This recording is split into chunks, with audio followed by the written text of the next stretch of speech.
All right, everybody. Hello. This is your host, Paul Gaither. This is Madden NFL 2004, and we continue our franchise testing, very specifically where we left off, and we're back at pick 14, living in the world of 9-7, 7-9, 8-8, and as a result, we're also living in the same world of mid-round draft picks. Asuka, what's up? Glad to have you here.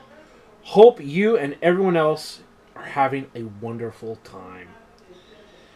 So, where are we? What are we? Who are we? Who am I? Who are you? What's going on? We're moving forward. We've got our roster, and you know what? There are many things that I observed that I've had a chance to quite literally sleep on since last time. I wrote an overview in the Discord. If you are a member of the Discord, you would have a chance to read it. If you're not a member of the Discord, please let me know that you'd like to be, and we will send you that invitation right away. But what are we looking at? David Carr is 27 years old. He has been our quarterback for the past 4 seasons. His games, are we going to say rushing, blocking, punt, return, kicking? Okay, I don't know how many games he has or hasn't played. We definitely want to look at that in terms of yards because he had his lowest production of the year, though I know that he had multiple games where he didn't finish the game or only had a few plays. Statistically speaking, this David Carr had the worst season of his career so far after showing lots of promise and progress and improvements.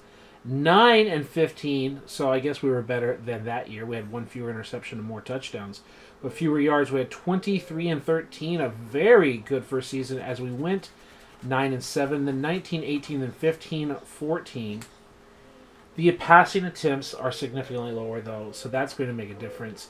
The completion percentage is tied for our best. We do not have yards per pass attempt. Also, our rating not necessarily the best. Okay? But this is video game version David Carr. 92 overall with 85 awareness. 96 throwing accuracy and 93 power. I don't know what more you really want from David Carr other than to have 90s awareness. He is supposed to be one of the top quarterbacks in the league. He just isn't playing like it. And what are some of the reasons? Well, one of the things is we turn to the running game, which has been otherwise abysmal and continues to be so. Though, to be fair, Stephen Davis has one of his resurgent or better years in his career. 1,400 yards with Washington, 1318, 1432. Very good real-life numbers.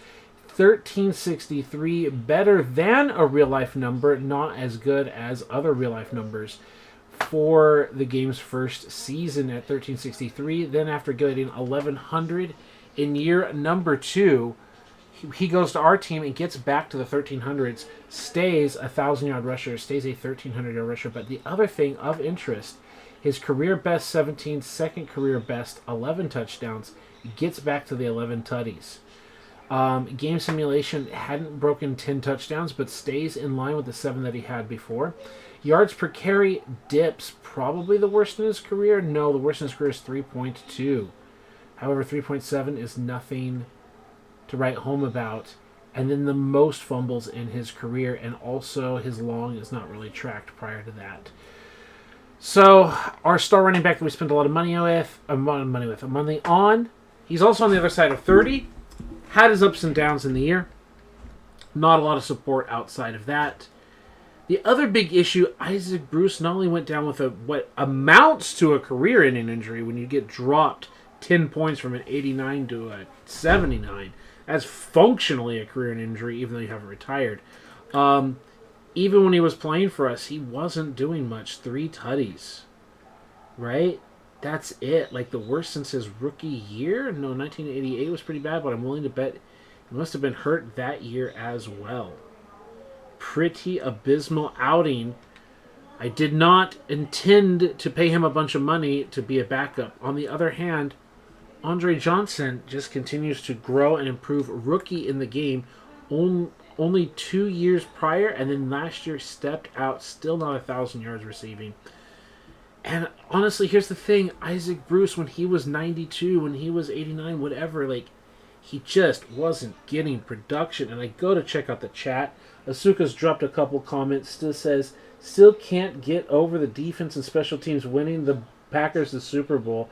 That would be quite the day in real life. Well, how about Peyton Manning playing for a Broncos team where the defense carried his noodle arm to the Super Bowl? Because he was struggling to put anything behind 10-yard out passes. Like, Peyton joked about how much he was being carried by that defense in his walk-away victory. Some say he was benched for Brock Osweiler. Some say it was just the injury, and then he came back. Whatever the case may be, he was literally on the bench for a while and then came back and wasn't exactly effective. Just did enough. So Peyton joked about for the first time in his career, he was actually the one carried by the defense, right? The thing that sticks out to me the most, though, is having a top receiver with a top rating with top skills just wasn't good enough. It's crazy, right? And that's why it's a test franchise. We get to know that, are you going to spend money on receivers? Are they making a difference? Right? Look at these receptions. We're not even breaking 1,000 yards or whatever. Does having an Andre Johnson even matter is one of the questions. At least in terms of simming versus having the games play out on the field. Right? Joe Peru. I didn't believe in this kid at first. And next thing I know, he's an 81 overall and he's better than Billy Miller, who started at an 81. But Billy Miller was older and was losing his rating. And then Joe Peru, or whatever, Beanie here, has really stepped up and played well. I've given him a number change to 87. So I can't remember. Oh, yeah, because he wore 47. No, he wore 48. So we gave him a number change. So you're like, oh, I know Beanie, and he didn't wear 87, Paul. Okay, it's fine. It's fine. Tony Baselli, in some ways, he's just costing us a lot of money. Other observations, having a chance to look at it. Wide receiver, unimpressed with.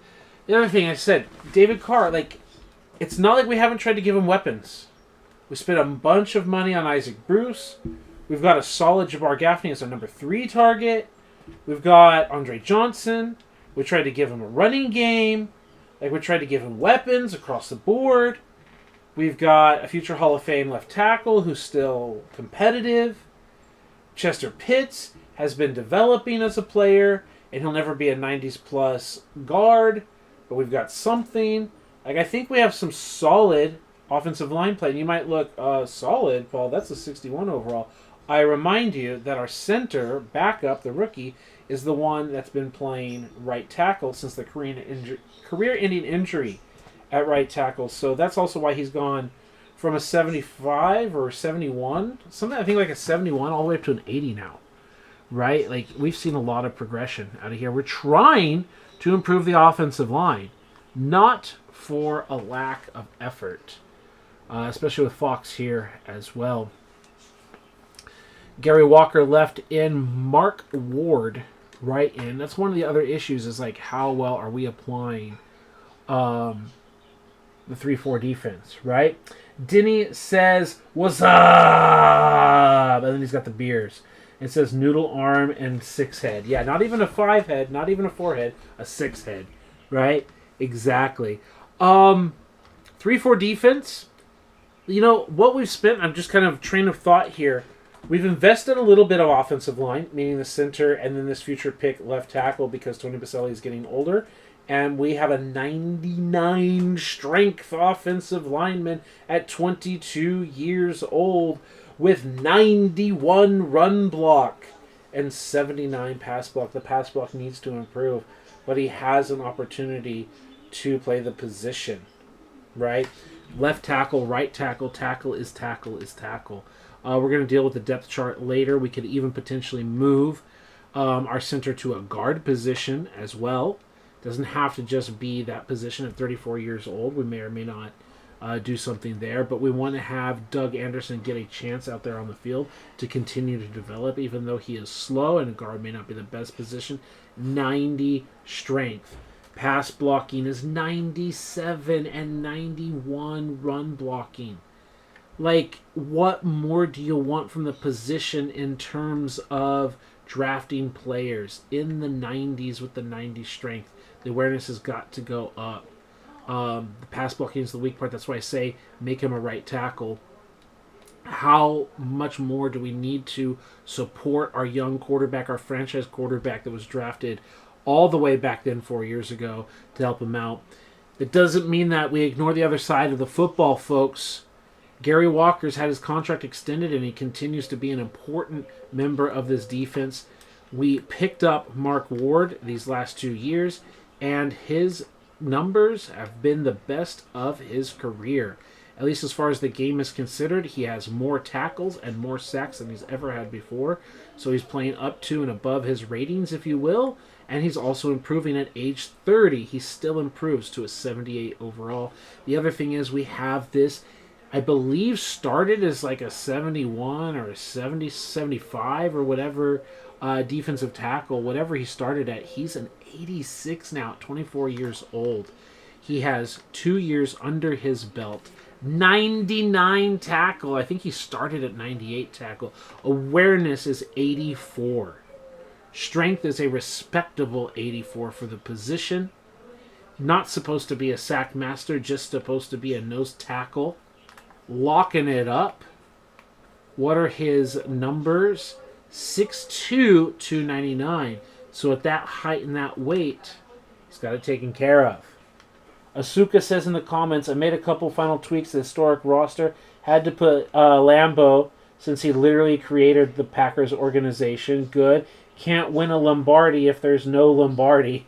Yes. Oh my goodness. Okay. Outside linebacker, Kylie Wong has been sitting at a 78, 79 and just been consistent there. Not much in terms of the outside linebacker market that we've seen in terms of both free agents or draft picks available. But we did make the move at defensive tackle. Linebacker situation. Another Beanie. But this time, instead of our tight end, Beanie Jopru, we have ourselves our middle linebacker, Beanie Rojas. Now, I want to double check here. I don't think I have any sound. I noticed that I have no clickety-clackety sounds coming through. So let's fix that and make it a lot easier to listen to. Right? So, Beanie Rojas was another top selection. Why is it not making sounds? What is going on? Why did it make a whole bunch of sounds and now not making a bunch, and now it's just making a bunch in a row? What is going on? I do not understand. I'm clicking and nothing's happening. I don't hear any sounds coming through. And then it's probably going to be a long delay and it's going to have a bunch of sounds. This is weirdness, folks. That is so weird. Click, click, click. So there's going to be like a 30-second delay and I'm going to hear the audio from...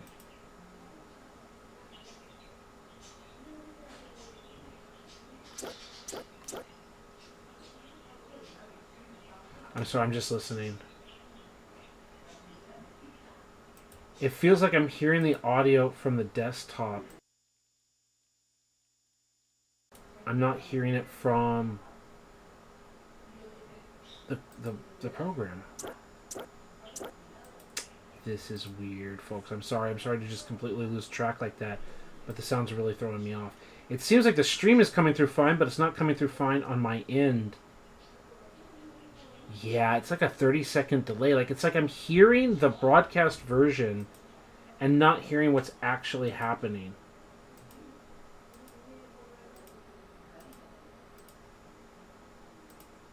Okay, whatever. That's going to throw me off a lot.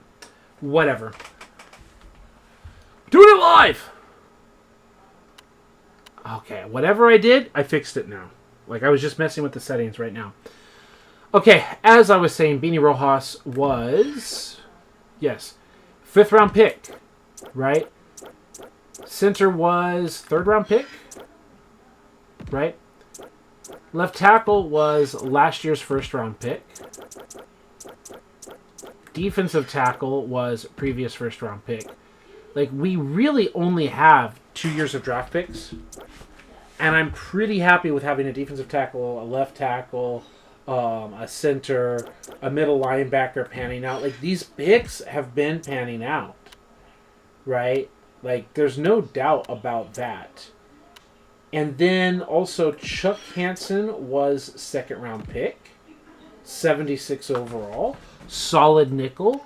Doesn't have the speed to be an elite player, but definitely has other skills to be a contributor in the organization. And then Jeremy Skip Bayless here was second round pick, and John Logan was fourth round pick. Like, we've definitely been successful across many positions. So it's time to move forward. Time to jump into that draft. Now that we've had a review and a mental break, or not mental breakdown, but a breakdown mentally of what's going on, we don't need quarterback. We do and don't need tackle, because we already addressed the fact that our left tackle Escher can be the right tackle, or our center can be the right tackle, so we don't really need a right tackle, folks. Plus, in the words of Denny, we need to find someone who's got something amazing, right? Absolutely agree with that mantra, and neither do these tackles have that. Now, is there an unbelievable tight end that we just have to have? I don't see that. To replace Beanie, I don't see it. So right off the bat, if you're making the big board, we need to replace our quarterback, we need to get a right tackle, we need to get a tight end. What do we need to get? We need to get that right outside linebacker. Could be 23 years old, red flag. Amazing tackling, great interview. Pretty decent speed for the Madden for linebackers. Right? So, not so bad. Left end, great. Not amazing, but great. 6'4", 282.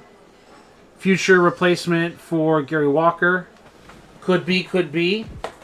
It's on the could be list. Even though we're a 3-4, we could definitely use defensive tackles to continue to help us out. High bench press, amazing tackling, good interview, not great interview. Do we need double defensive tackles, especially as a 3-4 team? Not really. When we already just dropped a defensive tackle first round overall pick, I don't think so. Talk to me. What are your thoughts so far? We just keep dipping down the list. The amazing and great seems pretty solid. We go back and look at the roster. Right? A 34-year-old player. And then some backups.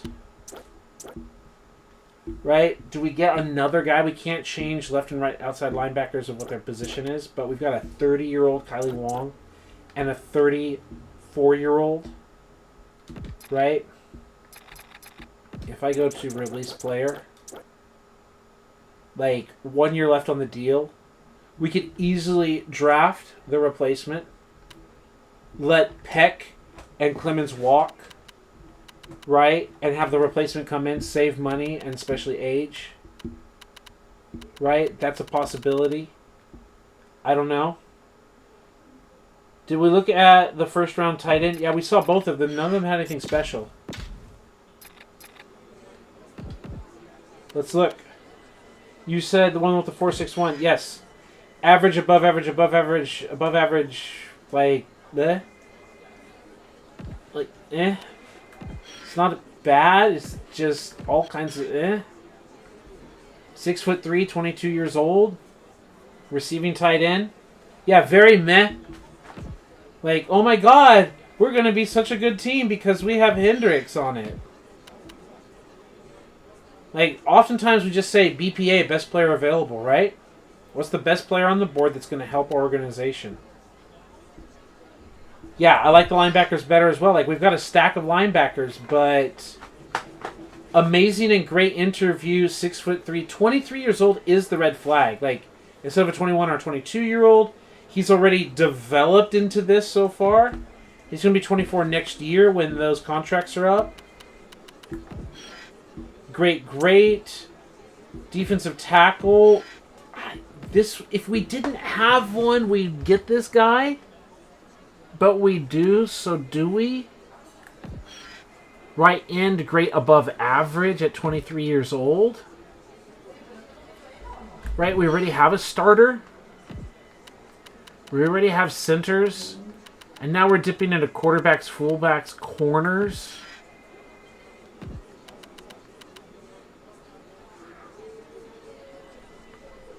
So I'm just kind of looking around. And I kind of think we need to, not need to, but I'm kind of thinking the right call is the right outside linebacker. Is there anyone else here sitting on the board? Like, you could say, oh, well, actually, the hidden gem is over here, is this guy, or whatever. Like, okay, great. We're looking at the big board. We're not cheating. You're the Texans fan, or whatever. Who are you happy with? Who do we say, oh, the leak on Twitter says that they're drafting this player, and you're like, I like it. You said take the defensive tackle, then trade the one, then trade one if you need to. Could be. Could be. We're looking at bench presses in the 90s. Should be in the 90s. Good interview, amazing. 6'6", 323, another nose. But we've got that young guy that he's so good. Is it just one of these things where we're turning into a true 4-3? And if so, what do we do with all our mics? Right? Jamie Sharper's last year. Do we re-sign Jamie Sharper and like do we save the cap space? We've got Rojas. Like we got a lot of middle linebacker action because we're a 3-4 team, right?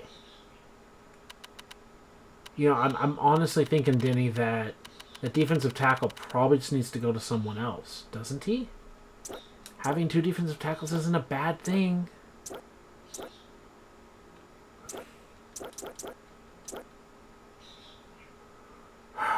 Like, 34 years old, 85 overall. Yeah, I think so. But I don't think I'm crazy. I'm like listening to the idea, but 4.55 should be good speed. He's already a great tackler. Crowd likes it. Okay.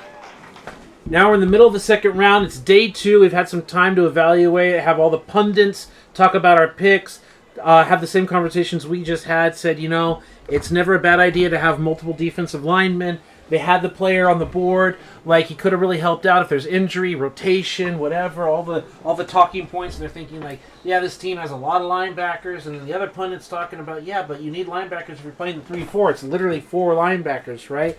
And then they start talking about the contract situations, and Jamie Sharper getting older, and the other guy getting older, and you know, you've got to always have a rotation and save money. We're only $10 million against the cap. I think those conversations are happening. And then we go, what do the Texans do on day 2?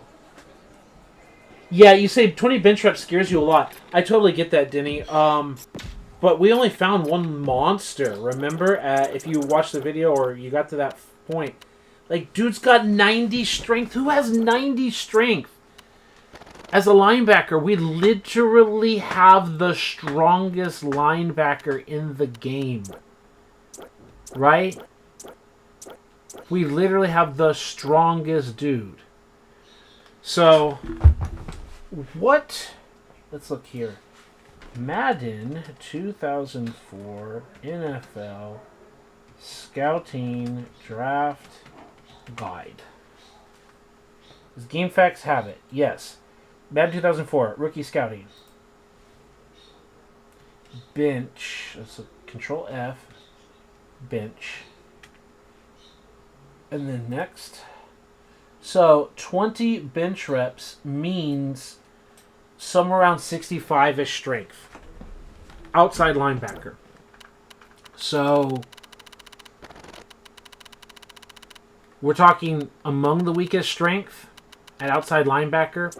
Remember, though, it's right outside linebacker. Not to say like, oh, well, what's the point?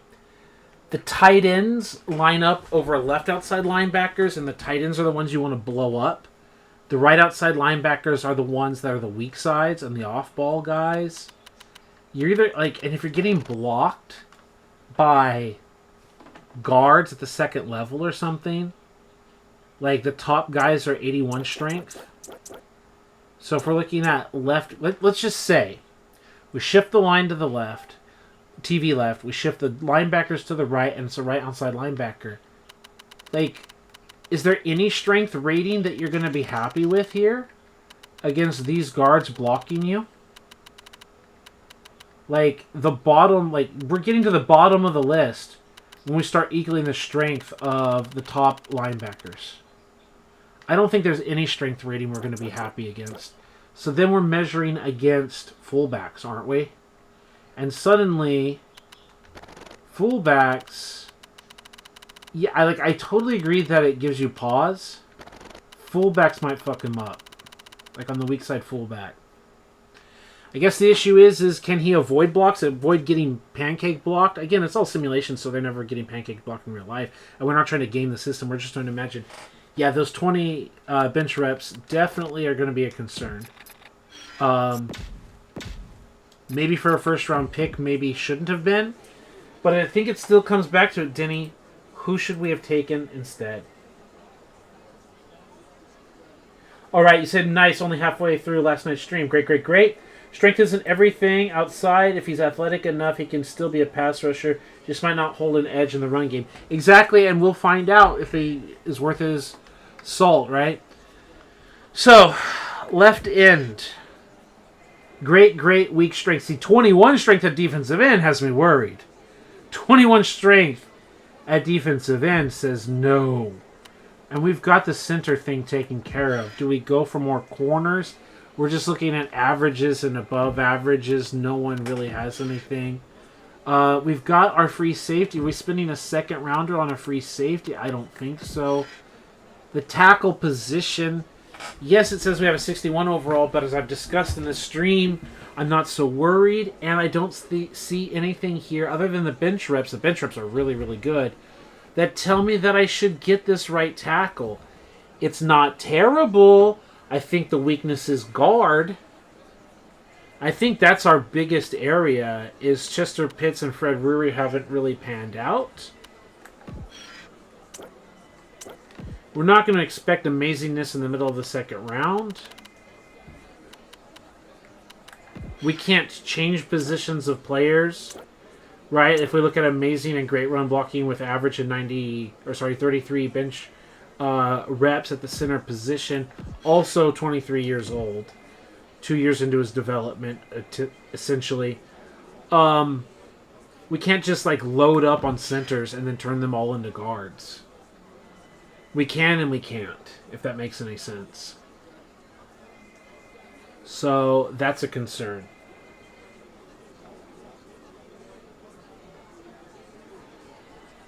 All right, checking it out. Still think you took the right guy. Thank you. Mayberry would have been a decent guard. Yeah, if you could change the positions. Right?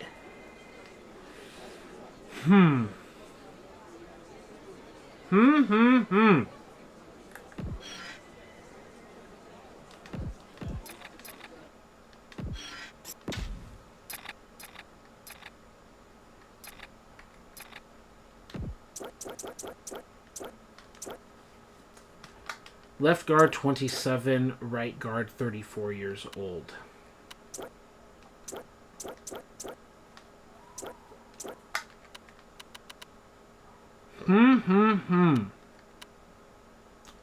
Anderson.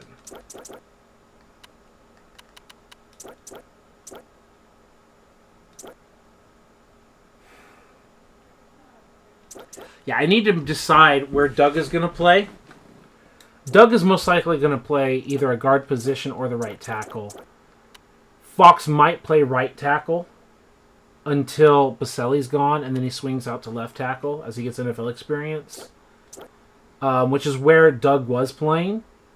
If you don't know / don't remember, Denny, our right tackle had a career-ending injury when Doug was a rookie in 2004.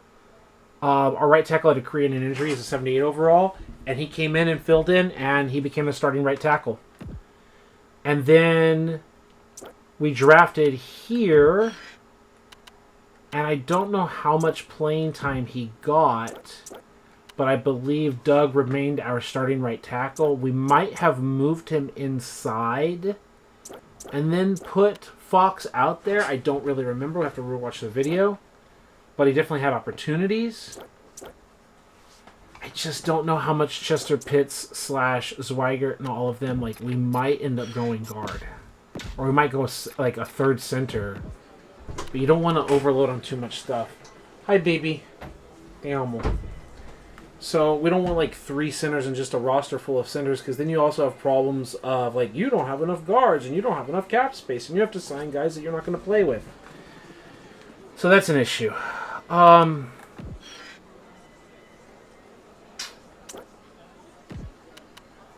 think this is just going to be someone else's good player.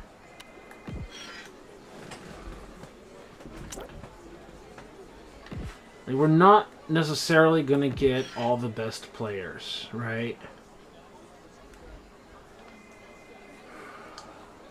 At 23 years old, this is not a guy you want backing up right away. You want him to start at 23.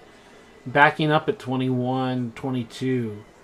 At 23, going to be 24 next year, you probably want him to get some experience.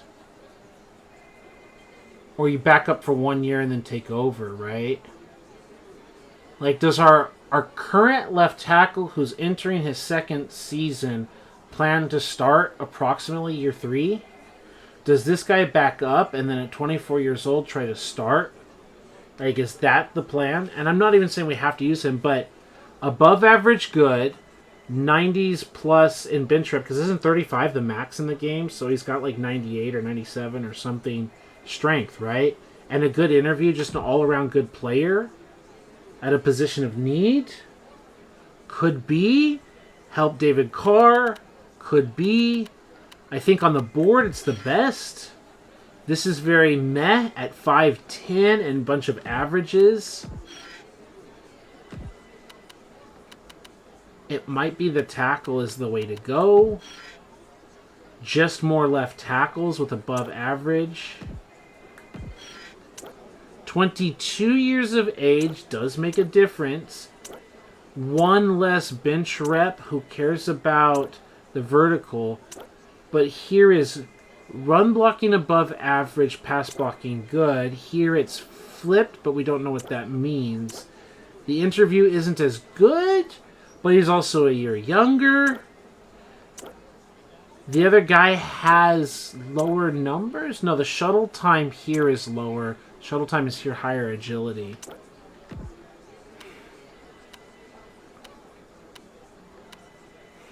I think you go right tackle. 6'1", 21 years old. Not the most strength. Good vertical, good size, great interview. Not the worst speed.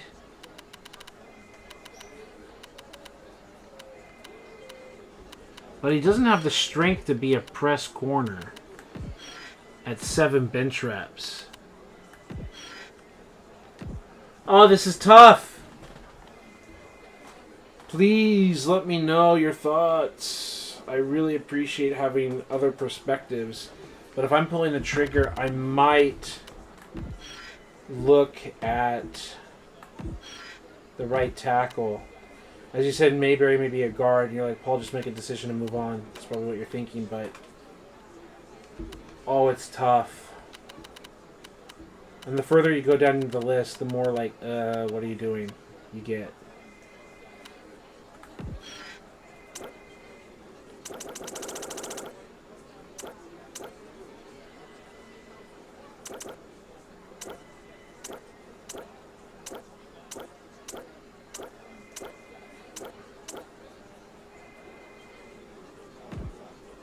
Down here, 21 years old, amazing good average. 30 bench reps, not as high. But 21 years old.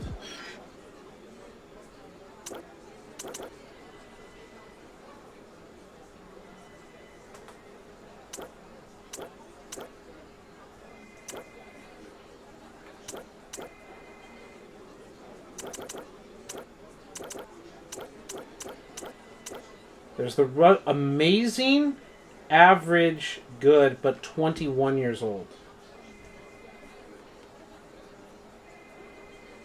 Yeah, that's what you're looking at too, right, Gordon? Yeah, that's what I think. I'm thinking the same thing, bro. I'm thinking the same thing. Okay, let's take the flyer. They're booing us, Denny! They said we made the wrong pick. We'll find out if they're right.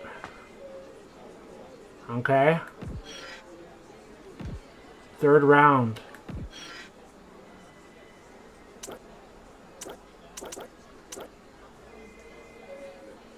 You say F them, but usually the video game like does that when you get like a low player, like a 67 overall or some trash like that in the second round when you could have gotten guys in the 70s or whatever. Plus how far we dipped. Usually it's the video game's indicator that you whiffed. We'll find out.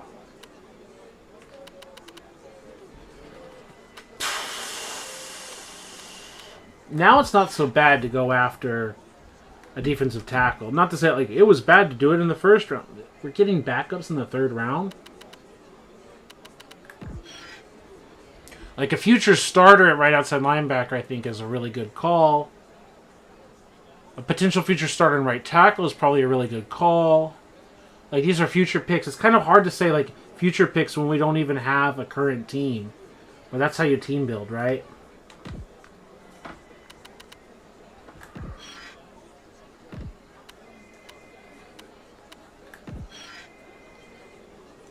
$23 bench reps. Oh, get out of my face. Good, good, great. 31. I mean, 21 years old. I think that might be the pick.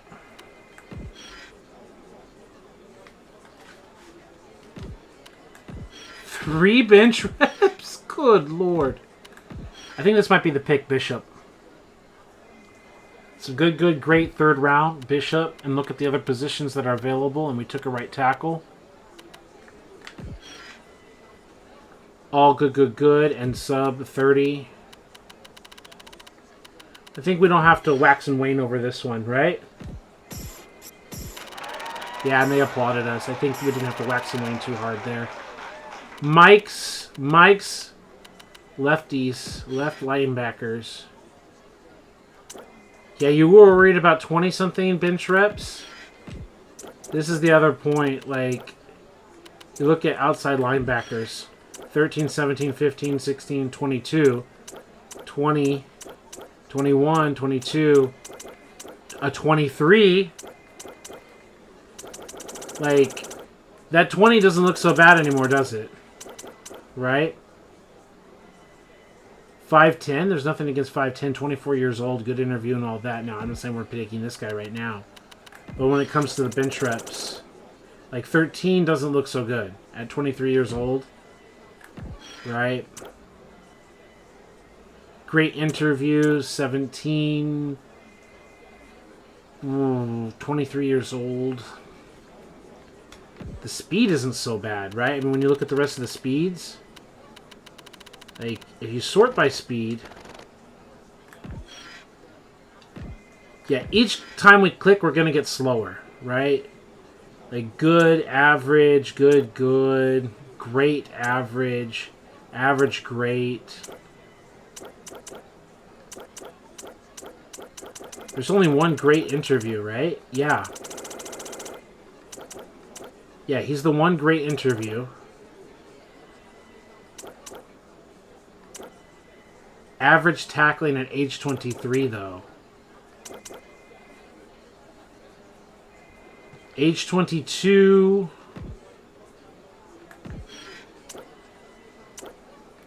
So a year younger, but great interview versus average. You got to go from average to above average to good to great. Like, you're several layers lower and 2 bench reps lower just in exchange for the great in tackling.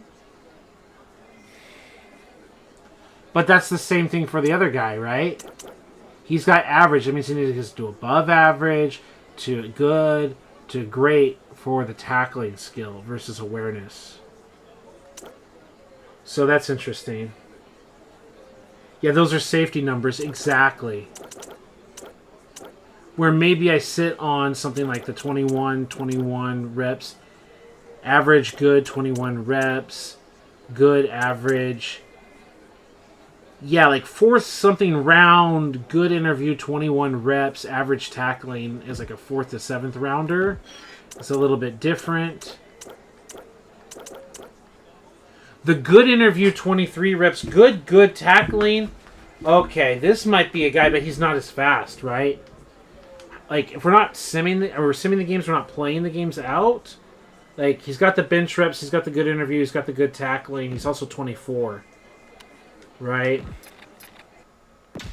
I just go through those linebackers for a reason, because when we come up here, it's like Mikey Mike, right tackle, which we already have. Mike, and then like a couple outside linebackers, 3 outside linebackers. Like all the goods, and the average great, and the great average. Like those are the guys here for these rounds.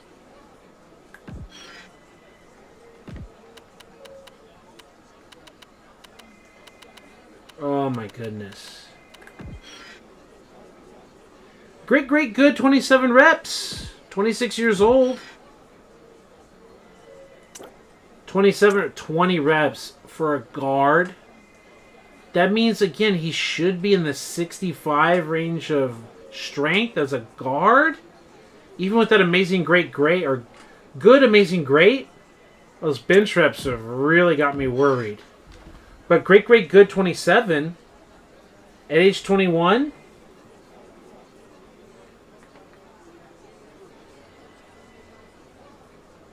And then Earl Shelter says, "Sup, Paul, and it's storming very bad where I'm at." I hope you're safe. A good storm can be fun and relaxing, like to sound and listen to. But then a real storm that's dangerous, that's another issue. So please be safe, man. Like, when I hear that it's storming, like, I just love the sound of some good rain and all of that, with maybe some snow blowing, but not too dangerous. It just sounds beautiful or whatever. Now, what is it? It's July right now. So what are you talking, like windstorms, rain? I'm assuming rain, right? Because for us, it's so cold. That's why I said snow. Like, it's so cold right now. Kind of want to get myself a warm coffee, also as an appetite suppressant. Denny, I'm thinking this guy at 21 years old with a good interview already. He's sub 30 bench reps, but he's great, good backup Chester Pitts.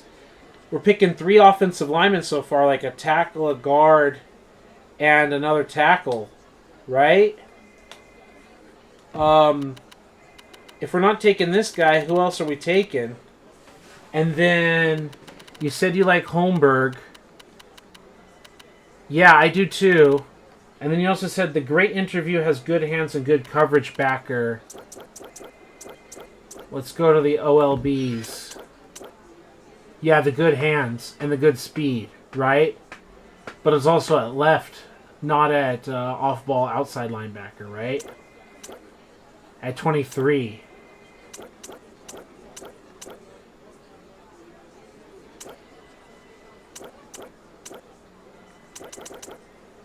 So we got average, good.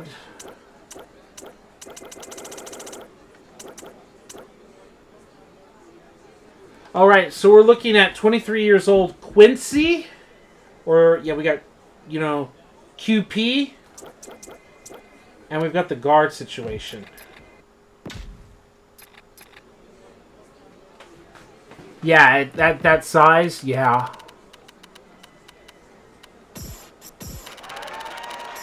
Crowd likes it. 4th round's over. 5th round's available.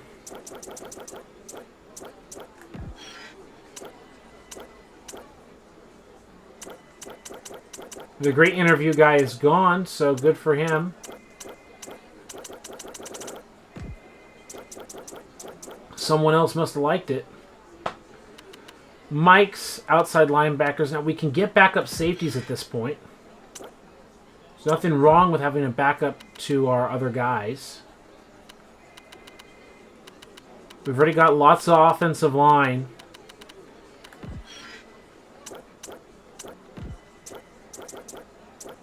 We're in the 5th round here, folks.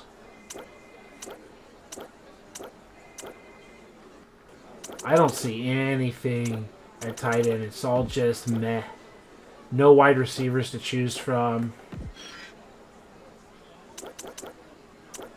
A great interview. 4.5 speed. Not a lot of strength. I just don't see anything at the running back position. Not to say that you can't go after quarterbacks. You're never going to get like an all-around great quarterback right now, but I want really good interviews if I'm picking a late-round quarterback or something.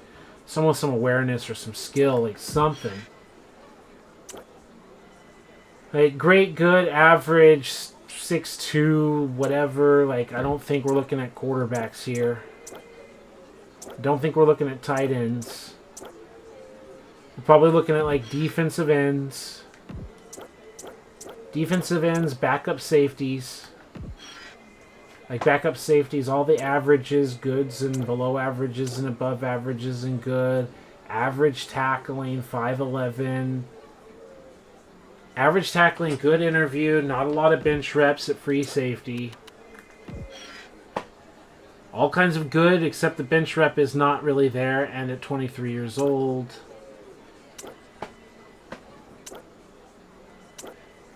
It's not bad, a great tackler. Like, okay, let's look at bench reps. 16, 18, 19, 19. 21 years old, 6'4", 4.4 speed, 4.44 speed, 19 bench reps. Vertical is nice, interview is good, above average tackler, strong safety, 21 years old. Might be the pick, backup safety, folks. Backup safety, Rhodes. That's the first thing that sticks out, like truly sticks out, is Rhodes. Let's look at corners. First, like 14 bench reps. So 14 bench reps doesn't really have anything special at the corner position. I think Rhodes might be the selection, folks. We really don't need middle linebackers. Defensive tackles at this point is not a bad idea, but we need guys with like 30-plus bench reps. Good tackling average.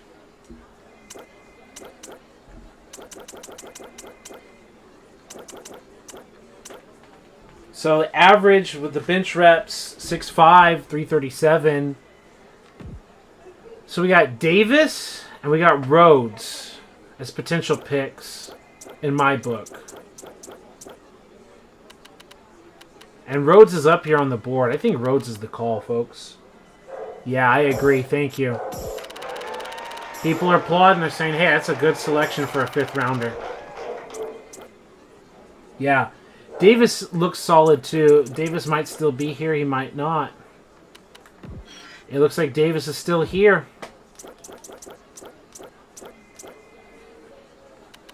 Guards, fullbacks, corners. We haven't looked at defensive ends yet, right? 26, 33. I know the interview is bad, but that's a lot of bench reps. That shouldn't be the only thing that defines it. 21 years old. That's a struggle. So what are we looking at? 33 bench reps. 35 is the max. So lots of strength at left end. 6'4", 21 years old, 275. A bad interview. He's very inexperienced, backing up our star. And then Davis has an average interview. Bad, like below average, it's a few layers lower. I think Jaquez Davis is the better pick in round 6. I think this guy could slip to round 7. He may or may not. Let's see where Perez and Davis lay in the big board.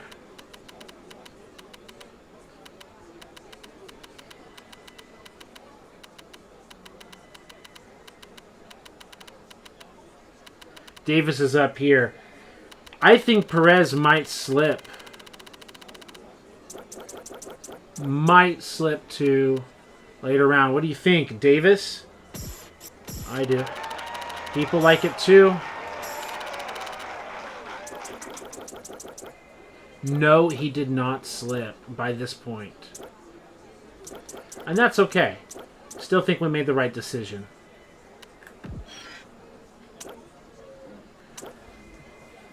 At this point, we're talking about a great kicker with great kicking power, above average accuracy.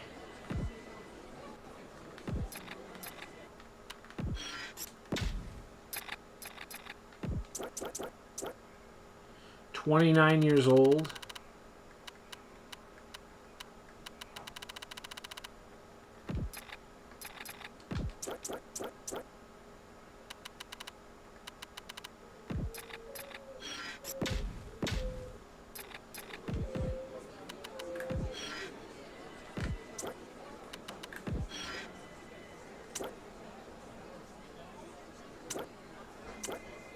This is not bad. Good power, great accuracy, great interview, all at a young punter position. Amazing power, great accuracy, average can develop as a young punter. Amazing, great average could be the punting position.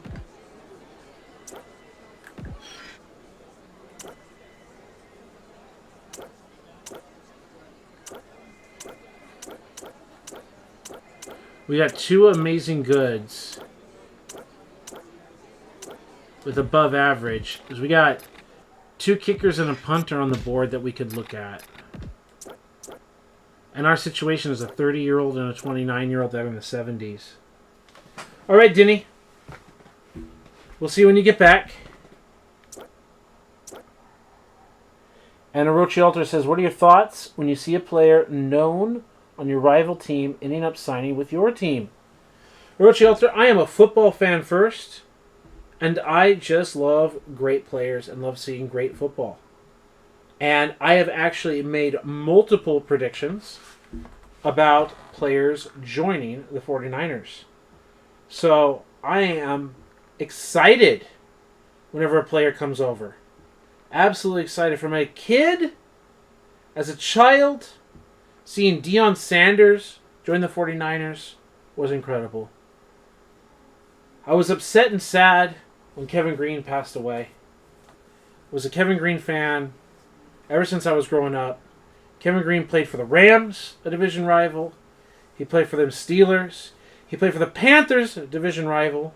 He played for our 49ers for 1 year before going back to the Panthers. He was a Niner for 1 year. There's a famous moment where he headbutts Steve Young and Kevin Green's not even wearing a helmet. Absolutely love Kevin Green. And he was a 49er for 1 year. And he played on two different division rivals with the Rams and the Panthers. So happy to have him on our team. Ken Norton Jr. was a Dallas Cowboys middle linebacker and then became arguably even better in his career with San Francisco. I want to say he played for like 5-ish years with the Dallas Cowboys and the rest of his career with San Francisco. It was really good. Obviously we have, it's not a division rival, but the Cowboys are a rival. Loved Larry Allen. Sad when I heard he passed away. So sad when he passed away. Larry Allen is a Sonoma State and maybe a 2 to 3 hour drive. Like grew up 2 to 3 hour drive from where I grew up. Big time Larry Allen fan. And he spent his last 2 years in the league as a 49er. One of the things that I absolutely love about playing Madden 07 and 08 is I get to play with Larry Allen. They introduced lead blocking controls with Madden 07 the year Larry Allen joined the 49ers, and you can literally play as Larry Allen every snap if you want to. You can literally hit the B button, select Larry Allen, whether it's a pass or a run play. You can play as Larry Allen. And why wouldn't I? So absolutely love that. Richard Sherman coming to the 49ers. Absolutely love that. Like, zero problem with him joining our team. Zero problem with them moving on. I am pro player. All the way through. Orchelter has a message deleted. Then like Sherman to the Niners. Orchelter says, don't know why YouTube still have the duplicate comment bug. Yes, it does happen. Then he says, I don't care if they come to my team. I just hate when they leave for a rival. I don't mind when they leave for a rival. It's all better because like, why did they leave for the rival? Did they leave for the rival because they were treated badly? Did they leave for the rival because we couldn't afford them? Like, what happened? So, Charles Haley left the 49ers and went to Dallas. And he was like a little bitch about it the whole time. Like, his attitude. And yet, after all these years, Charles Haley doesn't go to the Dallas Cowboys practices. He goes to the 49ers practices. Like, his little bitch attitude in the early to mid 90s, he must have made amends because he came back for a playoff run in like 97 or 98, and then he actually signed a contract to play that following year, like 99. Either he came back for 97 and then 98, or he came back for 98 and then 99. One or the other. And I want to say it was playoffs of 98 and then season of 99. So he made amends with the organization for sure. No, I don't mind at all. You know, what sucks is when your team doesn't utilize a player and then he goes somewhere else and he kicks ass. Right? What really sucks is when that player wasn't good at thing and then suddenly they're good at thing. So, one thing that, if Denny is still here, he made the comment, I'm not sure if he's how BRB he is. Vance McDonald. One of the brutalest stiff arms that they'll show you in the stiff arm compilations is a Vance McDonald stiff arm. Didn't have a long career with the Steelers, but he was a 49ers tight end. He was a hell of a weapon in Madden 14, I believe his rookie year. Like, really just statted out to be a really good tight end and dropped passes left and right and center. Just couldn't hold on to his own fingers. And then he went to the Steelers and he was like catching almost everything thrown at him. And everyone's like, oh my God, Vance McDonald, how could the 49ers let this guy go? It's like, fuck, we let him go because he let every pass go. That's why. Like, go watch his film. He can run routes and get open. He felt like a basketball player who can't shoot. No one's going to cover him because throwing to him is like throwing an incomplete pass. But after that, I don't think anything happened in his career after that big stiff arm, and then he kind of vanished. So, whatever. But at a bigger point, it sucks when a player goes on to be really good, and that would be Wesley Walls. Like, again, I'm happy the player is good. But Wesley Walls was a 49ers tight end behind Brent Jones. And I don't know, salary cap issue, whatever, he had to move on. And Wesley Walls, my understanding, became the New Orleans Saints' career receiving tight end, like, of all time, until Jimmy Graham broke stuff. And then he proceeded to go to the Panthers, and even with a relatively short career, he again set, even though it's a short-lived franchise, they've just been around since the 90s, he set career records with the Panthers that took Greg Olsen to break, like, until they actually got a legitimate tight end again. You know, like, they other teams struggled to even have a tight end, and it literally took Greg Olsen and Jimmy Graham to, like, beat Wesley Walls for both teams, and both of them, at the time, were NFC West teams. The Saints and the Panthers were NFC West teams. So, watching Wesley Walls, former Niner, just line up against us twice a year, almost every year of his career, and just torch us, that stung a little.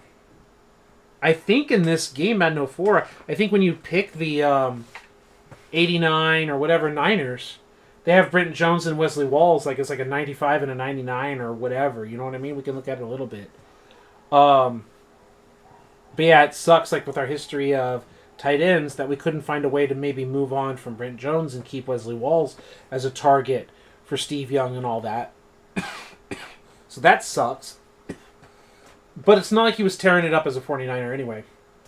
So yeah, it sucks really bad. To be a fan of Delaney Walker for all the years that I was, I had to create him in Madden 07, and I have created him in Madden 07 on this Xbox, to create Delaney Walker because he wasn't even in the game as a rookie. And to use Delaney Walker as much as I did with the 49ers, the two tight ends, you know, Vernon Davis, Delaney Walker, dual tight end setup. Man, you should have seen what I was even doing on the Xbox 360. Madden 09, Madden 10, Madden 11 at Community Day, whatever. Like, man, using Delaney Walker and Vernon Davis to just cut teams apart and cut humans apart online on the online play and everything. And just watch the real life team just not use Delaney Walker and just not use him and not use him. And it's like, I do care and I don't care. If I go Super Bowl Ravens 49ers ending or full game or something. I know Asuka's got questions. Let me answer that, but as I open it here, it says, Paul, how'd you feel when Jerry Rice went to the Raiders?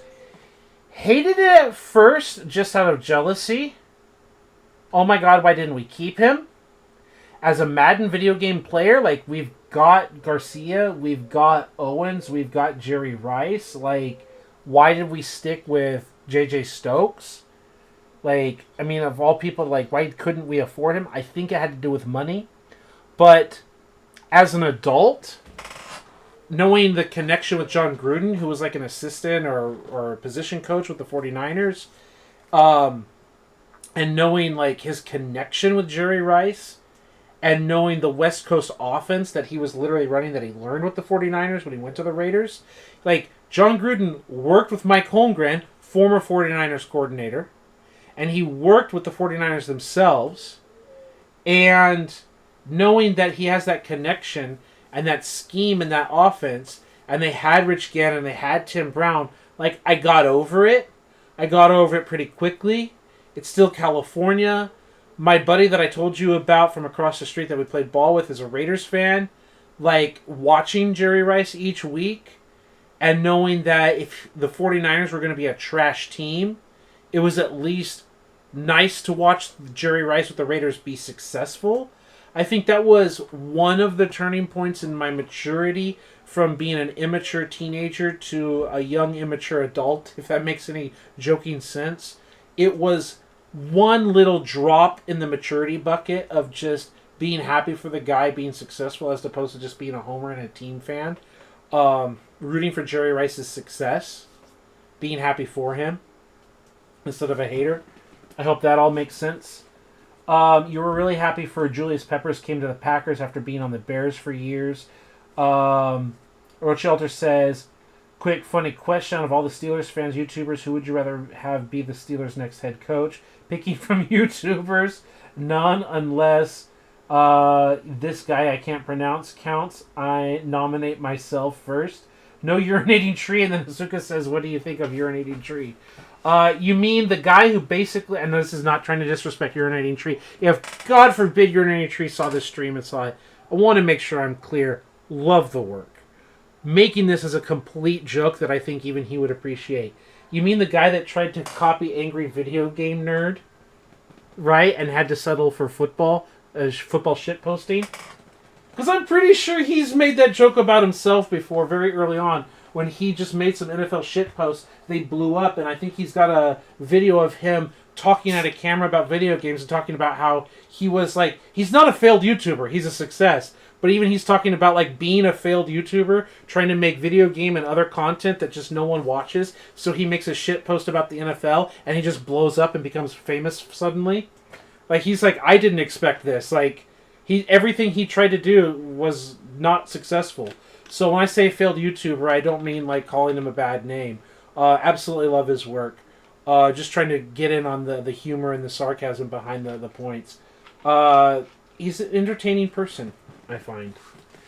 And then says, I've pissed on trees before, but unfamiliar with urinating tree. So Denny, the Steelers fan, doesn't know about urinating tree? Oh my goodness, sir. It's okay. Not everyone knows about everything. Today I learned about Denny, years ago, and still to this day, I don't know how often he does it anymore, urinating tree basically finally took off and became viral popular for his various shitpost NFL videos, like a hater's guide to the playoffs or whatever, and like the weekly recap, and all of his memes like, it's the Tank Bowl, and then he shows like tanks, like military tanks driving and everything, and just his kind of shitpost attitude. And that's the other thing. If you know Tom Grossi, Tom Grossi does a multi-podcast thing with Urinating Tree and others in the podcast from That's Good Sports and other people. So they have their multicam, multi-content creator thing, and Urinating Tree is in that batch of guys. And he is a big-time Yinzer. Like, you can't tell me you don't know about Urinating Tree. I literally make the reference, Denny. Steelers go Super Bowl. Steelers win Super Bowl. Steelers win Super Bowl. Like, that's literally, like, the Urinating Tree. And then Tom Grossi, like, capping on the Urinating Tree comment. I mean, I know it's not officially where it comes from. I'm sure the Yinzer vibes, he's not inventing on his own. But, like, the cultural awareness of Steelers no go Super Bowl, like, he's popularized it outside of what I would assume the community. So, he's the one. Gotta check him out. And so there you go. We gotta get back to this, but also I wanted to talk about this. Can I get it to go? Yes, I can. And then go sources, display capture, screen, pause. We are not going to watch this. I do not want to get copyright strikes. I want to take still shots. Game-winning drive attempt, goal line stand. I'm not watching the plays, NFL. Goal line stand, 3rd and goal. 1st and goal. 1st and goal, Frank Gore gets a few yards. Okay? 2nd and goal comes up. So there's no full motion video or anything like that. Please do not make me get copyright stricken. This, I believe, is the timeout problem. No, this is here. This is the 2nd down pass play. So, what do we have? Center guard tackle. We've got Crabtree, I believe this could be, I think, Vernon Davis and Delaney Walker, I believe.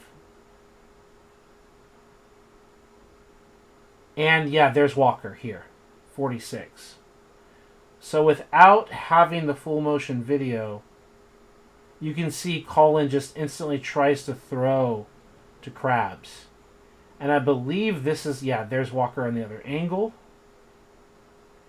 And they're just trying to set things up. And it's incomplete. Which play is it? It's Walker out here, I believe, then brought in tight. This is the play where the sideline calls the timeout. Okay? This play is not counting.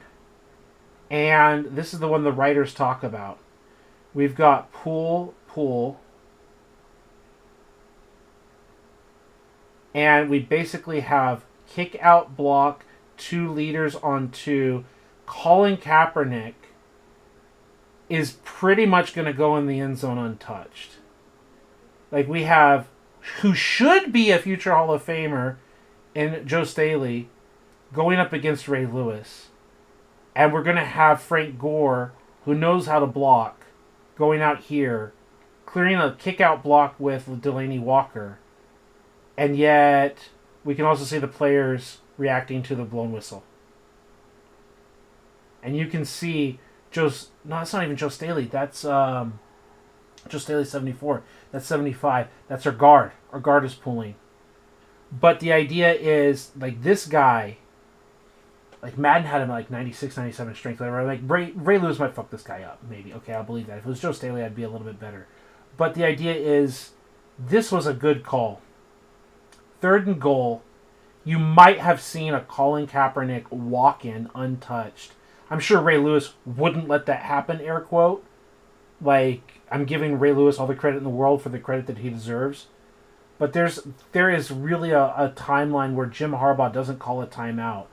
and Colin Kaepernick like does his bicep kiss, taking the lead.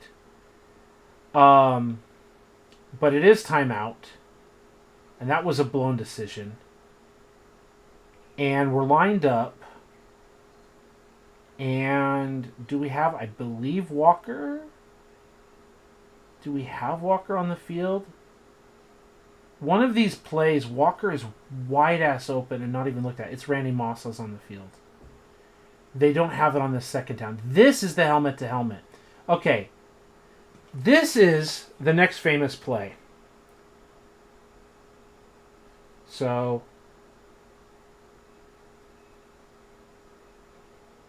right there. Helmet to helmet, twisting his helmet sideways and causing the ball to come out. If he's a ball carrier and you can make helmet to helmet contact, then that's a fumble out of bounds.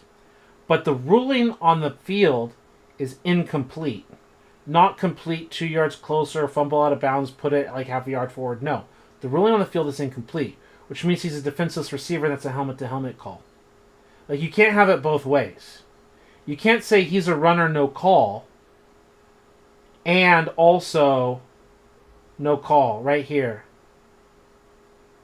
Right there. Bodunk, right in the face mask. Crown of the helmet. Just killed the dude. Like, that's helmet to helmet. Targeting, whatever you want to call it in college football. Like, it should be first and goal 49ers on the 4-yard line. Or call him a runner and call it a fumble. Like, because I'm fine with that too. Both are fine with me. But we didn't get to the 4th and goal. And yeah, Colin just airmails it. Do they have the other angle? Like, the defense didn't even care about Walker. Yeah, I don't want to play the whole thing, but yeah, it's one of these plays, like, and you can just see Walker like wide open, and it's just like you don't use Delaney at all, and when you don't use Delaney at all, and then he goes to the Titans and becomes a multi-Pro Bowl tight end. Like, fuck, that sucks. Years and years you had him. You didn't do anything, and then as soon as another team gets his hands on him, they turn him into a multi-year Pro Bowler. Okay. And then Denny says, didn't know where that came from. Obviously, Steelers go Super Bowl. Steelers no go Super Bowl. Asuka, to be honest, I like Tree better than Grossi. I like both of them, but Tree's personality is closer to mine. Denny says, do his homework. Asuka says, Denny should definitely check out his content. Yeah, I think you would enjoy it, especially go backwards. Literally calling Ben Roethlisberger the fat fuck. Right? Like, all those years of the collapse, playing down to the competition. He literally has multiple years of series called Days of Our Steelers. Right? Like, he follows Days of Our Steelers. Yeah, and then Asuka says the same thing right there. Like, you should check it out. You would probably enjoy it. Not that I'm in the mood to draft a replacement punter and all that. Like, oh, that's what our 7th round pick is going to be on. But those are one of the things that I actually kind of had my eye on. Right? The only free safety here is not really worth picking up. The corners aren't either. We have tons of linebackers at this point. I think we already grabbed a defensive lineman. We don't need offensive linemen. The tight end is not it. The fullbacks just are not it. So I think punter or kicker, one of the replacements. Amazing good, above average, amazing good, above average. The 21-year-old. And the amazing good, above average. Amazing great, average. Amazing great, above, no. Amazing great, average, 21 years old. No reaction. Okay. Lol, don't draft a punter. I did, lol. Sign draft picks.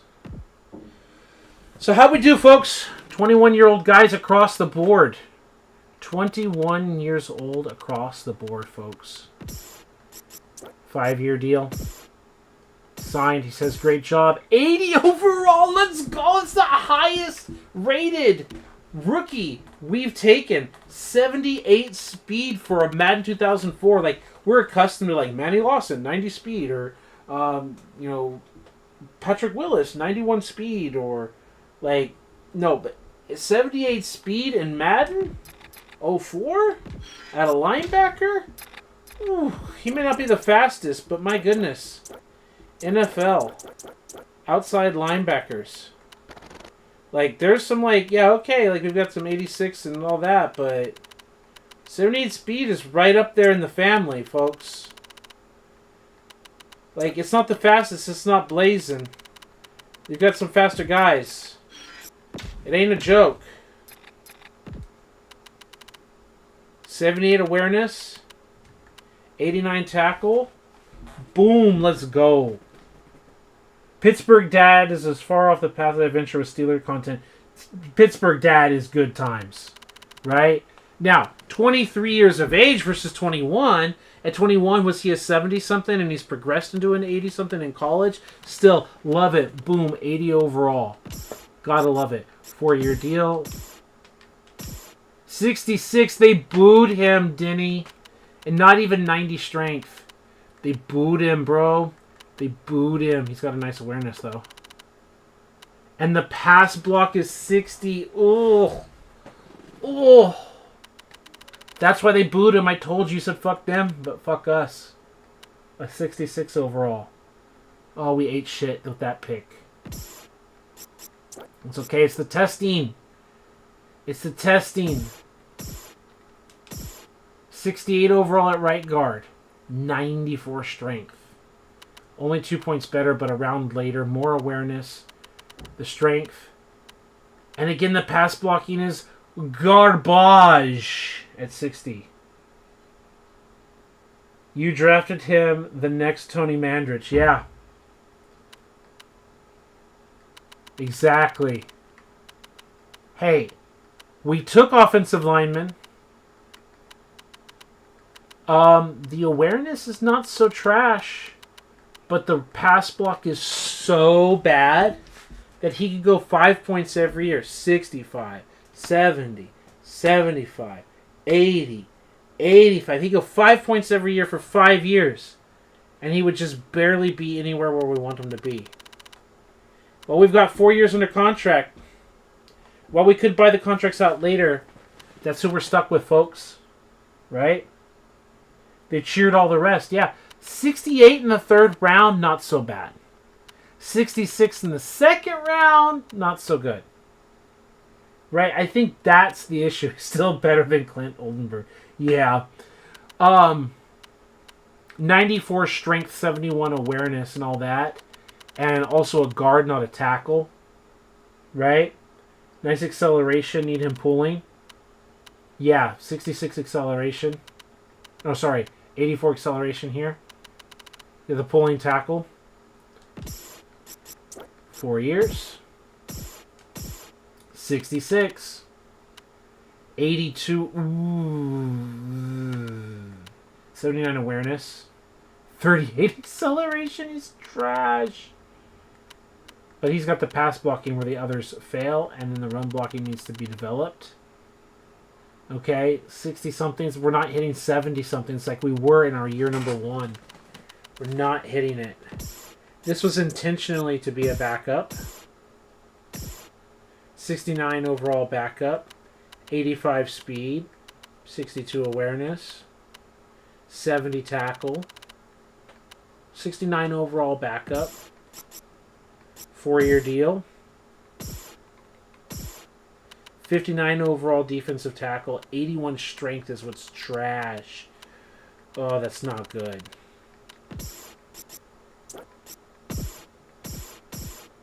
59 overall punter. So the amazing great with that kicking power, that was amazing and that was good or great. Ouch.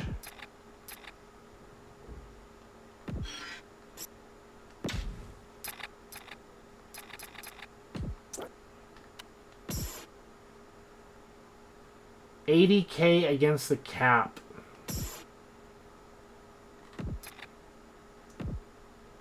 I think we just eat shit here, don't we? It's not even 100K. I think we just eat some shit right there. And say goodbye. We don't even worry about it. It's not even a future punter like next year's punter. We just eat shit. Right?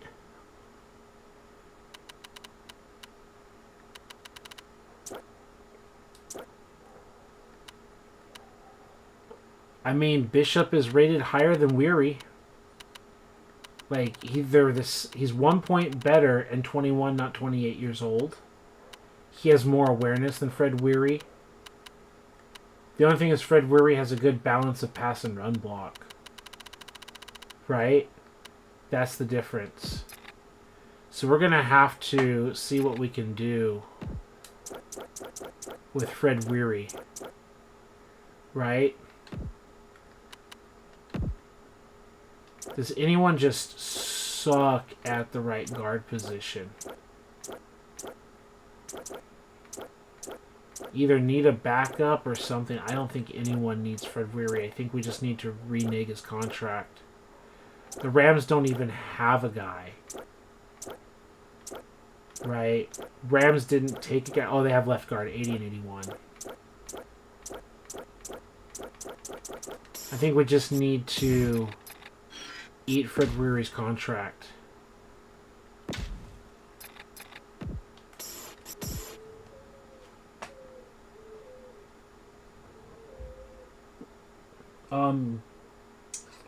The rookies here are much lower rated than the ones in Madden 08. Yeah, I really thought we did better than that. I really did too. The scouting said I thought we did a lot better. Carr might get another career-ending injury at this rate. 2 career-ending injuries. Have to see how they progress. They might take jumps and run and pass block. Yeah. Like, we're going to have to see. We're stuck with them on those 4-year contracts. That's the other thing. Like, picking like the 4-year contracts, it also has me locked into a low cost as opposed to paying for free agents so that we can save space on the cap space. And when we're looking at things, we got Sippity Sap, right? Like, there's the big-time names. Is Warren Sapp, doesn't fit our defense. Adrian Wilson. I thought it was Al Wilson, the middle linebacker. Adrian Wilson at safety, like Pro Bowl. Like, I'm happy with our safety situation. I've already spent a bunch of money on a wide receiver that didn't do anything. Right? We could offer him money and really cripple our cap. Like, that's a thing. In the test franchise, I kind of want to look at it. Right? Age 31 again. 90 overall.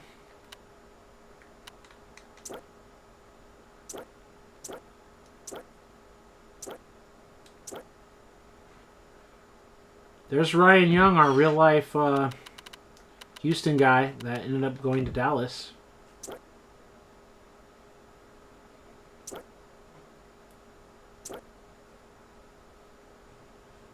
He's not going to look like Orange Sherbert anymore. I mean, we know he ends up going to the Raiders in real life.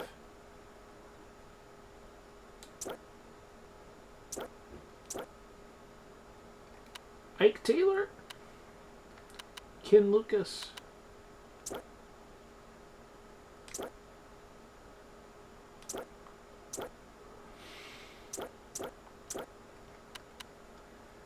We might look at that wide receiver room. Right? Azuka says, I don't believe you can increase their pass blocking in training camp. Can you? I'm not going to use training camp. The computer doesn't use training camp, so I don't do it. This is the realism part of the simulation. Have to fill the roster. Not everyone is going to be a Pro Bowler. Yep. If we offer, it says we'd have $2.2 million to go with the cap. Philly is offering Donald Driver money. You get Driver. We're starting a retirement home for wide receivers. Exactly. With Isaac Bruce and all that.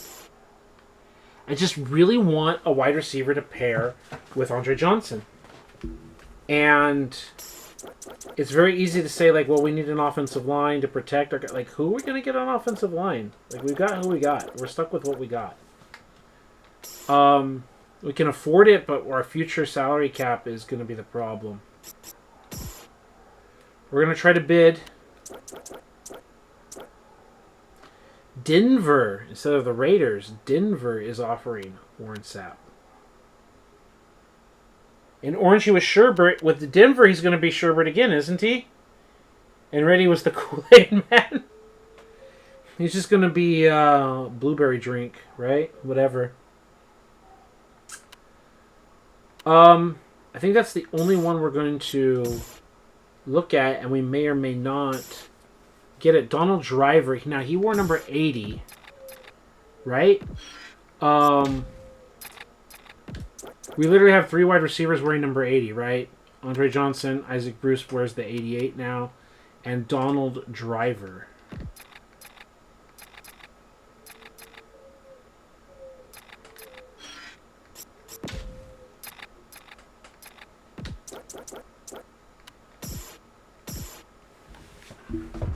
So we got Don.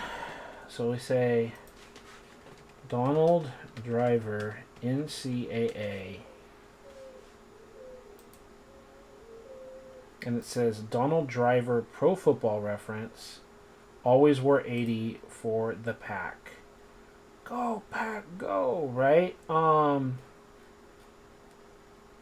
Driver, NCAA. Roster, whatever. Because there's Pro Football Reference, but there's usually the College Football Reference. There's usually a website for that. Alcorn State. NCAA. Alcorn State. Okay, I can't just find like a College Football Reference that shows his number. Did he not play football at Alcorn State? Donald Driver 3. It says number 3. Alright. So, we can wear 83. We don't even have number 3 for him to wear.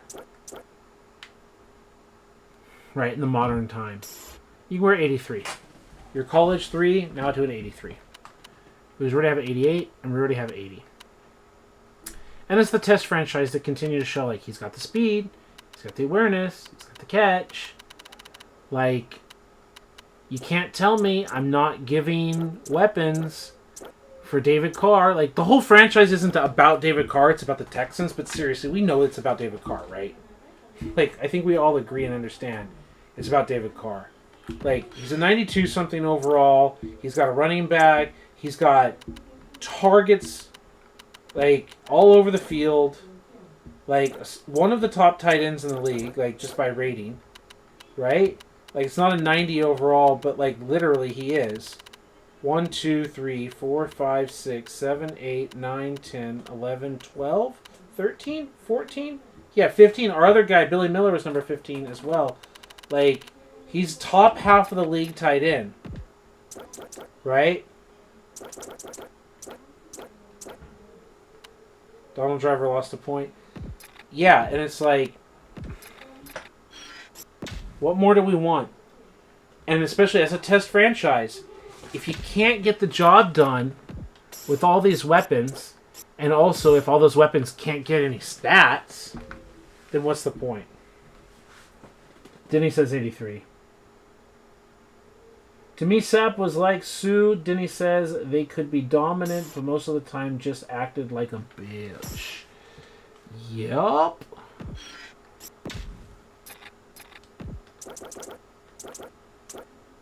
The Broncos. Who wears 99 for them?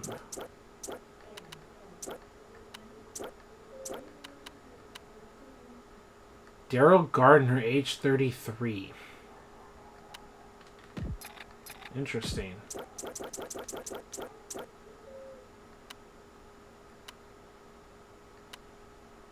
And a Pro Bowl appearance. Huh? Okay. Sappy can wear 92. You decide to go to the team that doesn't have 99 for you. Both 33 years of age. Not like we're going to see him on the field anyway.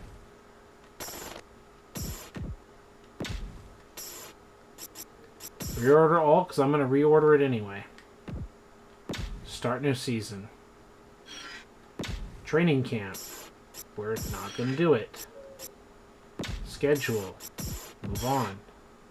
Texans have earned a local media contract worth that much for a year. Okay. Roster. View roster. We have 2-point-something million, and we have no money to pay a quarterback. We got David Garrard. Okay. David Garrard, you're going to be our backup. Okay?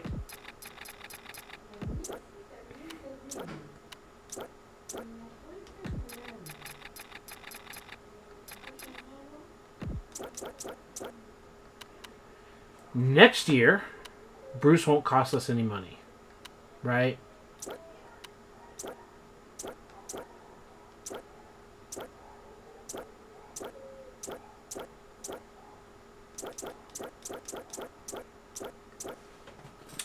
We are so tight against the cap to be a bad team.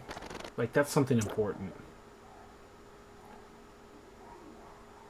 We're paying the running back a lot of money. We're paying the wide receiver room a lot of money. Especially Bruce.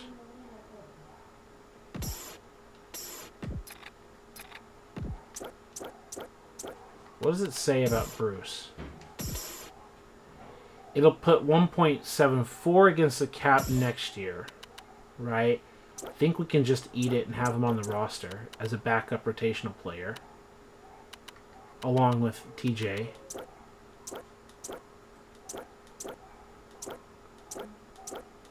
Yeah, the fact that we need to sign defensive ends too. Why do we need to sign defensive ends? We didn't draft any? Jesus. 1, 2, 3, 4, 5, 6, 7 linebackers. Ugh. That's what's really bad. Like the safety room.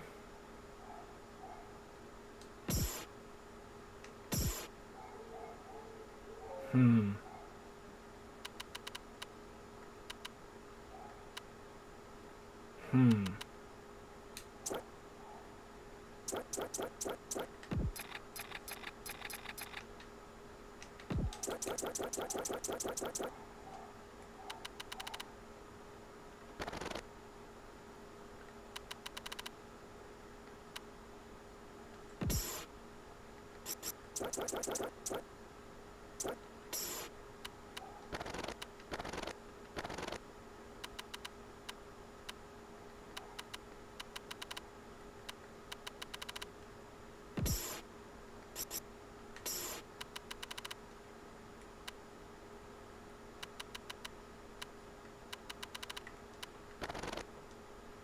Yeah, that's what's tough. That's what's tough.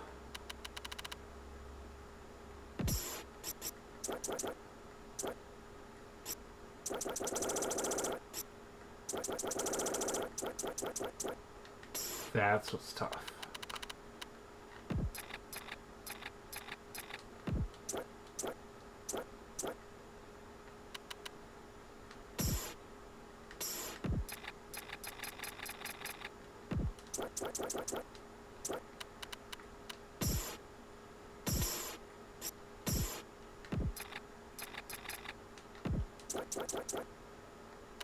We just have to cut bait. We could literally... It's better for us financially to cut... This is what happened in real life with Kyle Juszczyk and the Niners. It's better for us financially to cut Isaac Bruce and re-sign him and we have more cap space and the cap penalty we're paying next year than it is to keep him on our roster under the current contract. That's the situation. Right? That's what's crazy.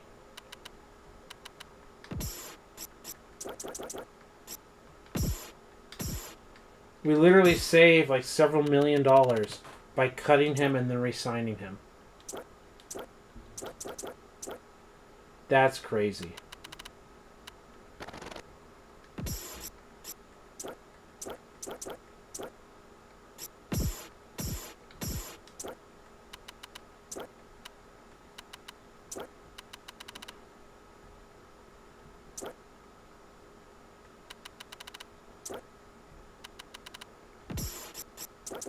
And he'll be back on the team again.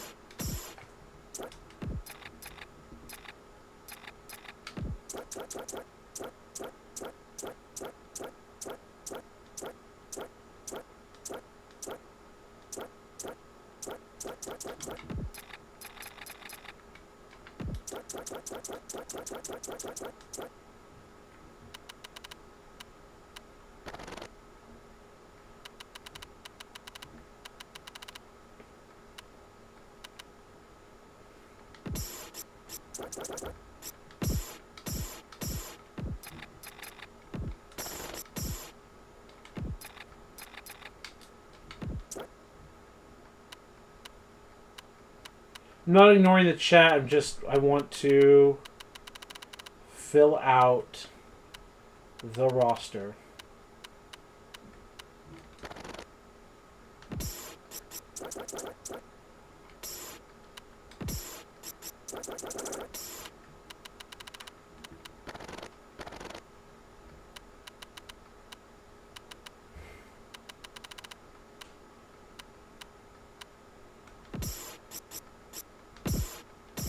Because that guy is booty and saves us money.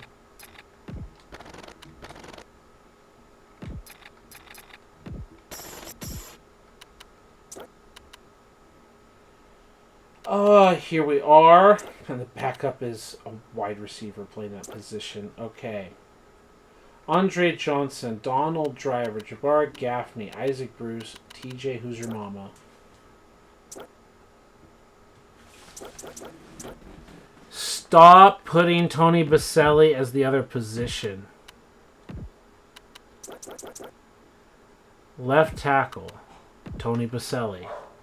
Backup, whatever. Because Chester Pitts, at least for right now, I can change it in a second. Just do starting. Center. Again, we'll put McKinney just for the moment. Put here. Don't we have like 3 right guards? We do. Right tackle. After Baselli, Anderson is the best one.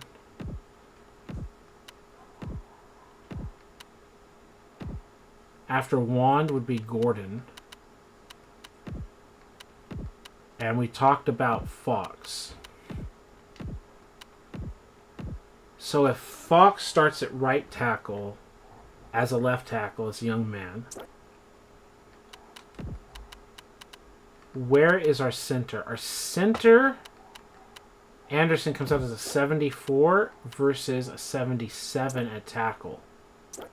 So he's worse at guard than at tackle. Okay. So then left tackle Baselli, left tackle Fox 74 versus 75. The center and them are the same. An 81 overall, and 81 overall. What should we do about this tackle position? Should Doug Anderson start at our center position now at age 23 and get experience? We have an 87. I don't think so. A 77, a 75, 99 strength.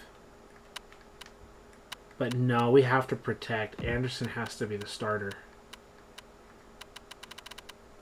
Anderson has to be the starter with a 97 pass block and 91 run block. I'm sorry. It just has to be how it is. All right. Lots of comments here to go through. The point of this is to make David Carr less irritating as a TV personality, right? I love you guys. Patrick C. jumps in with that. Yeah, that time when he launched himself into the Chad Clifton nowhere near where the ball was severely injured him and nearly ended his career, then tried to start a fight with the coach Sherman. Yeah, I lost what respect I had for him after that game. It was a cheap shot and a dirty hit. I've hated Sapp ever since that day in 2002.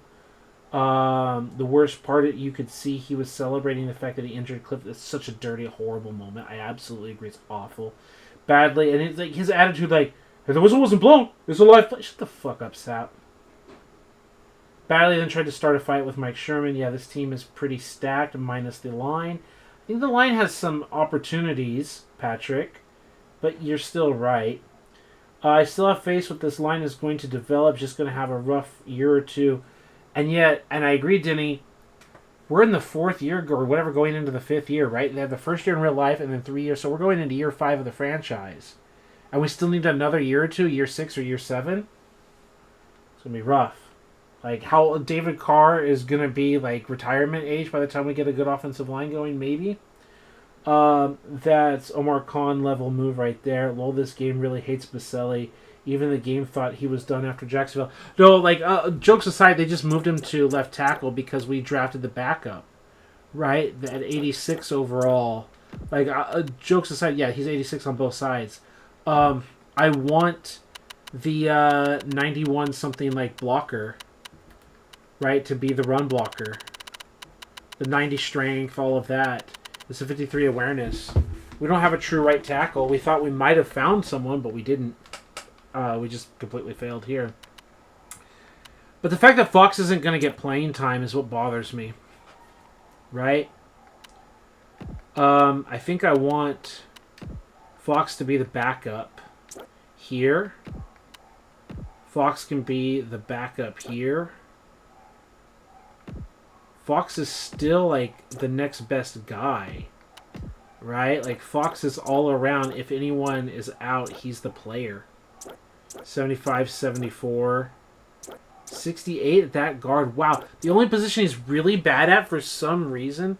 Oh, center. I thought I was going to say right guard. Yeah, and yet he's still better than the other choices we have right at this moment. So if and when someone goes down, we at least have something. Right.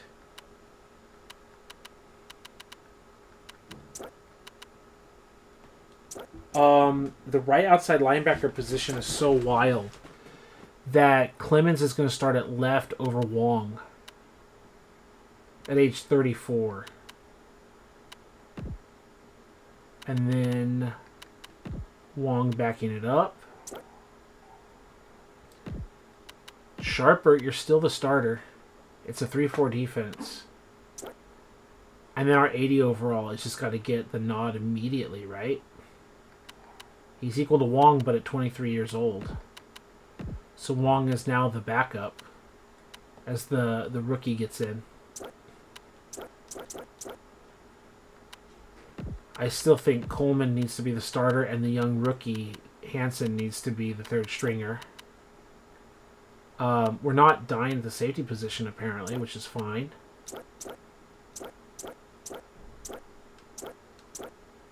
And we've got 99 kick returner. I don't know what his real kick return numbers are.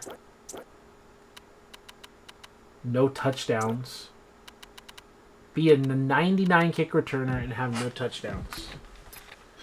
Okay. I think we're good to go, folks. No, I don't mean go as in, like, leave the video.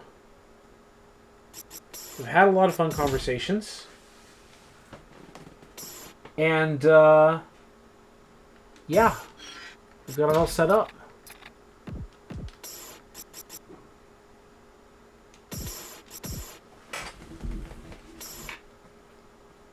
We don't have enough tight ends. Oh.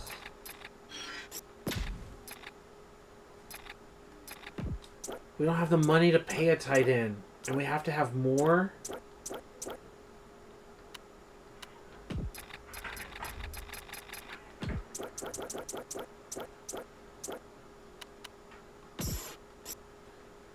$480K, but it relieves some room.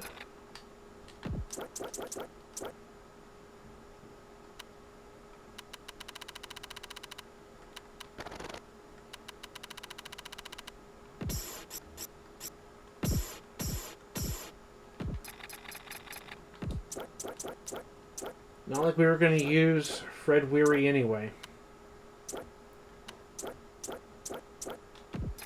Is that enough?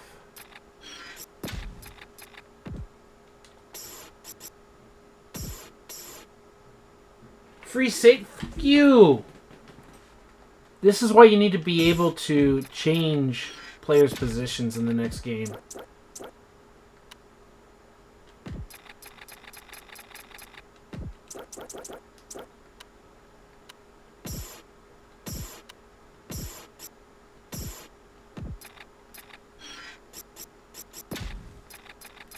We're going to be eating dead cap next year.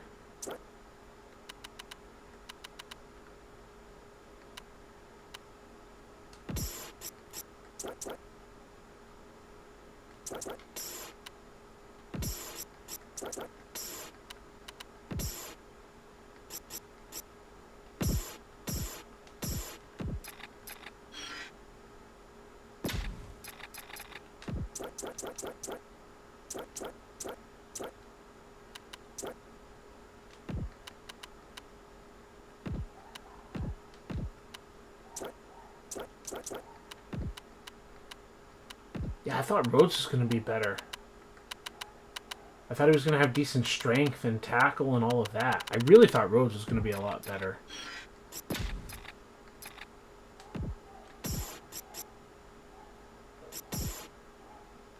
Tied in overtime. Okay, or tied in the preseason. Okay. Yeah, Asuka's laughing it off. Yeah, obviously, rightfully so. Oh my god, we should just be able to switch positions. And a loss.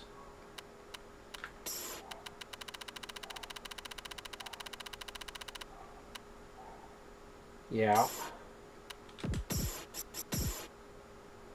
And a loss. It's preseason, who cares, but...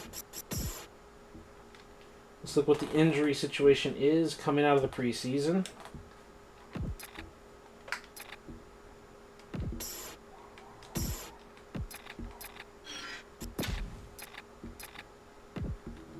Great. Backup running back. Out. Jamie Sharper. Out.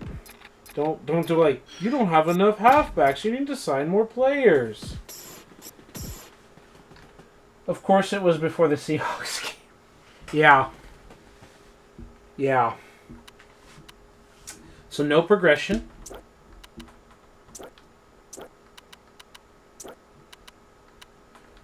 We've got nobody gets 2 points. 1 point to the tackle.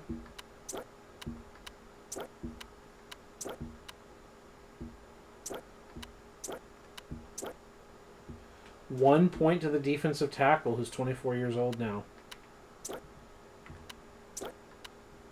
1 point to the middle linebacker.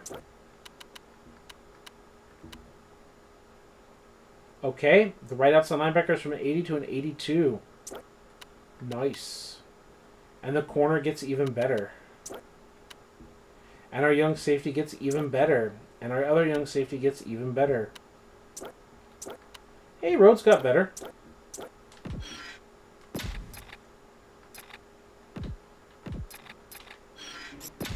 So what's our roster? 95, 93, 92, 92, 90, 88. It's like... It is what it is, right? Play week. Titans, Texans. Folks, we've done it. We've gone from an 85 overall team last year to an 86 overall team. Our salary cap is so tight because we're throwing money at guys. We're throwing money at wide receivers and stuff. Jonathan Wells is hurt for the year. It is what it is. We live with it.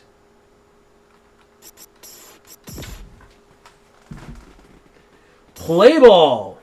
Yeah, and wow immediately. Yeah. So that's where we're at. This game says we've got an 87 overall offense, folks. And you know, That's a good number. You know that's a good number. I think the highest overall team we've seen are the Packers at 89, and it's mostly filled with real-life players. Titans are 2 points better than us in our division. Our division rivals keep getting better along with us. Their defense is 3 points better than our offense. Our defense is only 1 point better than theirs. For some reason, we have a 99 kick returner, but it's because we don't have the punters and kickers, right? And we get the dub, 14-11. Isaac Bruce comes through after getting cut, getting re-signed, basically a contract restructure, a 15-yard pass, extra point good. Andre Johnson gets a pass. Our 2 points are passing touchdown. Our 2 points, our 2 scores are passing touchdowns, and 3 interceptions to boot with it. 253 passing yards. So again, all that money that we're spending to Donald Driver, no touchdowns. Thankfully, Isaac Bruce got it. As the 4th string receiver, Stephen Davis has 94 yards. And Gaffney, Johnson, Donald Driver, 2 receptions. Is this that shit where they randomly mess with the depth chart even though I went through the depth chart? No. Donald Driver, just 2 receptions. That's why am I paying someone millions and millions of dollars to get 2 targets? I'm not saying you have to force feed him the ball, but why is the 79 overall the playmaker and the 90 overall a non-factor? It's just good to know, right? So how was that passing distributed? Jabbar Gaffney, the 3rd stringer, then Andre Johnson, then the running back got 4 receptions, right? Donald Driver got 2, and our tight end, we're not paying the tight end to be the same as Donald Driver, and yet, what's the meaningful difference there? Oh, Isaac Bruce only had the 1 catch, and it was the touchdown. Okay, interesting. And even Hoosh got in on it. Everyone apparently was catching the football. We improved, and that's all you can do. That's right. But, Denny, not to disagree, but it's costing us a lot of money against the cap. We're paying a lot of money to not be very good. We're even with the Jags on Monday Night Football at the end of the week. 2-0. Donald Driver got some points. Donald Driver got more points. Okay. And then the tight end, and then Gaffney. 31 points. That's an effective offense.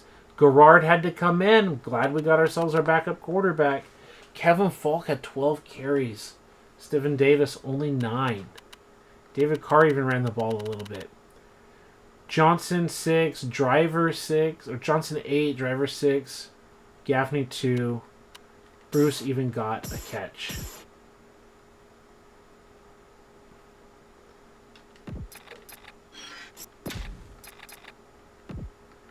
All right, Aaron Glenn is out for 9 weeks. That's not the season. Sharper still hurt from the 3 weeks we had. And the free safety is hurt. Okay. So 2 members of our secondary are injured. And we've got a bye week. Okay, it's going to help us get a tiny bit healthier. A bye week in week 3. Wow. So useless. Okay. 86 overall. 87 overall. 3-0. Kevin Folk, a yard run. Former Patriot, gets the touchdown. Tight end, Brown, Clemens, Stephen Davis. Carr, touchdown interception, under 200 yards passing. Brady showing off with 250 in the loss. Tight end, getting the targets. Gaffney, Davis, Driver, 3 catches. Andre Johnson, 2 catches. Why are you important to the team? What is your value? 9 yards? The real life player is a legend. Well, who fucking cares? A 79 overall outperformed you in some ways. It's not just about numbers of catches, it's yards and all that. But look, 3.3 yards, 4.5 yards. The 81 overall garbage tight end and Stephen Davis, like, do you have to literally be Owens or Moss to get any numbers? Here's what it is. Okay. Bills, Orochi Alter. Orochi Alter. You got 89 overall, 89 offense, 89 defense. And yet, with all that, there's only like the 1-star differences or whatever, right?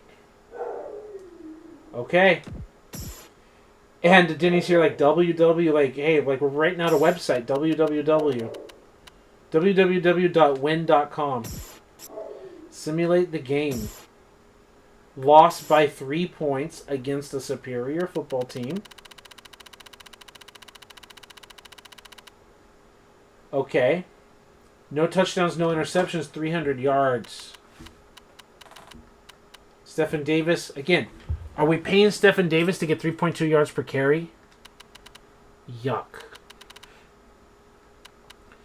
Gaffney is the team leader in receptions, at least with 5, but not the yardage. Andre Johnson at least has something. He got 75 yards. Then the tight end. And then Donald Driver getting paid to do nothing. And in fact, Isaac Bruce is 79 overall, put up more yards. Okay, first loss, 3-1, 5 weeks in. We don't have the salary cap to make a move. And even if we wanted to make a move, what move would we realistically make? Get another underperforming wide receiver? Get a better tight end than we already have who's actually contributing to the team? Like, what can we do with our 1.6 mil? Like, let's say we had the cap room to make a move. Are we trying to go after Tony Gonzalez on an underperforming Kansas City Chief team? Is that the maneuver to help us out? 86, 81, 87, 81, and we know our starter is 77/80 at the offensive line. Like, what would be the move to be better? I'm not calling us a great team, but our weakness is especially the kicking game. 2 3-1 football teams. They're 1 point better than us as 87 overall. Our defense is better than their offense, but their defense is better than our offense. Game of the week. And we get the W, folks. We pick up the dub. David Carr, 2 touchdowns and a pick. 3.2. Donald Driver. Andre Johnson is getting 95 yards. Driver with his first 5-catch game. I think first 5-catch game. Still not many yards. Simulate the week.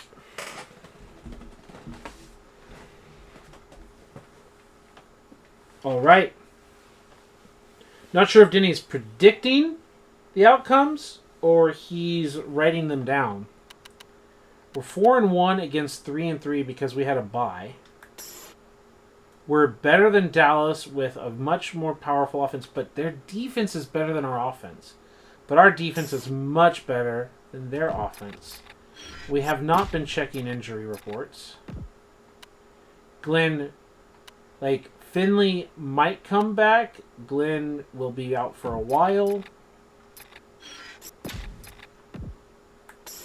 But that's also why we have that third corner to help us out. Cowboys at Texans.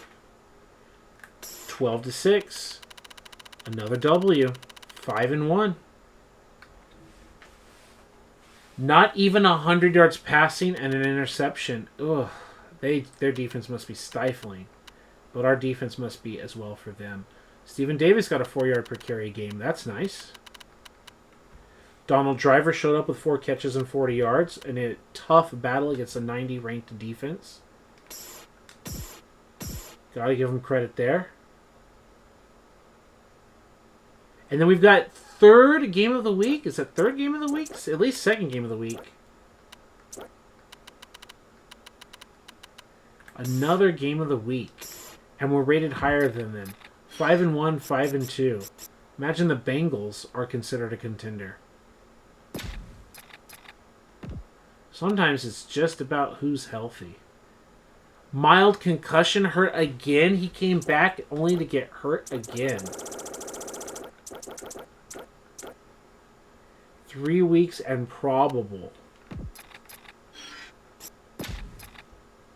Just documenting the record. Well, you got to keep up, bro. No, I'm glad you're doing that. BRB, got to get your son ready for bed. Awesome. Good night, Denny's son. All right, 86 overall. Our defense is not as good as their offense. Our offense is much better than their defense. And we lose by 6. Oh, that's sad. On the road. Maybe the injuries are what played the role. David Carr. 3 touchdowns, no interceptions. Still wasn't good enough. Stephen Davis, 4 yards a carry, but on 13 carries, only 55 yards rushing. Wasn't good enough. Corey Dillon is still with the football team. Andre Johnson, over 100 yards. Donald Driver looks like he's getting in the swing of things as well. Second loss of the year.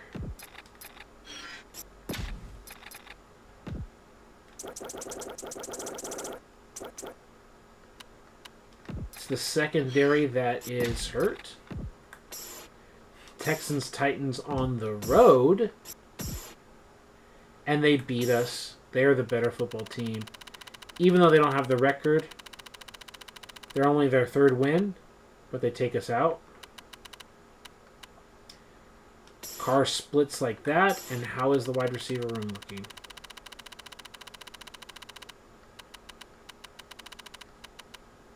Donald Driver, 6 catches, but only 37 yards.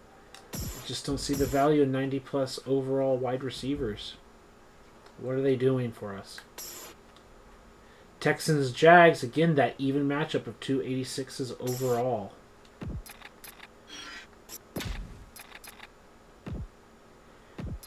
This is an important football game, right?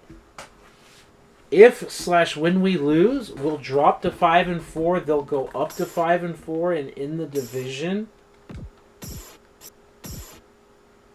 But we get the W 6-3. I don't know how the Colts are doing, but the Titans were only at 3 wins. We could be in serious contention to win the division this year. Finally, we get a good game. 9 catches, 139 yards. 5 catches, 130 yards. Right? Now we get finally a good offensive game. The first time we get to see multiple 100-yard receivers with multiple catches. And now we're facing off against Denver and Warren Sapp. Their defense is 1 point better than us. Our defense is 1 point better than their offense. They're 1 point better as a team. And we're 1 point better on the scoreboard! 7-3. Andre Johnson from Carr. Elam, Brown. Browns, the kicking fest. You know, Brown and everyone, they're just doing their job. Gaffney with a reception. 2 touchdowns and a pick, 200 yards. 3.2 on the ground with Stephen Davis. Andre Johnson, the tight end, is getting stuff done. Donald Driver with just a 2-reception game.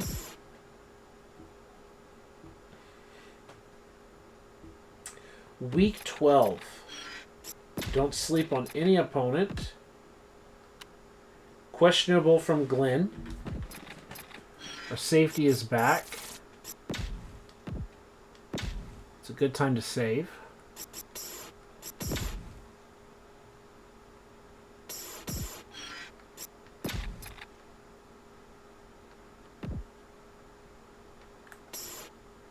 We're a little bit better team. 7-3. 8-3, 38-13. Stephen Davis got in the end zone. Donald Driver, Andre Johnson, Stephen Davis. David Carr, not quite 300 yards passing, but 2-1 for touchdowns and picks. Stephen Davis, almost a 100-yard game and 4.2 on the ground. Andre Johnson, a 100-yard game. Donald Driver, making an impact. Had some nothing games, and he's had some decent games.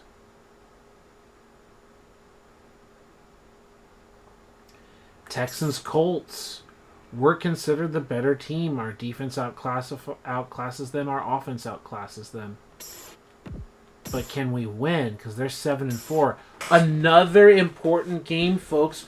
One game separates us. When they win, we'll be tied and they'll have the tiebreaker. And they do. They thump us. They smack us around 51-50 burger, 51-10. Oh my God, do we have massive injuries?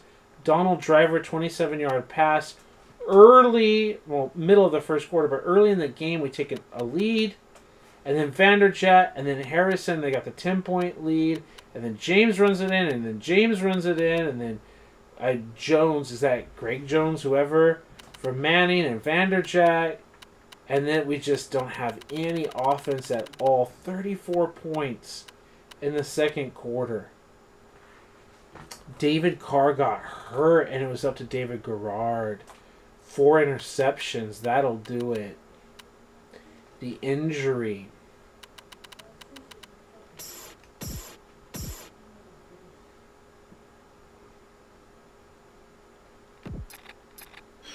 How much of an injury is it? The right end out for the season.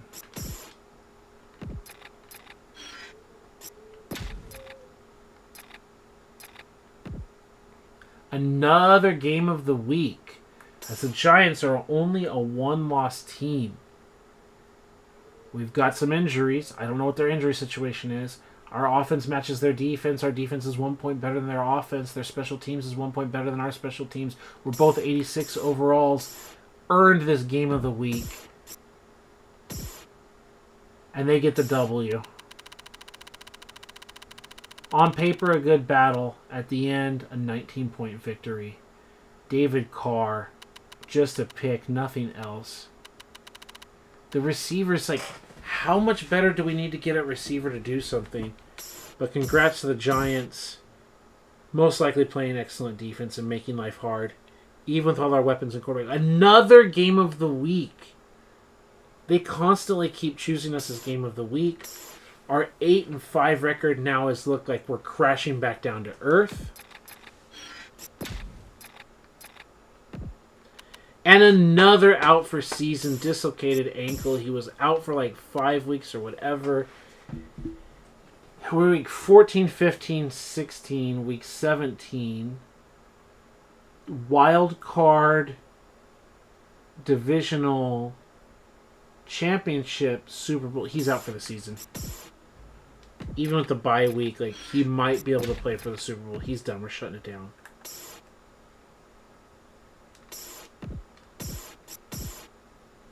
Injuries is a bitch, dog. 8-6, and we're just crashing. 3 interceptions. Only 3 targets. Driver Johnson and the tight end. Oh. Injuries. Lack of performance. Can we beat the Eagles, who are considered a better team than us? I mean, at least we're not having the Eagles season.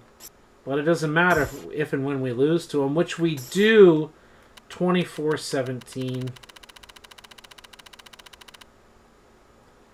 David Carr not playing well. Stephen Davis had a decent game. Again, just 3 targets throwing the ball to. Something's going up with Carr. The season is ending, and we're probably, even with a win, we're probably out of the playoff hunt already. We just completely collapsed. And more injuries, right? Right in, backup halfback, cornerback. Both our starting defensive ends. Our safety is out. The guard is out.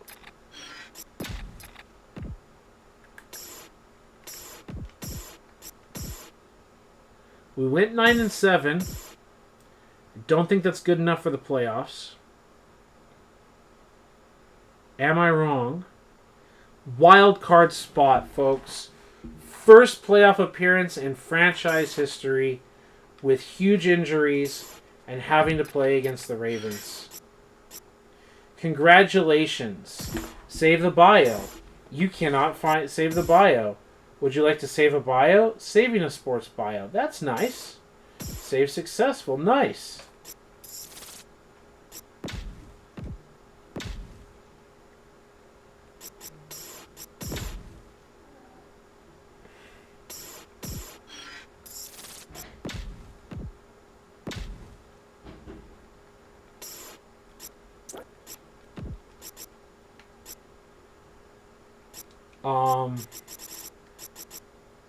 We can't do numbers or anything.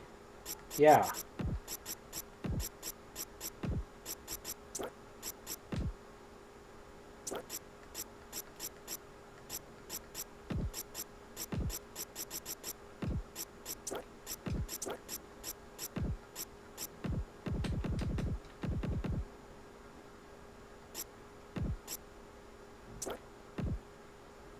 First playoff, whatever.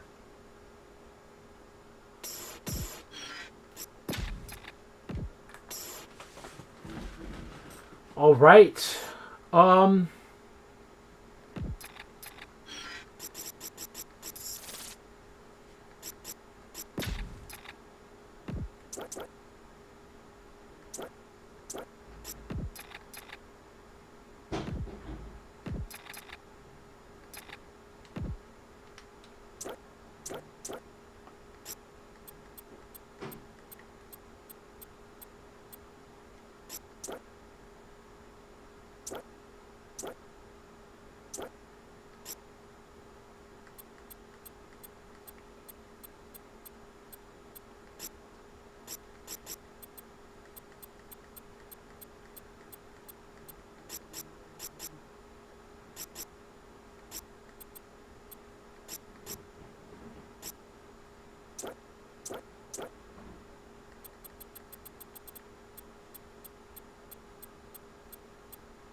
So it's taken us these four seasons, right?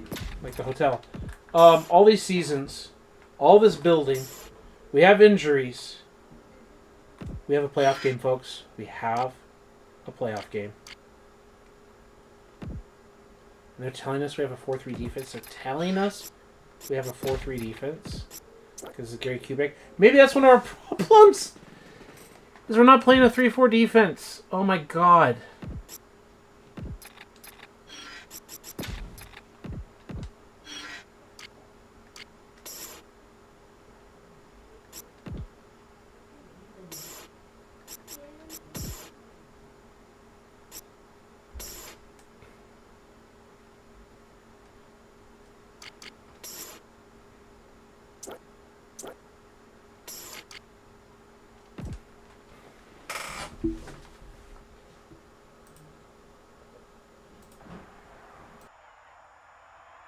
We're live and getting ready for what should be another great NFL matchup. Thanks for joining us for today's matchup in the AFC wildcard game. The winner of today's contest moves on to face next week's opponent in the AFC Divisional Championship as the Texans get set to take on the Ravens. Al Michaels here with John Madden. Welcome you to another exciting game.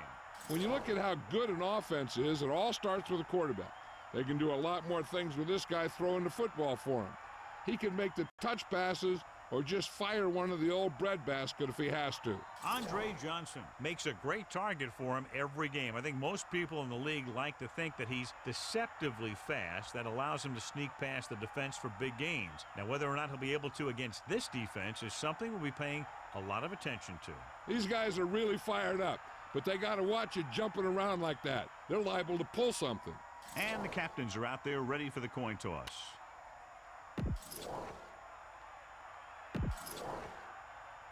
Both teams ready for this AFC wild card game, so let's get it underway.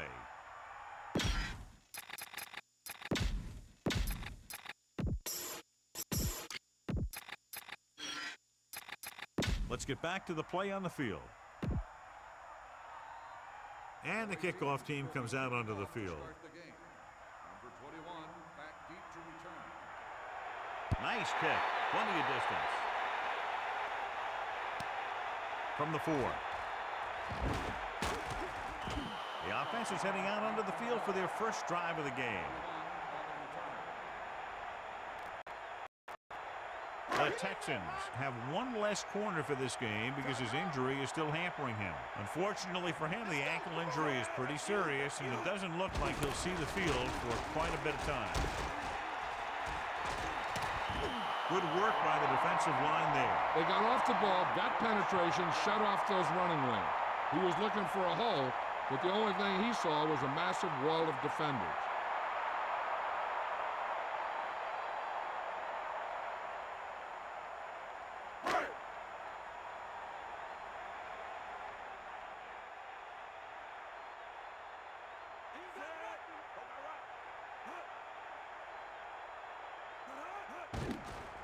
Under pressure, he surveys the field, gets rid of it, almost got it. John, I don't know how they didn't pick that one off. Yeah, the defender was in a perfect position to come up with a big play. He just left his hands over on the sideline. Well, John, it's wild card weekend, and I wouldn't be surprised to see at least one big upset. You know, there's two different mentalities in these games. The guys who just barely made it in are just excited to be here, and they're playing loose. But the higher-seeded teams sometimes look beyond this week and see who they'll have to play in the divisional game. That could lead to some big upsets. Oh, he makes the catch anyway. He's short of the first down with that catch. That's a poorly planned play. You have to know that you have to get past the first down marker on third down. Anything less has to be a failure.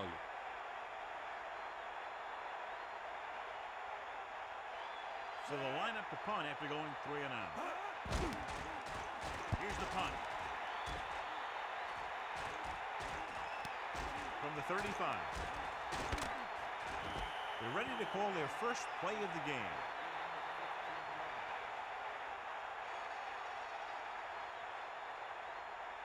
They'll take over at the 49-yard line.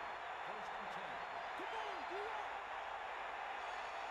Come on, Tosses it out to the right. Gain of about 1. 1-yard gain on the play.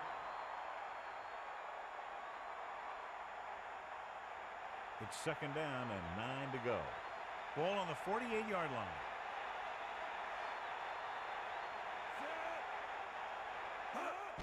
Hand off to the tailback.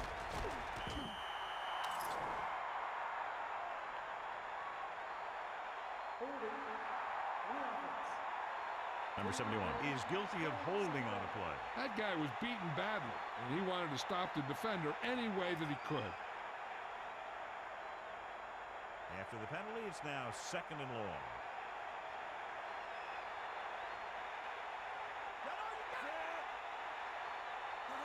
Drops back. He's looking, rolls right, gets rid of it. This one falls incomplete. The pass was right there, but he couldn't bring it in. That's got to be a little disappointing. He's been putting in a lot of extra time at practice catching balls, but it looks like he's really having a tough time keeping his concentration out there. The quarterback gets set with only one back behind him. Closing in, gets the pass off, and he hits his target. Pickup of about 7.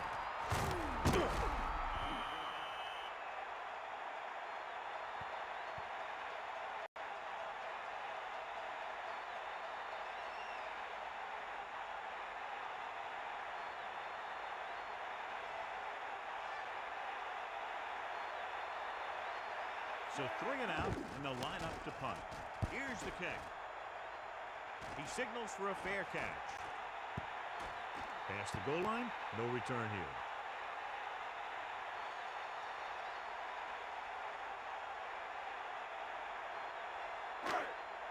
Sideline, D. That's all you got. Bust the script. The Ravens using motion. Give it all you got, D. Come on. To the left. About a 1-yard loss.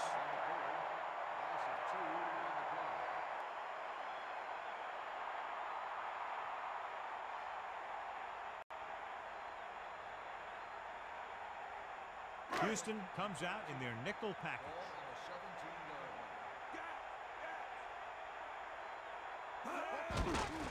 Pressure, the throw. Incomplete. Number 23. Just made a great defensive play. That's what you look for. You have guys watch film each week. You try and figure out where he likes to go with the ball in certain situations. Then when you face that situation in the game, you're right there in position to knock the pass away or force an interception. The Texans line up in the quarter defense. Abrams moves in motion. Steps up into the pocket. Looking for an option. Throws it. Intercepted. Number 23 made a great read and came up with the interception. The quarterback seemed to rush that one a little.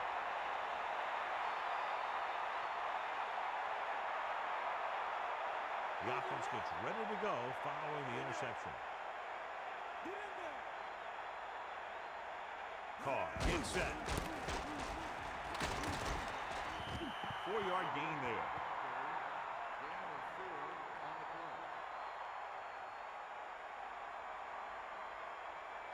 Only one man in the backfield.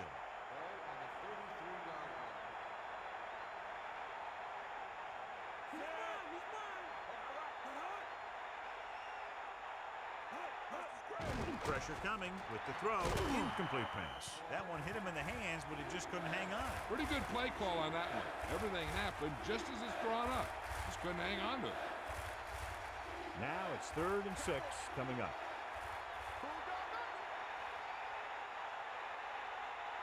Baltimore looks like they're playing the pass as they're lined up in the dime.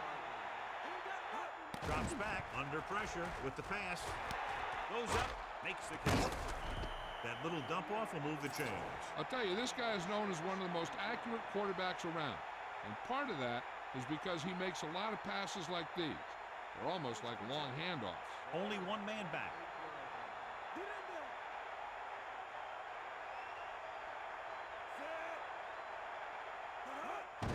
Hand it off to the back. He's taken down at the 25-yard line. And the halfback picks up about 3.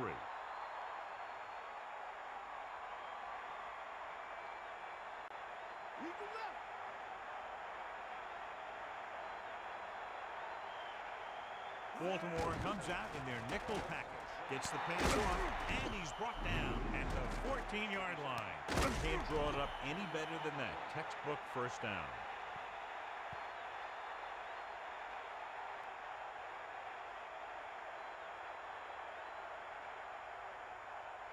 First and 10. Ball on the 14-yard line.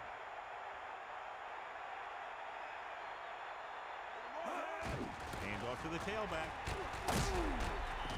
Running back picks up about 4 yards.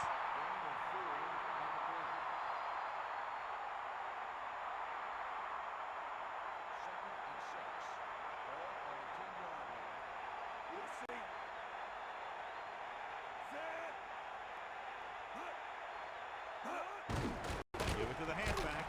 The defender brings him down at the 10. Davis didn't have much to work with on that running play. That's because the defense did a good job anticipating the snap count. With an aggressive defense like this, a hard count could be an effective way to keep him off balance. while trying to draw him off sides. Baltimore comes out in their nickel package. Drops back. Closing in. Flings it to the outside. 4th down now after the incomplete pass.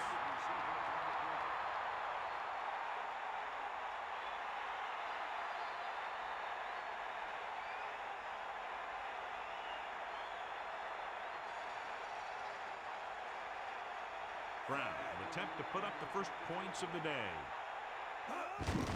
The kick is up. The kick is good.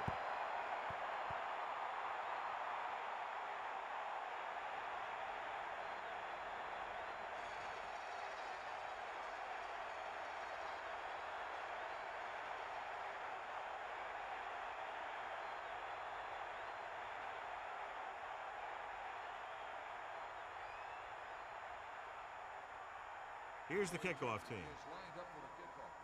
Number 21, back to return. Good distance. From the 4.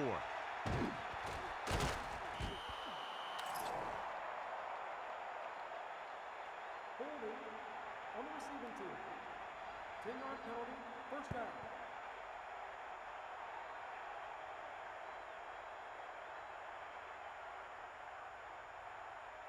It's 1st and 10.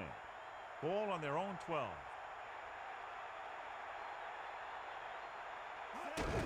Hand it off to the back. Lays into him with a stiff arm. Pickup of about 8.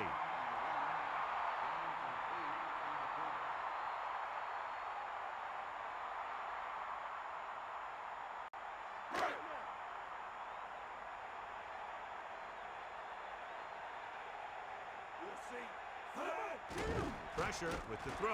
He finds his man.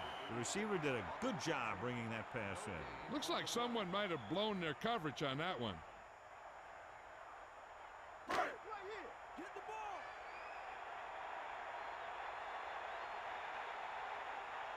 The quarterback gets set with only one back behind him. Gives the ball off.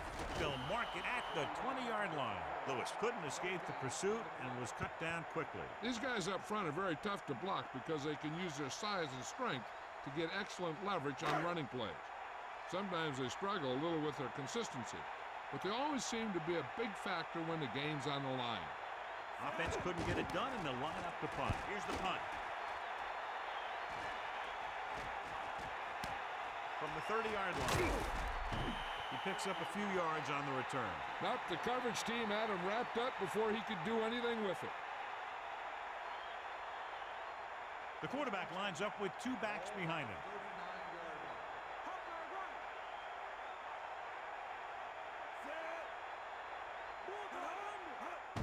Davis misses the tackle. Pickup of about 8.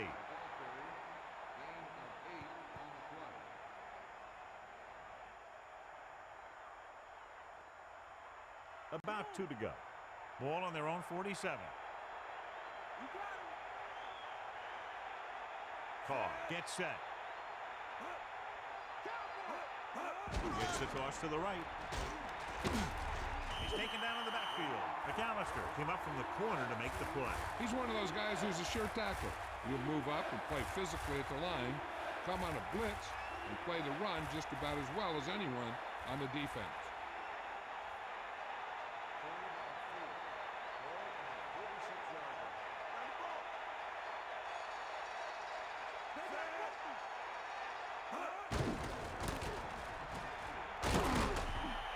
Picked up on that play, resulting in a first down. The line did a great job there of blocking the backside pursuit, which helped them get the first down.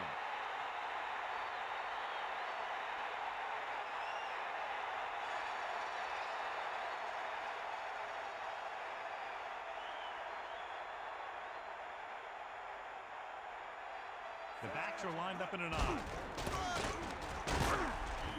Maybe a yard on that counter play, no more.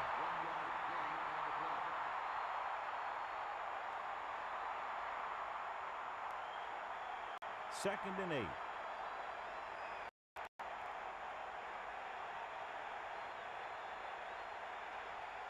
Fifth play of this drive.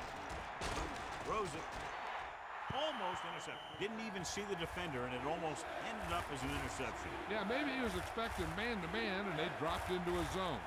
He threw off his reads and where he thought the defense was going to be. Baltimore comes out in the quarter defense.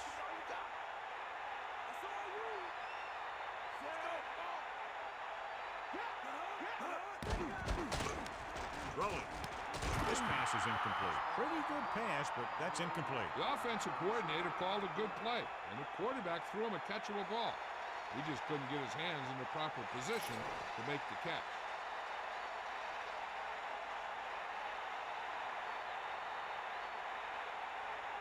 Stanley is looking for a good punt here.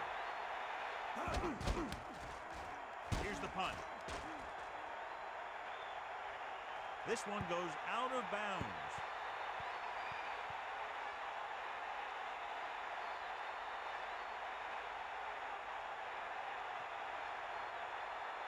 First and 10. Ball on their own 12. They line up in the I formation.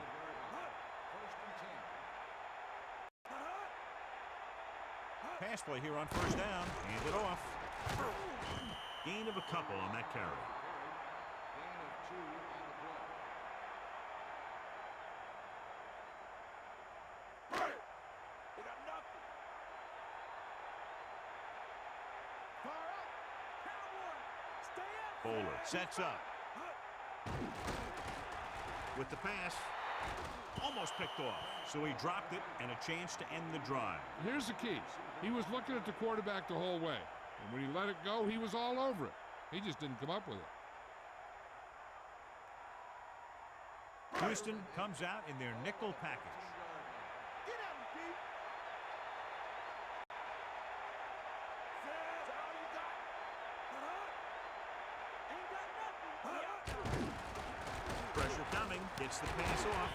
And he makes the reception, but it's short of the first down marker. On third down, you need to make sure you know where you are in the field. Because if you make the reception, it should be good for a fresh set of down. If you make the catch and you don't get the first, it can only be due to lack of concentration by the receiver.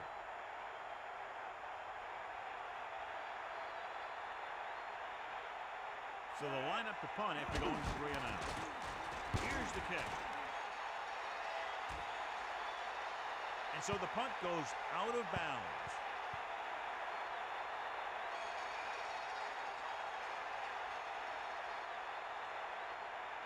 First and 10. Ball on their own 38.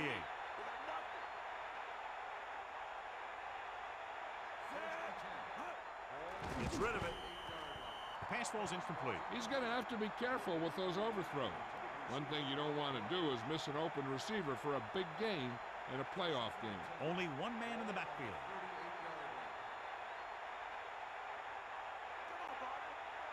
3 minutes remaining in the quarter.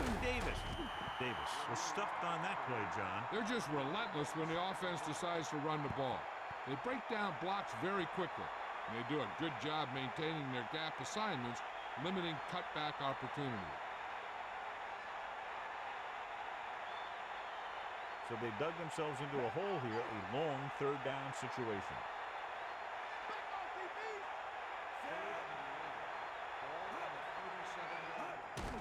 Under pressure with the pass. Incomplete. No catch that time. Now they'll face 4th down. That's a little surprising.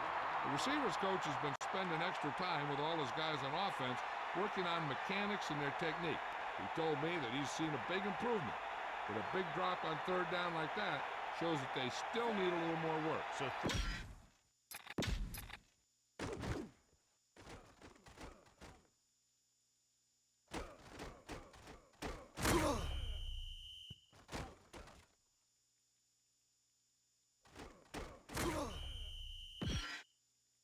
and we go back to the game. Here's the punt. From the 24-yard line. Watch here as he's able to avoid the blocker and get in there and make the tackle. Well, that's how you're supposed to play. Don't stop. Keep going until you reach the ball carrier.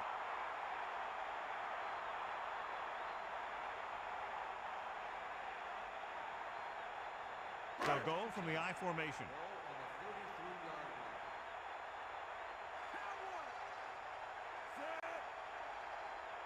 To the air on first down. Powering ahead. Loose ball. The Ravens get it. That was a lucky bounce. Yeah, he picked up the trash. 2nd and 10.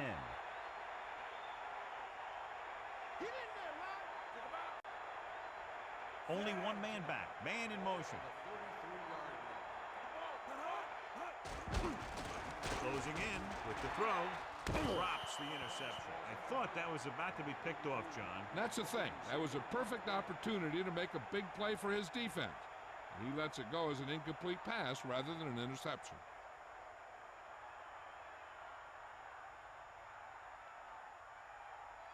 Houston looks like they're playing the pass as they're lined up in the dime.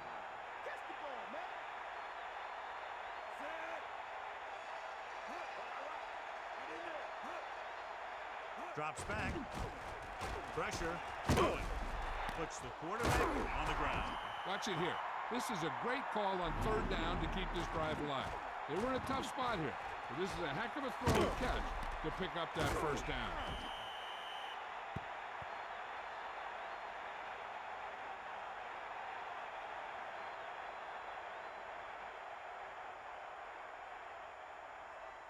So they have 1st and 10 here. Ball on their own 47. Bowler gets set. Missed tackle. What a collision. He's taken down at the 46. Penalty marker down in the field. They're moving in the wrong direction. A play like that will just kill a coach. You're trying to put a drive together, and then boom, something like that happens. It'll be 1st and long here after the penalty backs them up. Lewis, the deep man. Hand it off. And he's tackled at the 47. Picks up maybe 3 on that carry.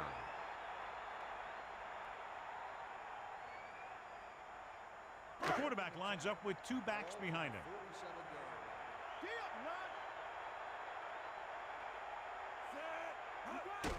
Pressure coming. Too much heat on the quarterback. And the thing is, when you only have 3 guys with their hands on the ground, you know who they are. But you don't know who that 4th rusher is going to be. And sometimes that guy will come free. After the sack, they'll be looking at 3rd and long here. Let's go, come on. Set. Fire out. Check him out. Give it all you got. Under pressure with the pass. He hits his receiver. Watch it here. This is a great call on 3rd down to keep this drive alive. They were in a tough spot here, but this is a heck of a throw and catch to pick up that 1st down.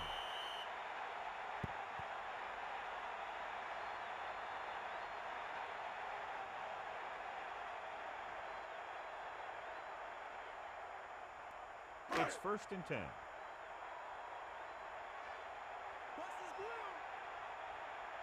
They'll go from the I formation. Man in motion.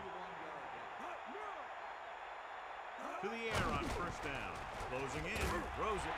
Perfect throw. And he's ridden out at the 22-yard line. He flings that pass right to his receiver. That quarterback rarely throws a bad ball.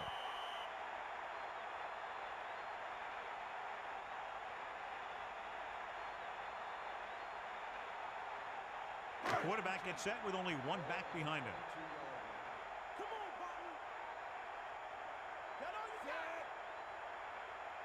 Pass play here on 1st down. Pressure, gets rid of it, picked off. And he forced that one. Yeah, and the key to that play was the pressure on the quarterback. They were in his face, and it caused the throw into the middle of the defensive zone for an interception.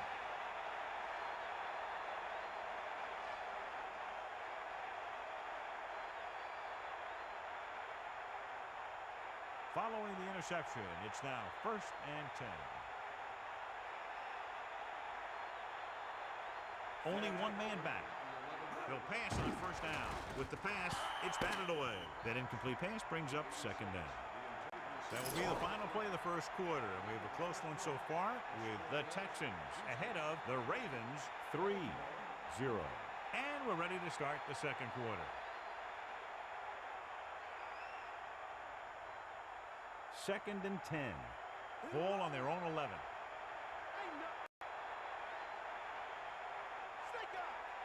The Ravens come out with 3 down linemen and 7 defensive backs. Great pass. They move the sticks with that completion. I'll tell you, he put that one right on the money. They're just out there playing a little pitch and catch.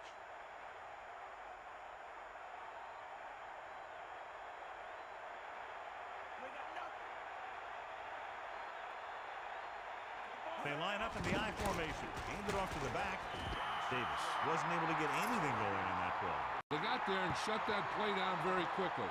That's just a case of studying game film this week paying off. When you know what they like to run in certain situations, you can anticipate the play call and stop the play before it even gets started.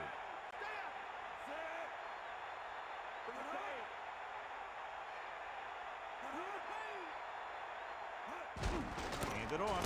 Bullwick brings him down at the 27. And now our viewers can see how successful each team's main running threat has been today. So they dug themselves into a hole here, a long third down situation. Ball on their own 27. Carr gets set.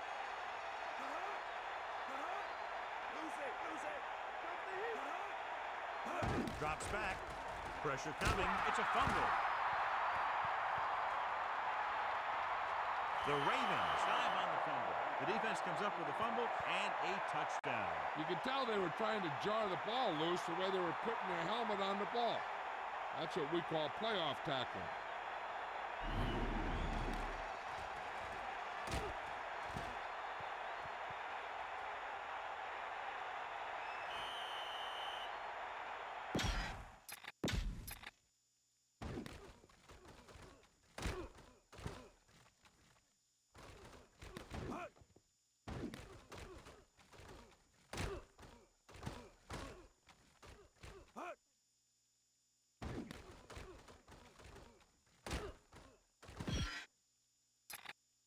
Back to the field.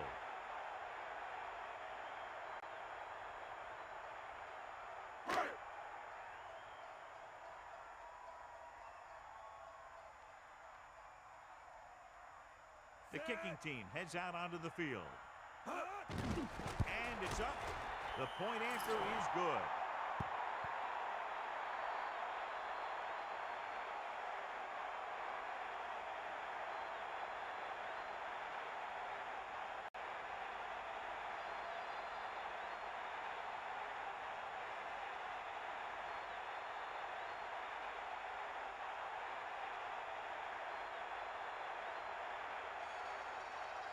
Zastadil comes in to kick off. Not a real deep kick. Should be returned. From the 12-yard line. The Texans will start this drive from the 27.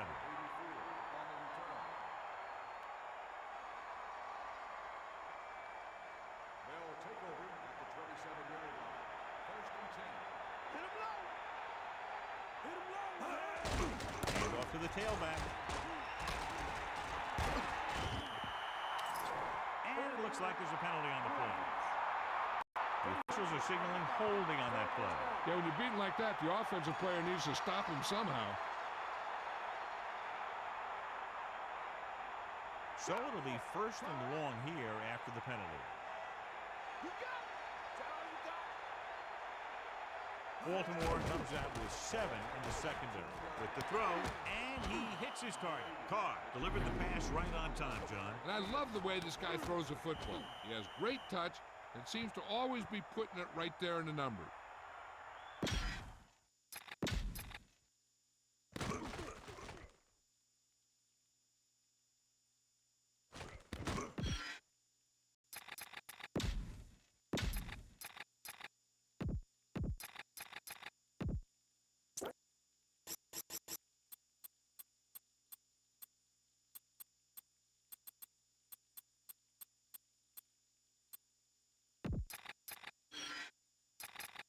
And we go back to the game.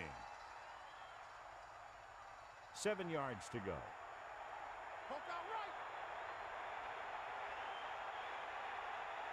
The Ravens come out in a nickel package. Give it to the halfback. Gain of 5, maybe 6 yards there. Gain of 6 on the play.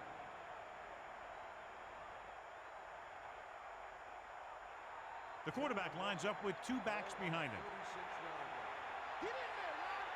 Bring that green, baby. Come on, Papa. Crosses it right. Can't bring him down. Davis couldn't get out of the backfield. That was just a defensive line getting lower than the offensive line. When your defensive guys up front can control the line of scrimmage, it makes it very difficult to move the ball on offense.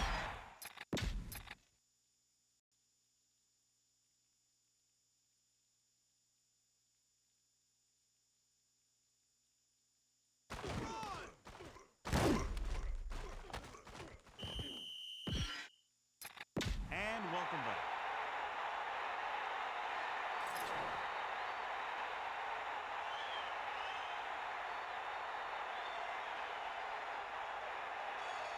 Offense couldn't get it done, and they'll line up to punt. Here's the kick. From the 15. Still not a bad return. It's time to see what the offense can do now as they come back out onto the field. The coverage guys got downfield quick enough to prevent anything from developing. 1st and 10. Ball on their own 24. Sideline to sideline. Passing on 1st down. Under pressure. He's taken down in the backfield. Good coverage scheme there, creating problems for the quarterback. He's had a tough time making reads when the defense mixes up their zones. What you want to do is look to the middle of the field or the seam right between the corner and the safety for completions. Bowler sets up. Lewis. 4-yard gain there. And now our viewers can see how successful each team's main running threat has been today. Houston comes out with 7 in the secondary.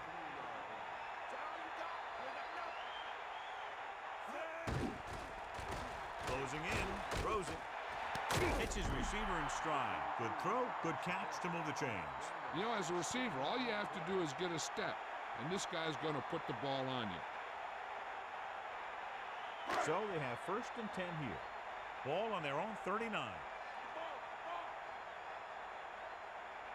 Bowler with a man in motion.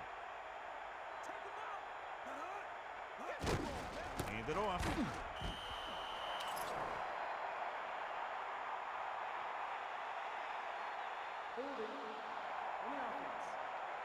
And it appears this one will be a hold. When your feet and your body get in the wrong position, that's when you start to hold. And he got caught right there. Get the ball. Run, run. Come on, Butler. Set. For an option, gets the pass off.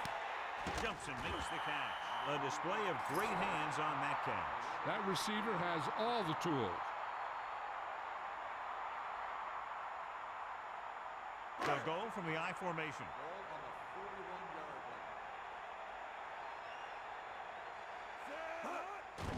Pressure with the pass. Incomplete pass. If his team wants to make the next round, he's going to have to make that catch.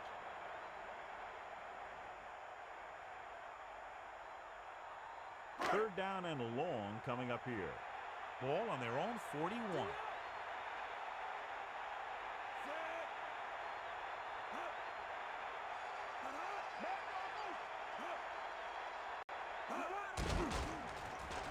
Gets the pass off.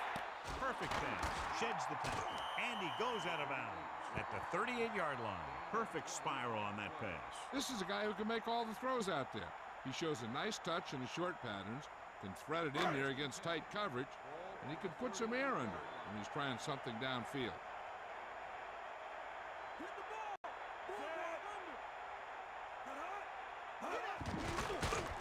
Pressure coming. Throws it.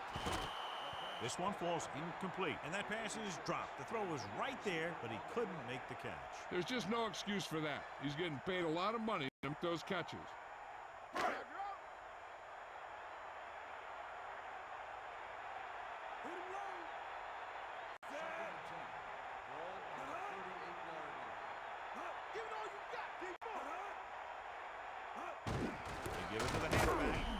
And they lose a few yards on the draw. And there was nowhere to go. The defensive line looked like they knew exactly where that play was headed right from the start. And they'll face a long third down here. Ball on the 39-yard line. Lewis lines up behind his fullback in the eye. Gets the pass off. Incomplete. Number 23. And a great defensive play tipping the pass away. He has a knack for making a big play. And that was another one right there.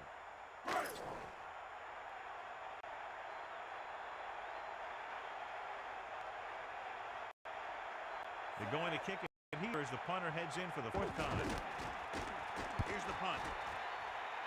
And he waves for the fair catch. And this one comes back out to the 20.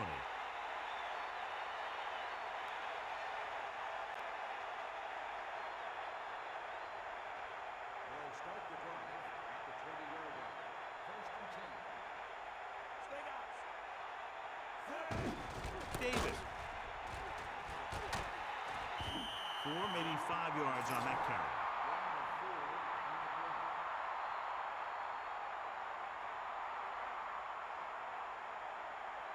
It's second down and 7 to go. That all you got?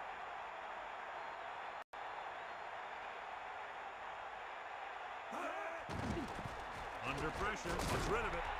Ooh, nearly picked off. I thought that was about to be picked off, John. Yeah, he started thinking about how he was going to take it back the other way and make a big play for the defense. He just forgot to bring the ball with him. Dimebacks in for this play. Ball on the 23-yard line. Davis.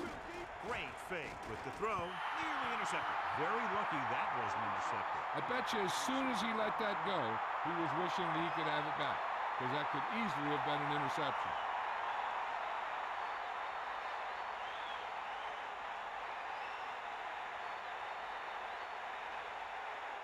Unable to get anything going on that series, they'll have to punt it away here. Here's the kick. From the 30-yard line.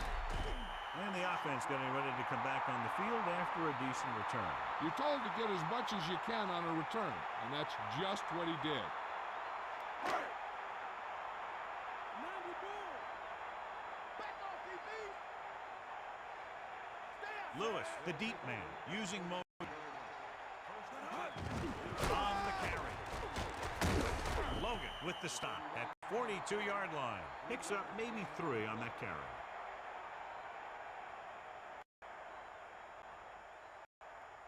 Seven yards to go. Eagle left. We'll see. Hit him low. Lewis lines up behind his fullback in the eye. Bowler with a man in motion. Come on, gee up. Leave it off again. Off and run. Tackle at the 49. Lewis with a nice run and picks up the first down. And it was well executed. They hit their blocks, and the back found the right hole to get down the field and pick up a first down. They'll go from the I formation.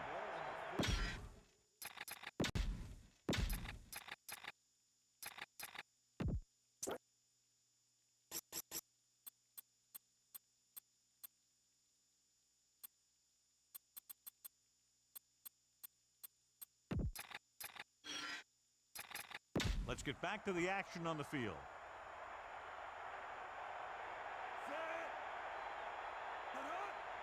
Passing on first down. Gets rid of it. The defense has it. A lot of space in front. The 40. The 30. That was one heck of a play by the defender. Sometimes the playoffs bring the best out of certain players. Maybe he's one of them.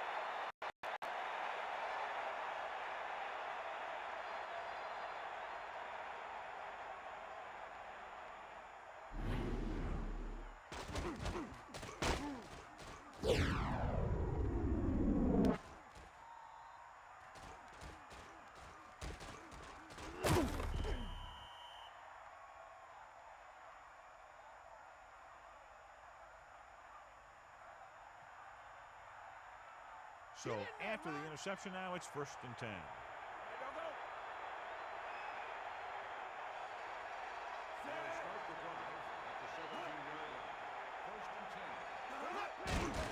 off to the back. And he's tackled at the 7. So that was a pickup of about 9.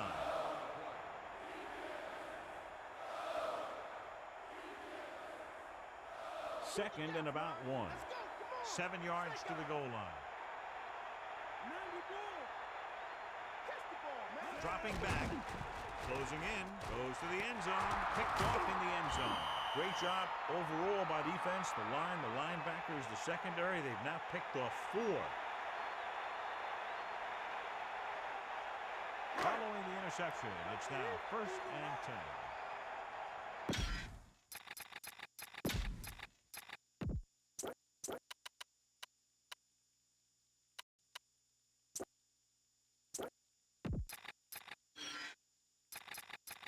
Back to the game.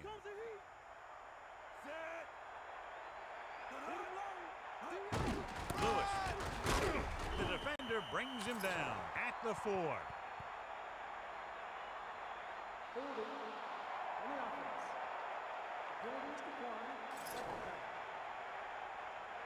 John, he's hurt. We'll get an update from Melissa as soon as the extent of the injury is known.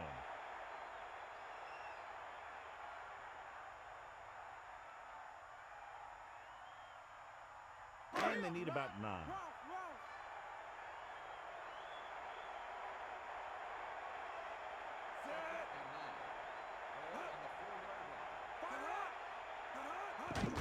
They carry it. Breaks free. Clears the defender. Can't bring him down. Breaks the tackle. Great run there. That'll be a 1st down. Yeah, and when the back can get out there and run through defenders, it just makes this offense that much more difficult to slow down.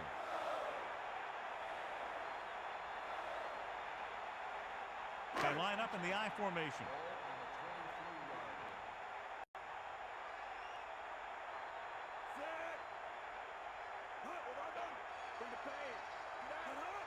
Dropping back pass on 1st down. Pressure. A lot of room to work with. The 30. He can't wrap him up. He lost it. Watch. Now, the key to this 1st down was the fact that the defense lost containment on the quarterback. He's out there running around, and that time it got him a 1st down.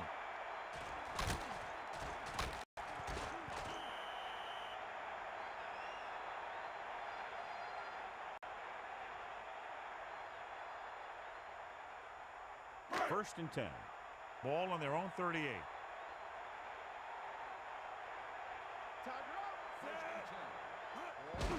We'll get the call again. Good gain of about 7 on that play.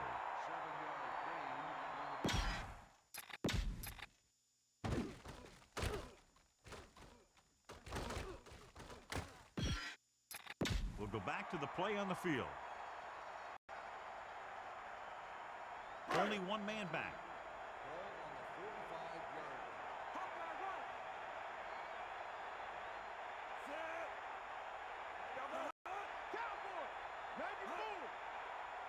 Looking to run it here. Pressure coming with the pass, and the catch is made. That's 3 times on this drive they've been able to pick up a 1st down. Yeah, and the thing is, they'll be doing more than just picking up 1st downs if this success continues. They're going to be picking up some points. It's 1st and 10.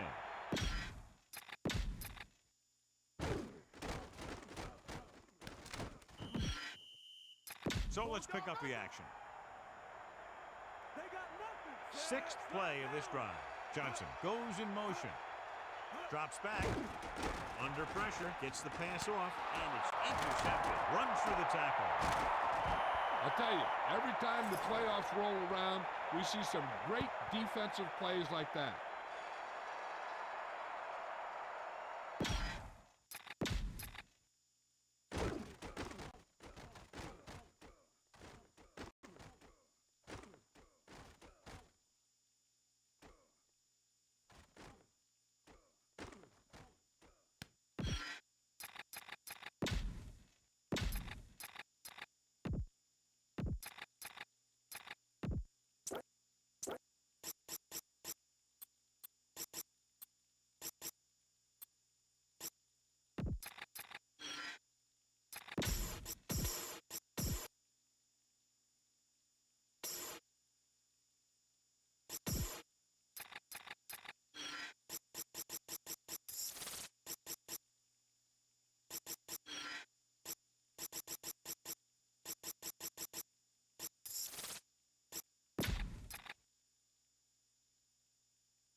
Coming to you live from Atlanta, where the fans are anxiously awaiting today's game.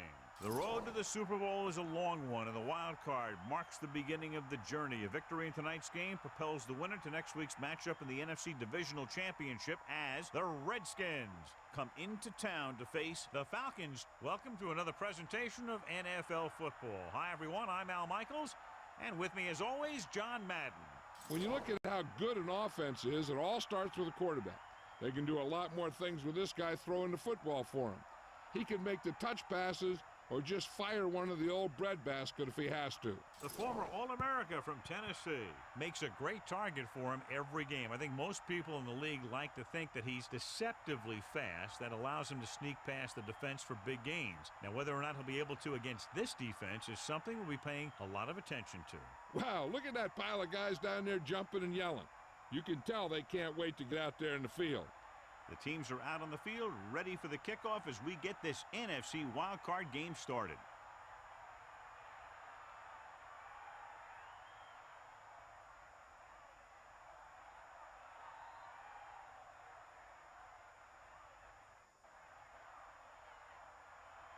Here's the kickoff team. Nice kick, plenty of distance. From the 7. The Falcons will start this drive from the 26-yard line.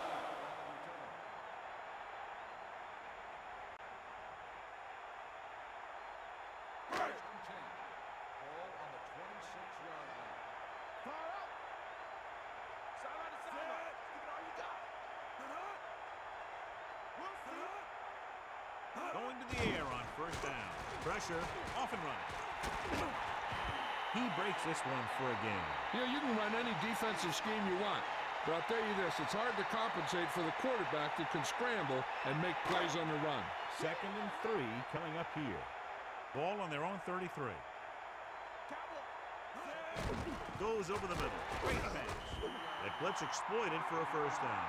Yeah, the quarterback did a heck of a job to read what the defense was doing and find the right guy. Well, John, it's wild card weekend, which normally means for some pretty wild matchups. Yeah, some of these teams who get a wild card spot are really surging. They might not have played consistent football most of the year, but now they're getting into the playoffs, and they're just starting to hit their stride. This should be a great game. Looking upfield, he's taken down at the 48, pickup of about 6 yards.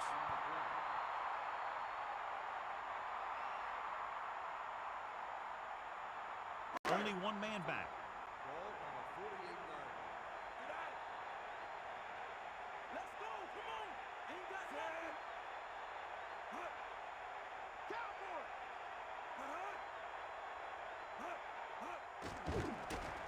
Closing in with the pass. He easily could have taken that one all the way back. And he's back in his zone. He's reading. He sees the quarterback the whole way, and then he gets a chance at an interception. He just didn't finish the play. About.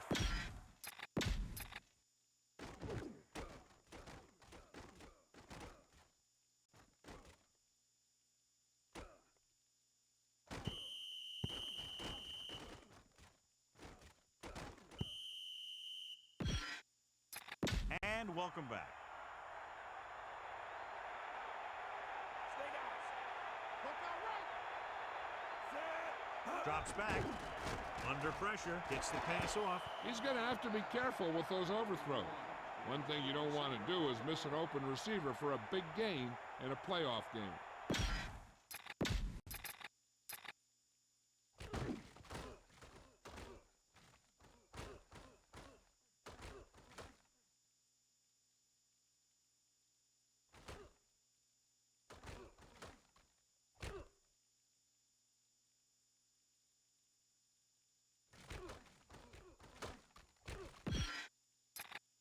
And we go back to the game.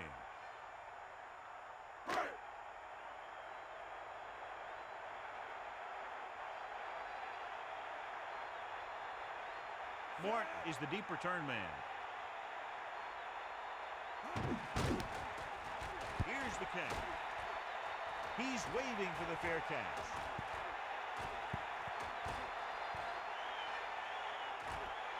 They're ready to call their first play of the game.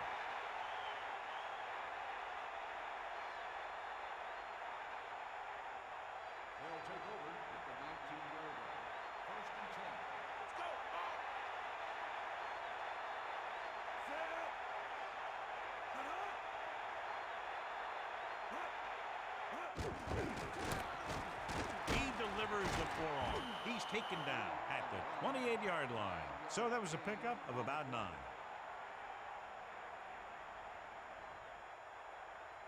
Second and about 1. Ball on their own 28.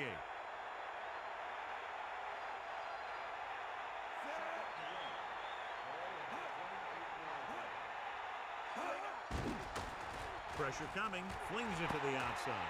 A lot of room to work with. They were able to make it past the first down marker on that play. And the receiver did a good job of maintaining body control to jump up and grab it.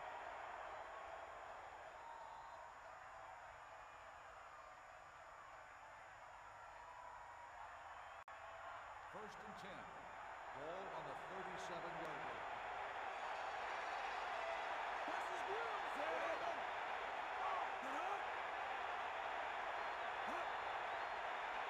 Throwing on first down.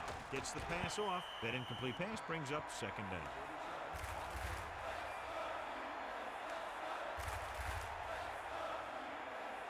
So it's second and 10. Ball on their own 37. Rams get set. Cole in motion. Drops back. Pressure with the throw. He shakes the defender. Great move to get free. How about that speed? Great individual effort by Patterson. And that's the thing with this guy. He has more speed than you do. And if you give him any room at all, he's going to make you pay for it. Fred Smoot won't be in at corner. He's still hurting. His back is what is injured, and it's going to keep him out for a few weeks.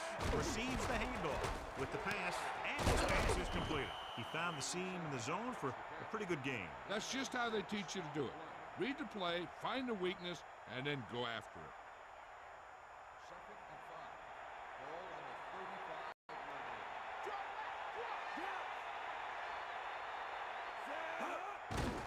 Closing in, gets the pass off. This one falls incomplete. That pass was right there, but he was unable to hang on. And the receiver just dropped it. I was watching him in practice the other day, and he didn't miss a ball. Looks like he just took his eye off that one. It's third down and 5 to go. Ball on the 35-yard line. The Falcons come out with 3 down linemen and 7 defensive backs. Big opening. That's 3 times on this drive they've been able to pick up a first down. Yeah, and the thing is, they'll be doing more than just picking up first downs if this success continues. They're going to be picking up some points.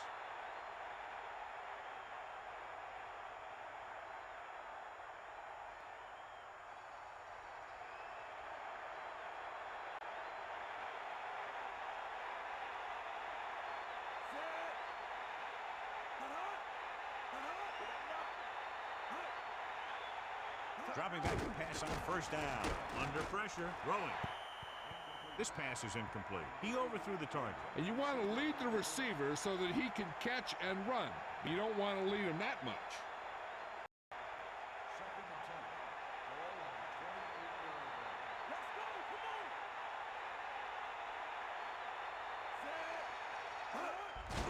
Hand it off. Gain of about 5.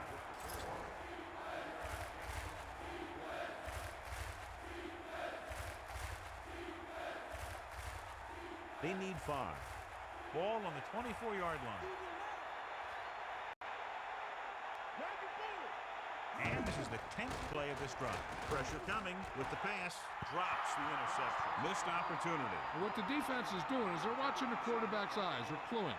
They're in position so that whatever happens, the ball is in front of them. And that time, it almost got him an interception.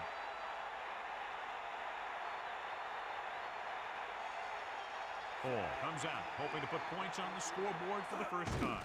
And it's on its way. Splits the uprights, and good.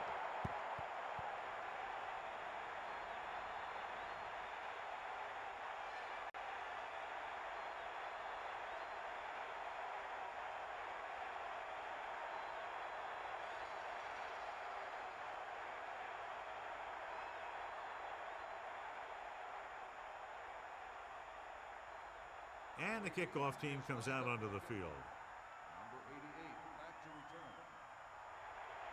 Good kick, should be returnable. From the 8-yard line. The defense will try to force them to punt again as they did the last time the offense had the ball.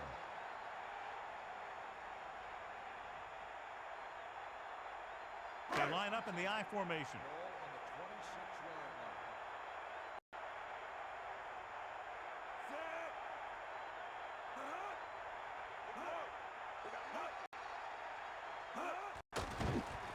Pressure, gets rid of it. This pass is incomplete. The coach might have to settle his quarterback down a bit. If he keeps overthrowing receivers like that, this will be their last game. So it's 2nd and 10. Ball on their own 26. Yeah, that's all you. Get in there. Get out there. It's the toss to the right. Bailey came up and shut down the run. Yeah, they tried to get around the end. He came up from his corner position and boom, he makes a heck of a tackle. The Falcons line up in the shotgun. On the 25-yard line. Passes left. Great throw. Now this is one heck of a play. Look at it. You're in a hole here on 3rd down, and they come through with this perfect play that gets them a first and keeps the drive going.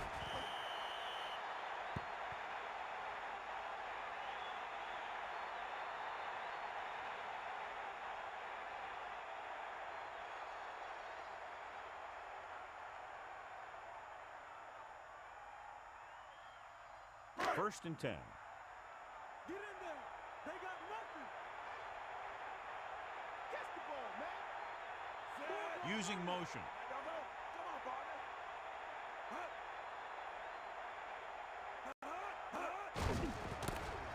He shakes a defender. What a collision. Let me show you what happened on that run. This guy absolutely tees off on the defender. I mean, he puts him right on his back. That's about as good a block as you're going to see.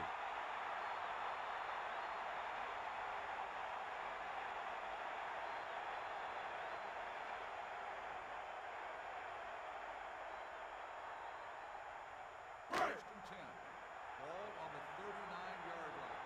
Got him. Got him. Ain't got nothing. Fire out. Set. Here comes the heat. Crumpler breaks 3 of the defenders. Good job up front as the line springs the back for the first down. The thing that happened there was the offensive line did a heck of a job of blocking that blitz, and that allowed the back to get through the line and into the secondary.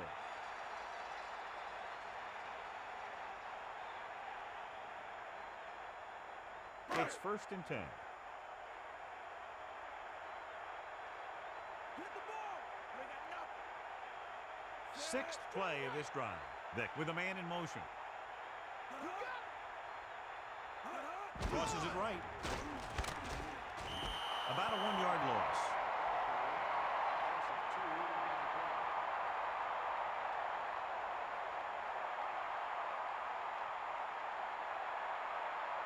Second and 12. Ball on the 31-yard line. Come on, D-up. 7th play of this drive. Drops back. And he's brought down in the backfield by Wilkinson. They got planted on that play. Yeah, he did. That's the kind of thing that sometimes will make a coach cover his eyes on the sideline. I'll tell you, that's something you never want to do.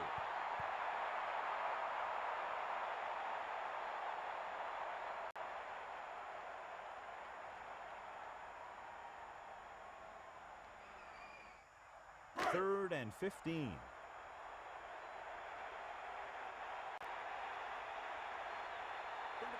And this is the 8th play of this drive. Closing in, he surveys the field into the open field. He really ate up the coverage on that play, John. That receiver makes all of his receptions look easy.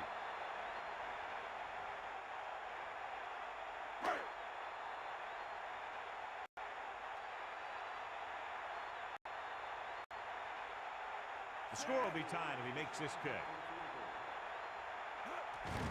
The kick is up, through the uprights, and good.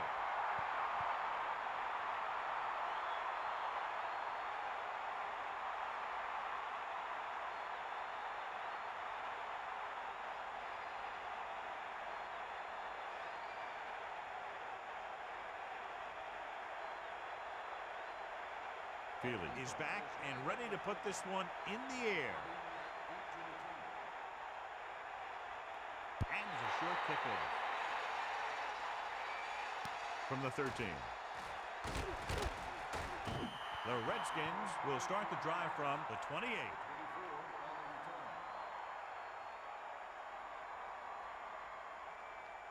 So they have 1st and 10 here. Ball on their own 28. They line up in the I formation. They'll pass on 1st down. Under pressure, throwing. The receiver displayed great concentration and body control. That's one of those things that you can't teach. Field awareness like that's hard to find.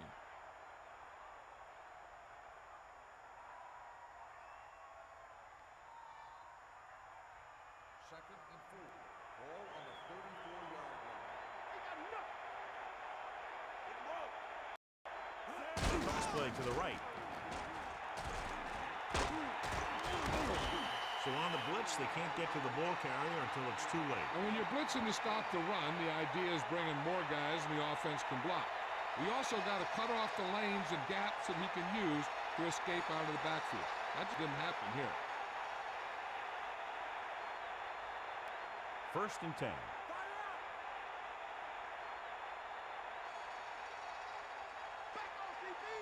Rams get set. Man in motion.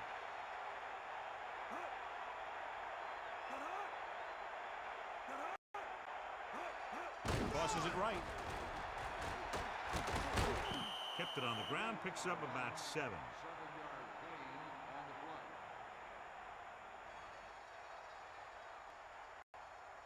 The backs are lined up in an I. Ball on the 50-yard line. Bust this grill, D. Set. Hut.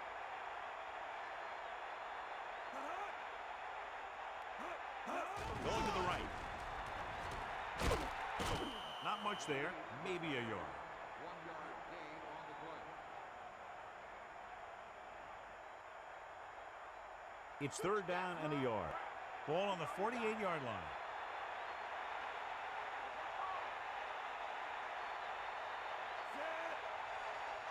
Patterson fakes the handoff. Rolls out to his left. Looking for an option. Rams didn't get that pass off quickly enough. Switching to a 3-step drop might be a pretty good idea. He has to find a way to get that ball out of there a little more quickly.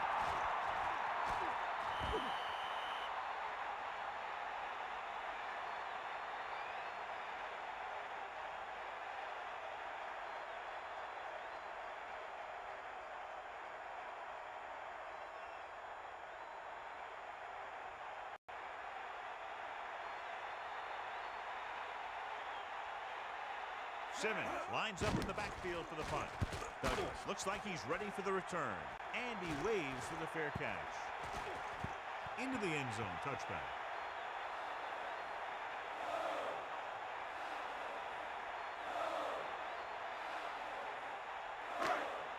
Give it all you got, D. Come on. Set. Hut. Hand off to the tailback. The interior lineman, John, got off the ball very well on that play. And the key to stopping that kind of run is exactly that. Whoever fires off the line faster and gets better leverage is going to win those battles at the line. The quarterback gets set with only one back behind him. 18-yard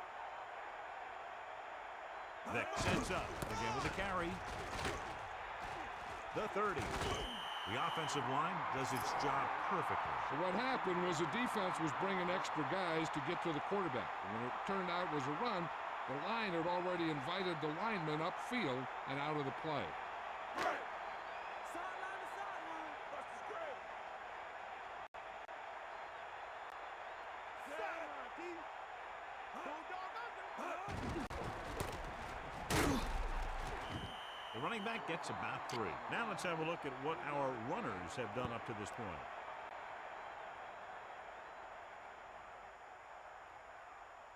Second and 7. Bring that pain, baby. Hit him low. Set. Using motion. That's all you. Going to the left. throw ball with the tackle at the 46-yard line. Good gain on the ground gives them what they needed for a first. And that's just good running. They sent a couple of blitzes in to try and stop him in the backfield, but he just broke free and got past the sticks for a first down. Stay guys. Here comes the heat. Wow. Fifth play of this drive. Going to the air on first down. Pressure coming with the throw. Great pass. And it'll be second and less than 2 following that pass for decent yardage. I'll tell you, when you've got second and short, you can call just about anything and everything. Because if you don't get it on this play, you can always go back out there on third, and you'll still only need a yard or 2 for the first down. The quarterback lines up with 2 backs behind him. 45-yard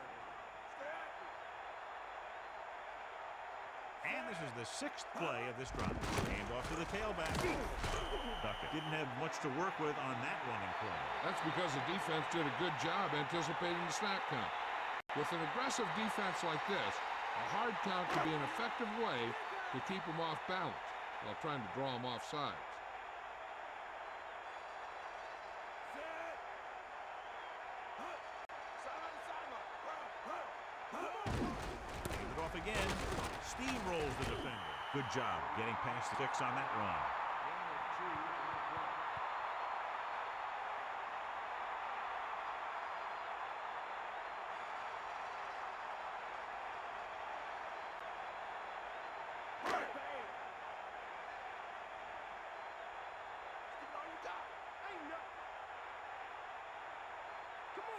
Crumpler, the motion man.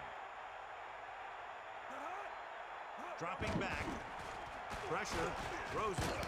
And he hits his target. Great throw to beat the zone. I'll tell you, the defense has to do a better job of coming up and clamping down on the receiver whenever he enters their zone. Washington with 6 defensive backs.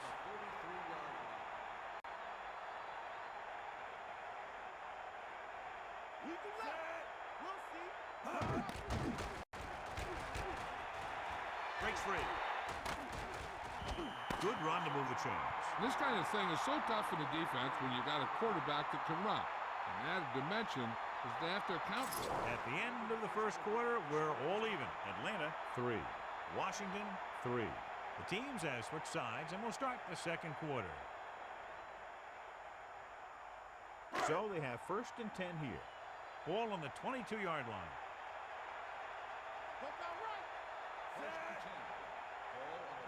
Dropping back to pass on first down. Slings it to the outside. Sometimes a guy has the adrenaline going full throttle in the beginning of the plays, and he wants to make a play so bad, he ends up overthinking and drops the ball. They'll go with the quarter defense. We'll see.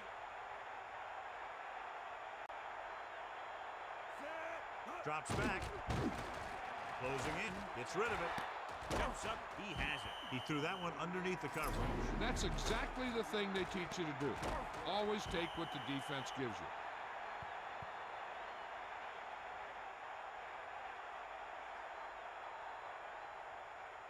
Five yards to go. Ball on the 17-yard line. 12th play of this drive. Using motion. Under pressure with the throw. Incomplete pass. Now, he helped get his team this far, so the next pass they throw to him, he's going to have to catch it.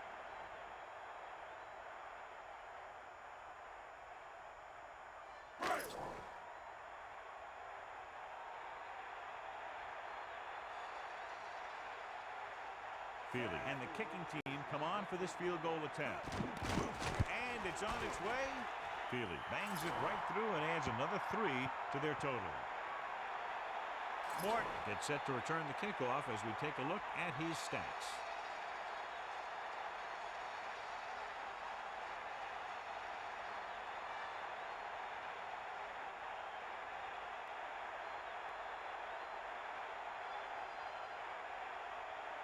Feely will be kicking off.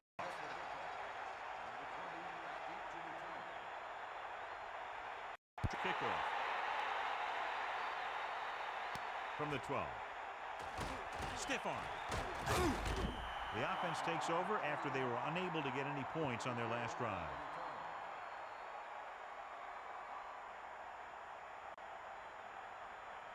Only one man in the backfield. First and 10. Get in there. Set. It's rid of it. Incomplete. He just dropped that pass. That's the type of pass that you got to be able to hang on to. Hit him low. Cowboy.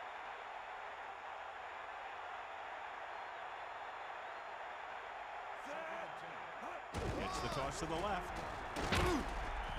Lost about 2 yards.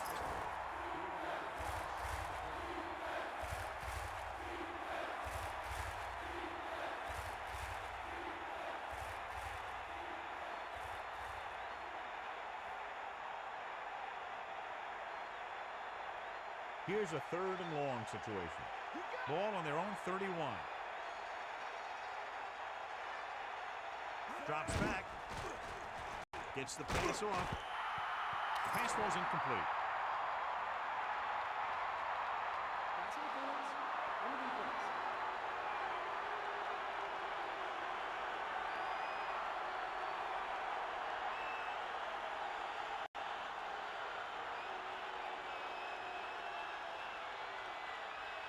First and 10. Ball on their own 41.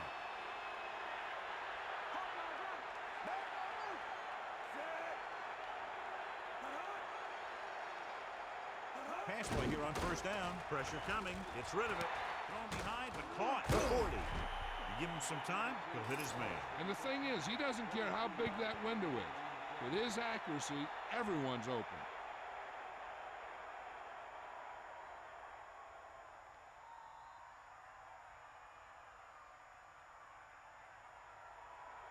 Let's go. Come on.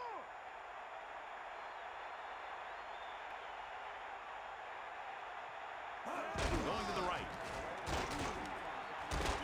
1 yard gain by the running back. Now let's have a look at what our runners have done up to this point.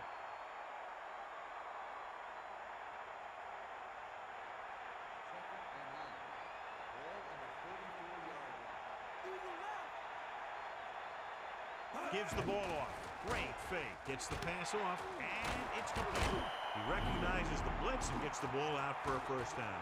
Yeah, he saw a good matchup. He made a heck of a throw to get the ball to his receiver.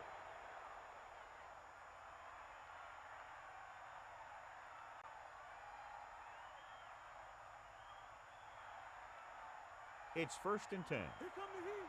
Stay out. They got nothing. They got nothing. Pressure with the throw. Perfect pass. Touchdown, Redskins. He stepped up, made a terrific throw, and it went for the touchdown. That's just great communication between the quarterback and his receiver.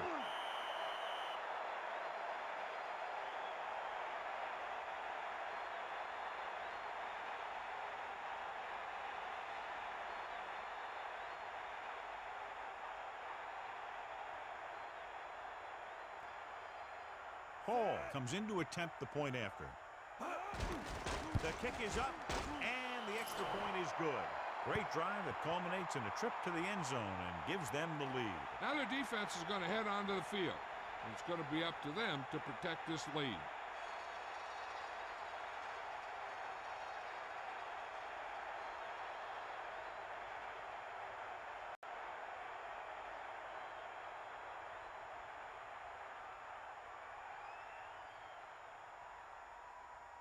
The kickoff team lines Lined up. up for the kickoff.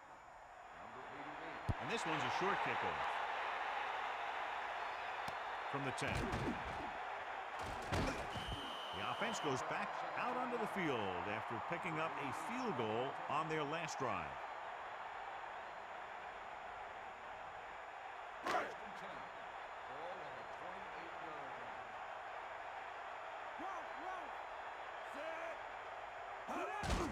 Hand it off. Now that's a stiff one. Decent gain, about 4. With the carry. Gain of 4 on the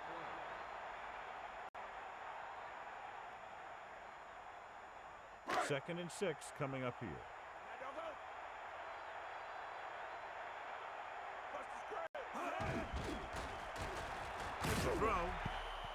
Incomplete pass. He waited just a little too long to get rid of that pass. And he's lucky he was able to get rid of it, but he has to be careful.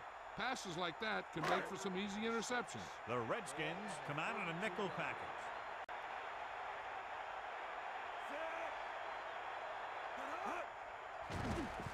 Closing in with the pass.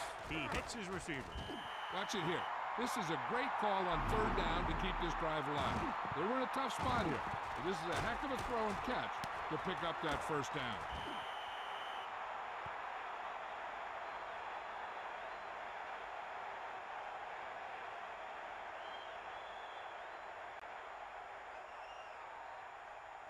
It's 1st and 10. Ball on their own 44.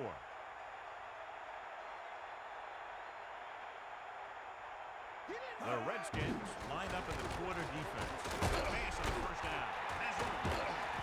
He did a great job of making something out of nothing on that play. The coach will tell his quarterback that if nothing's open and you see some room, take off and get some yards.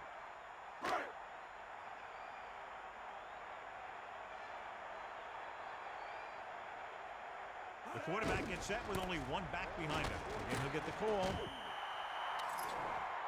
There's a flag on the play.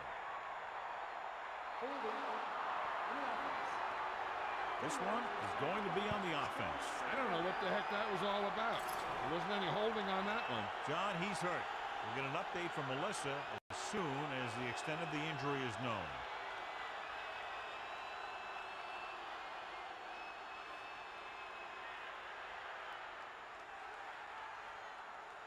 And they need about 9.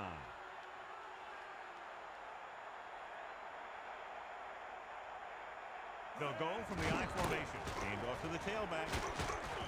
Carries it for 6 yards on that play. Gain of 6 on the play.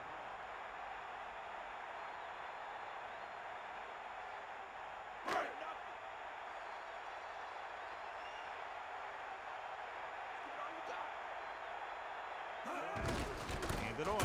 Throw ball. Drags the ball carrier down behind the line. He wraps him up and now has 4 tackles.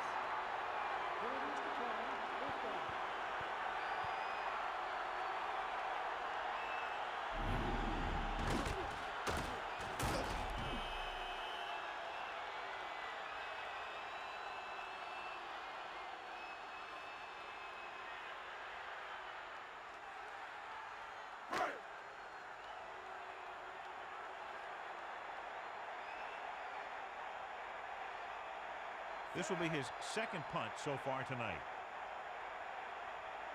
Here's the punt. And he chooses not to return this one. And this one comes back out to the 20.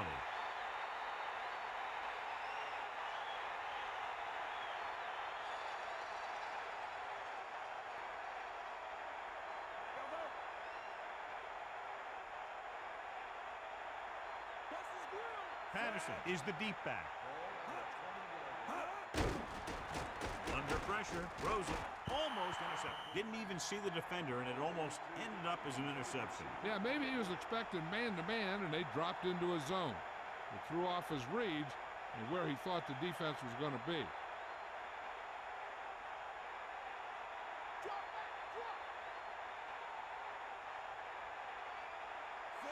Using motion.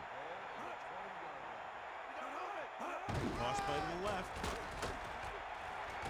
Can't bring him down. And he'll take it out of bounds at the 24.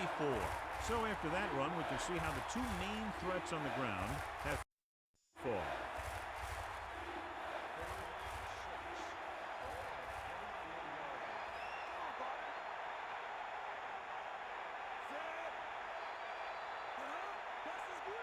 Dropping back with the throw. Right to him.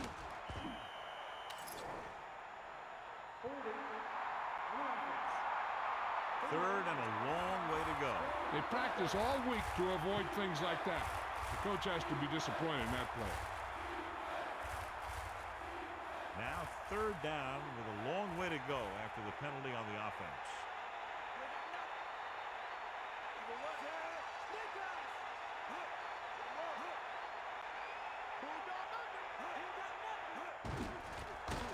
Pressure coming, throwing, And he makes the grab.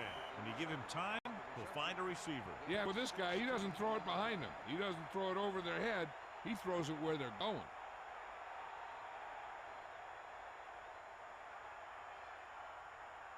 It's first and 10. Come on. Ball on their own 32. Get in there.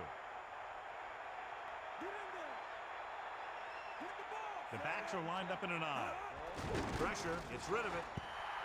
This pass is incomplete. That incomplete pass brings up second down.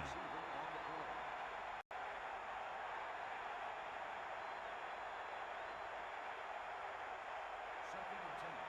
Ball on the 32-yard line. Sideline to sideline.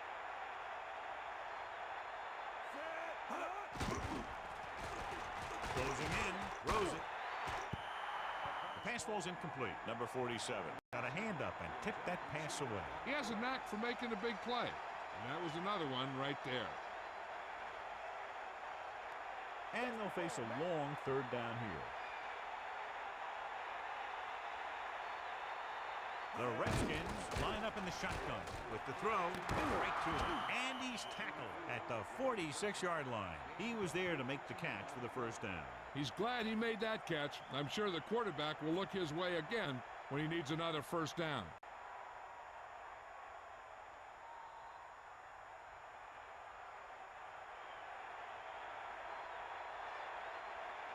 Get at him. Set. They'll pass on first down. Goes with a short pass to the right side. And he slips out of bounds at the 44-yard line. Loss of around 2. Second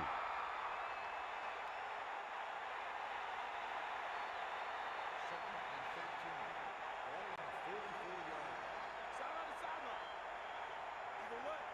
Set. Drops back, under pressure, gets rid of it, almost picked off. I thought that was about to be picked off, John. That's the thing. That was a perfect opportunity to make a big play for his defense. He lets it go as an incomplete pass rather than an interception. Third down and long coming up here. Ball on their own 44.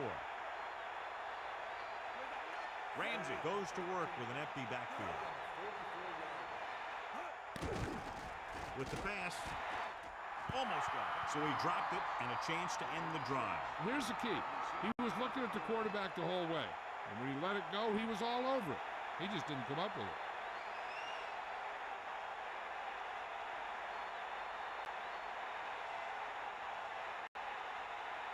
So as we get set for the punt, let's take a look at our returners' stats.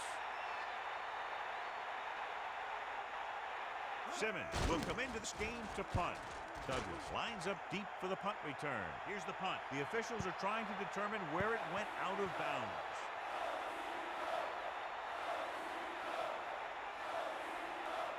Only one man back. At the 26-yard line. First and 10. Cowboy. Bust this grill, D. Set.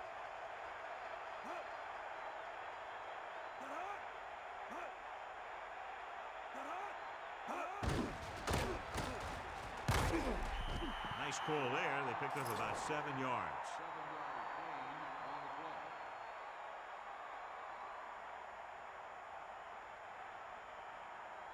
play. They need about 3. Ball on their own 34.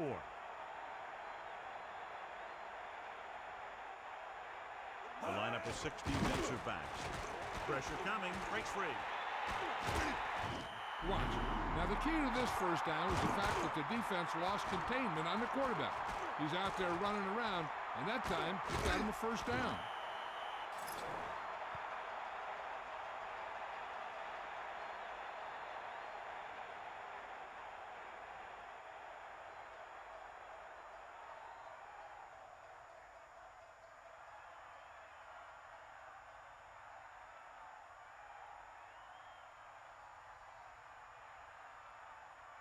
Only one man in the backfield. Ball on the 40-yard line.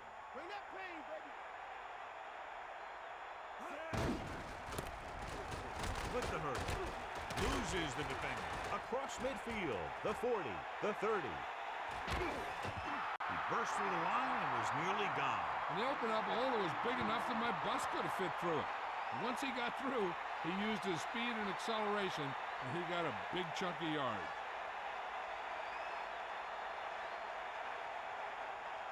So they have first and 10 here. Ball on the 17-yard line. Hit him low. Done. The deep man.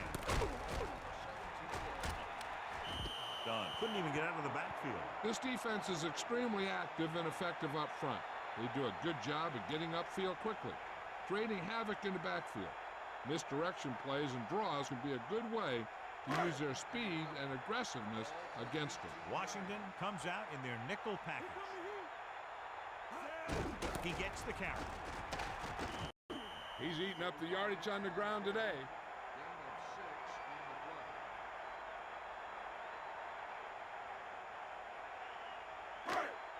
Cowboy. Let's go. Ball. Run. Sixth play of this drive. Throwing. Incomplete. If his team wants to make the next round, he's going to have to make that catch.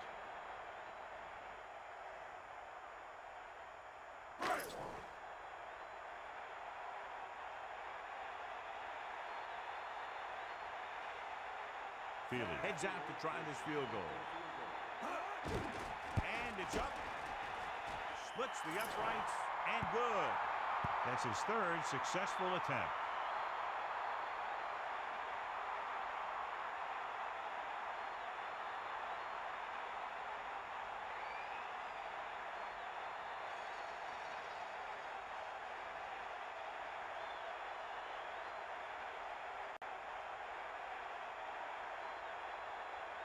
Kickoff team lines up.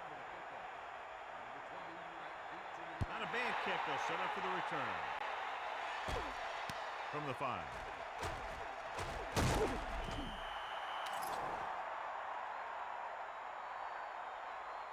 Holding on the receiving team. 10-yard penalty. First down.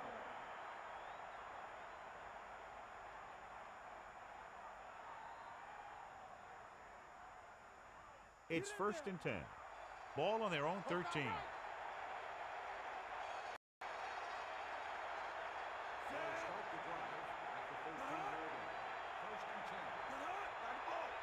Receives the handoff. Setting up play action with the pass. Picked off. That was one heck of a play by the defender. Sometimes the playoffs bring the best out of certain players. Maybe he's one of them. So after the interception now, it's 1st and 10. The Falcons can regain the lead with a field goal. Gets the toss to the right. Lost about a yard.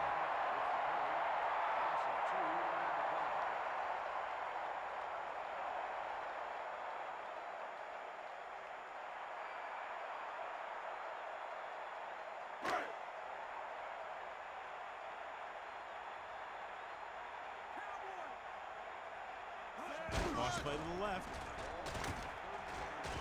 About a 1-yard loss.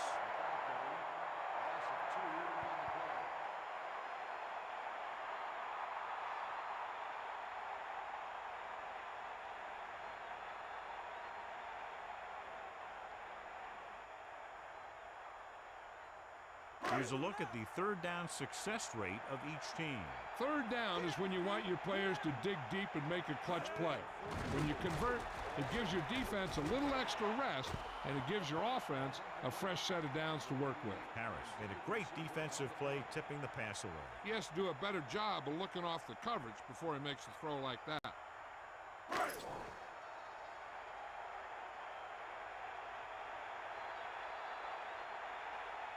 This will be a long field goal attempt, about a 49-yarder. And it's on its way. The try is good. Good effort tonight. Kicking game is clicking. 4 field goals.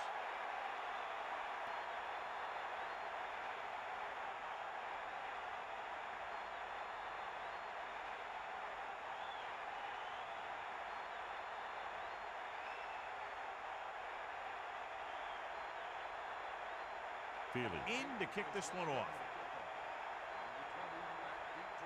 Short kick. He didn't get much of that one. From the 14-yard line. Breaks the tackle. Clears the defender. Holding on the receiving team. 10-yard penalty. First down.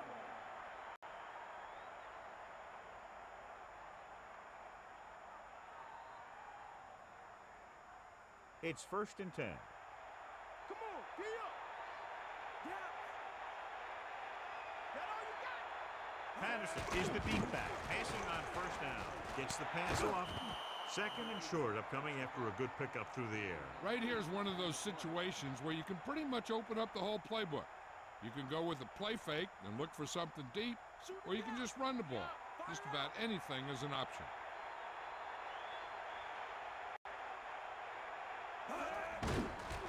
Pressure. He's tackled behind the line. He records his first sack on that play. Huge loss on the play. 7 yards to go.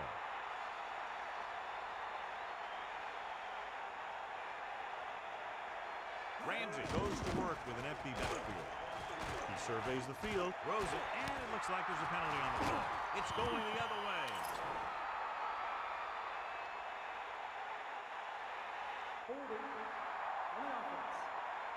He definitely was waiting on the quarterback on that one.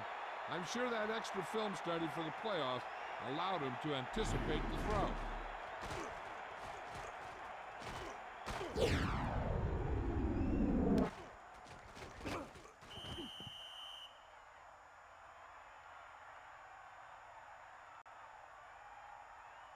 One thing they want to avoid is turning it over and setting up the other guys with a chance to get some points. So after the interception now, it's 1st and 10. The Falcons come out with 4 wide receivers lined up tight. Throwing right to him. Perfect pass, great catch, and that'll move the chains. They can run about anything here in the next couple of downs. I'm sure they'd like to get a touchdown out of it, and it'd be a real boost for them going into the half.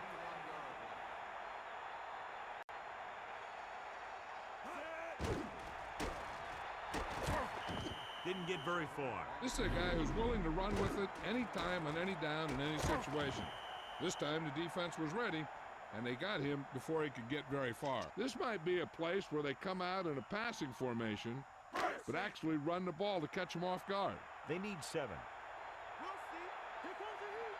Either way. The Falcons holding on by less than a field goal. Steps up into the pocket. The blitz worked to perfection. The defense loves to bring extra rushers from all over trying to create pressure. Obviously, they'll have to make some adjustments to their protection scheme to prevent plays like that. 3rd and long now. Let's see what kind of a pass play they go with to try to convert. It's now 3rd and long after the sack.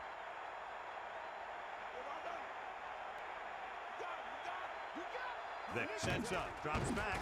He's looking, steps up into the pocket, tosses it right. The pass falls incomplete. Good job getting there, but he couldn't bring it in for the catch. Well, the quarterback did his job, and he delivered the ball right to him. He's going to have some explaining to do in the huddle. And they'll send the kicker out to try to pick up 3 points as the half is close to the end.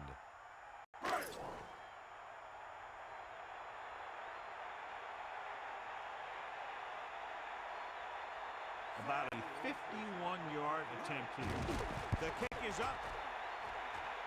Splits the uprights, and good. 15 points he's added with 5 field goals.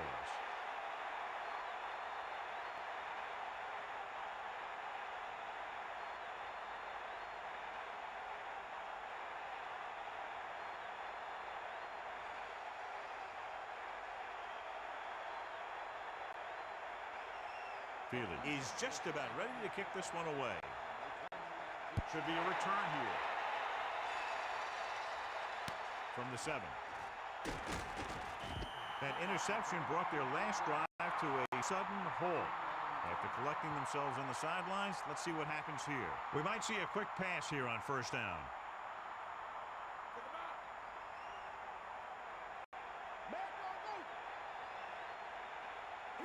To the air on 1st down. With the pass, the catch on the run. You can't draw it up any better than that. Textbook 1st down. Gain of 12 on the play. 1st and 10. Ball on the 34-yard line. Set. They got nothing. Pass play here on 1st down with the throw. This pass is incomplete. 2nd down upcoming after that incomplete pass. There's only one way that they're going to be able to do something about this score. Keep throwing and getting out of bounds. It's second down and 10 to go. Ball on their own 34.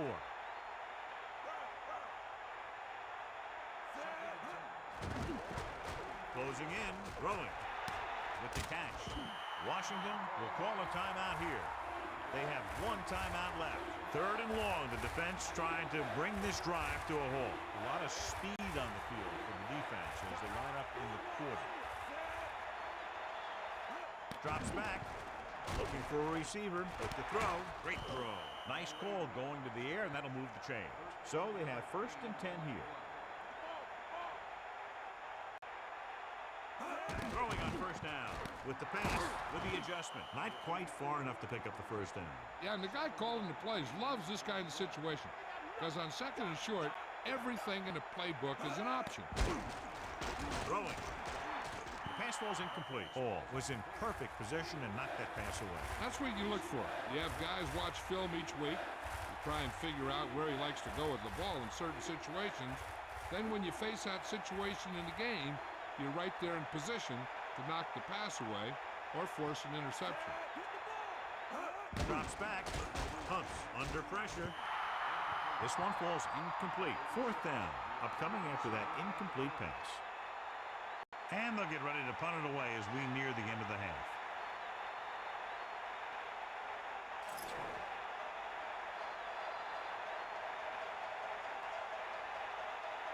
They're calling for the punter again, his third kick tonight. Here's the kick. And this punt will sail out of bounds.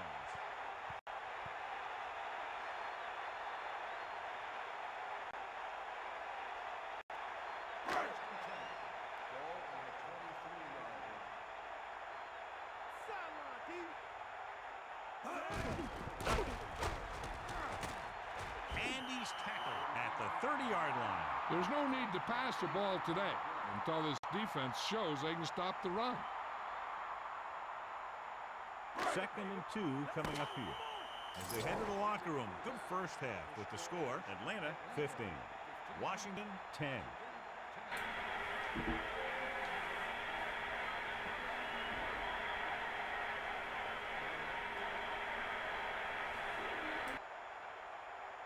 Let's take a look at our halftime stats. Yes, let's look at our halftime stats. Individual. Terrible performance. 1 touchdown, 2 interceptions. 15 of 30, 50% by Patrick Ramsey. 163. If he doubles his performance, that's like 300-something yards. 2 sacks. Vic. No interceptions, no touchdowns, not even 100 yards. 47%. 2 sacks. Runs.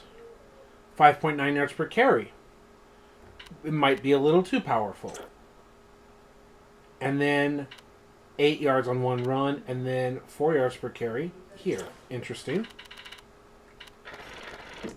2 drops. 4 drops. Interesting.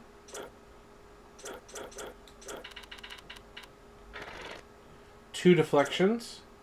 6, 7, 8, 9. Okay. So there's also the layer of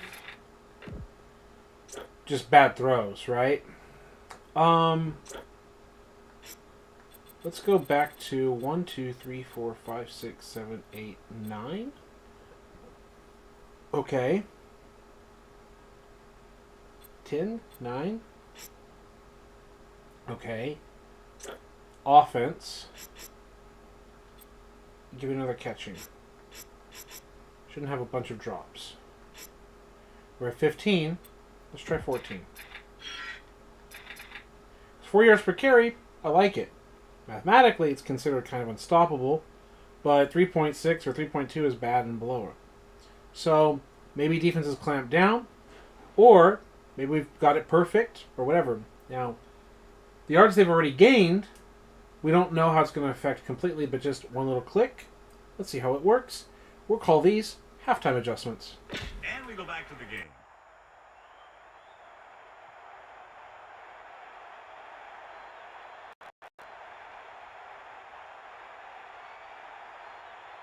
The kickoff team lines up. And he got all of that one. A great kick.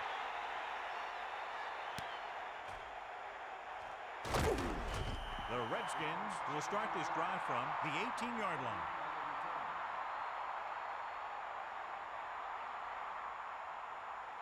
They'll take over at the 18-yard line. First and 10. Bring the pain. You know what? Fire up. To the air on first down. Passing right. He catches a floater for the first down. And it's a good thing he caught it. You don't want to drop those passes that are sure first downs.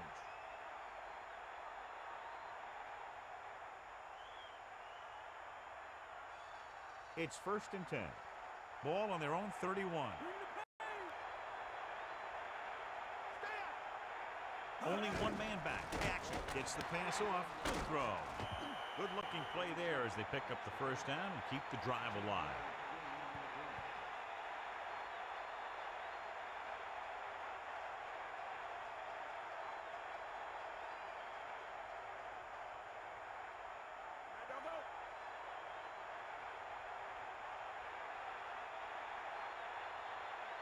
Patterson in the backfield. Pressure coming. Good play in the backfield. There had to have been a missed block. Anytime you have a 3-4, what you're really doing is camouflaging who the fourth rusher is. And that time it ended up in a sack.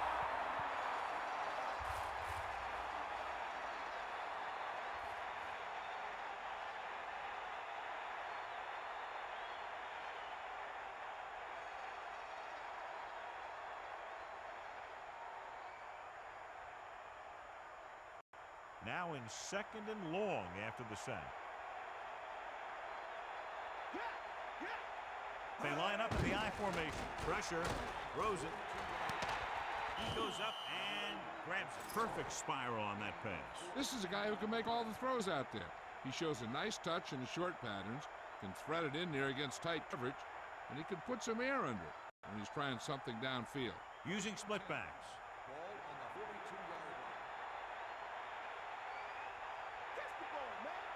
Fifth play of this drive.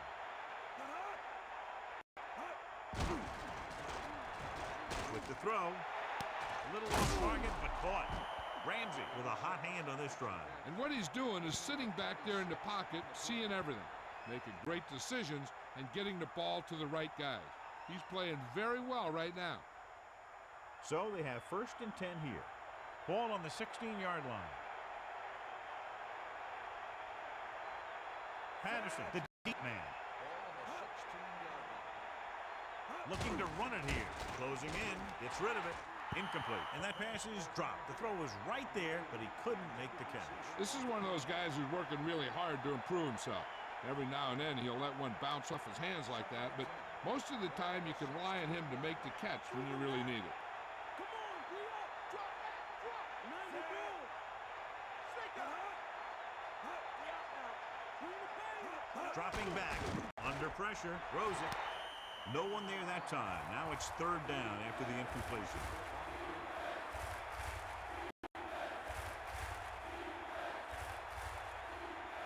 Third and 10 coming up. Ball on the 16-yard line.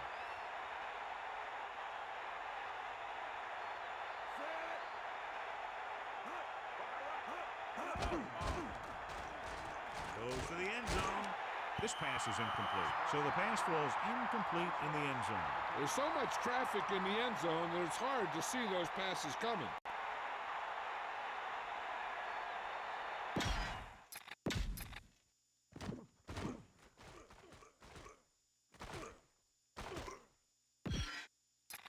So let's pick up the action.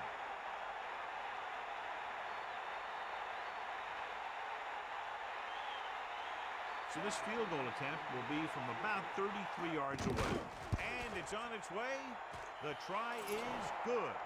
Another successful field goal try gives him his second three-pointer of the game. Douglas is set to return the kickoff as we take a look at his stats.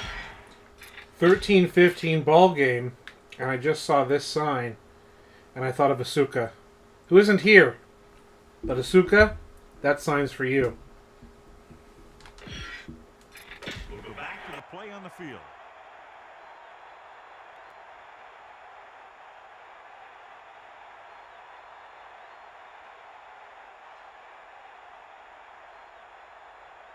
Ball will be kicking off. Lines up for the kickoff.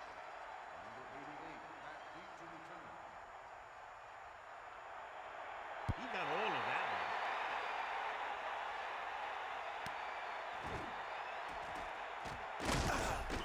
The Falcons will start this drive from the 18-yard line.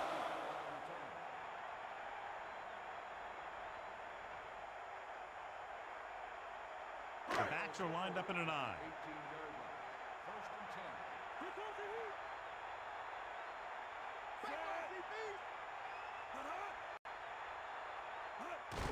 Handed off to the back, still running. What a collision. The defense is going to need to try something different to slow down this running game.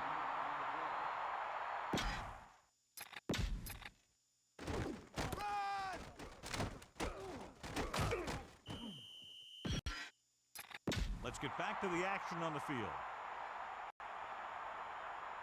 2nd and 3 coming up here. Ball on their own 25. Vic sets up. Snake eyes. Here comes the heat. Get out, deep. Pressure coming with the throw. Nearly intercepted. He couldn't come up with the interception. You know, he didn't pick it off, but at least he didn't let the receiver make the catch either. Still a pretty good effort.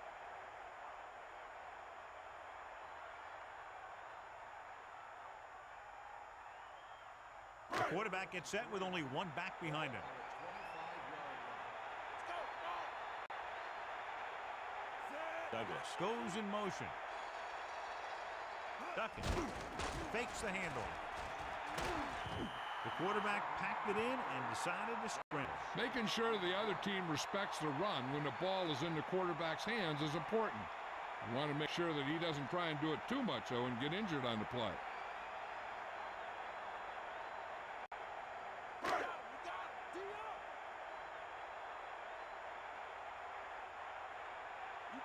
They'll go from the I formation. Passing on first down. With the pass, great pass. Well, he's shaken up after that play, and we'll get you a report from the sideline when we get the information.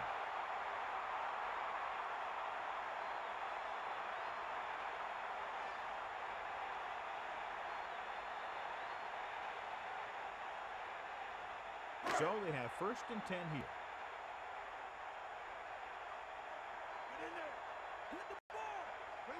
Only one man back. Vic sends a man in motion.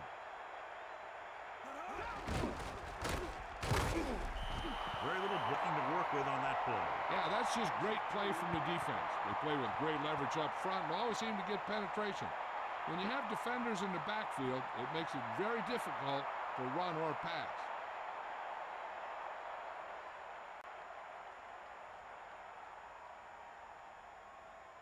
The quarterback gets set with only one back behind him. 49-yard line. Eagle what? Set.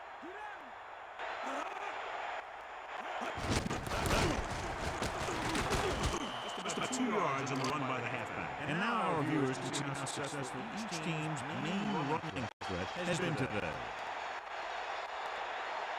3rd down and long coming up here. This one's for you for being on the job and working hard all day. So here's to you. You know there's no one else who does it quite the way you do. For all you do. This bird's for you. This bird's for you. Vic sets up. Duckett couldn't pick up any blocking on that play. The defense is always very aggressive when defending the run. They're extremely disciplined. They get off their blocks very quickly. Makes it tough to find openings when you're running the ball. 2nd and 10. Ball on the 29-yard line. Come on, partner. And this is the 9th play of this drive. Handed off to the back. Good gain there and a first down. If the defense keeps giving up runs like that for first downs, they'll have to make some adjustments to slow this guy down. The backs are lined up in an I. Ball on the 19-yard line. The Falcons holding on by less than a field goal. The Falcons using motion. They give it to the halfback. The back picks up about 2 on that carry. Gain of 2 on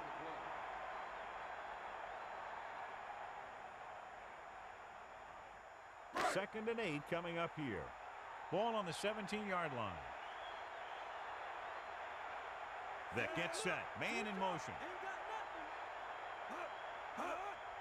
Here they come. Throw it. Picked off.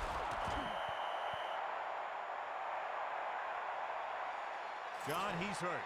We'll get an update from Melissa as soon as the extent of the injury is known.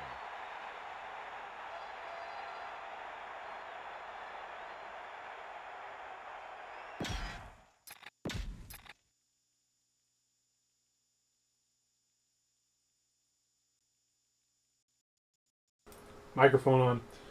LeVar Arrington, not part of the NFL Players Association. Where's the wrong number? And then you have to put the correct number and his name in. So I saw he came in and he was the one who initiated this interception.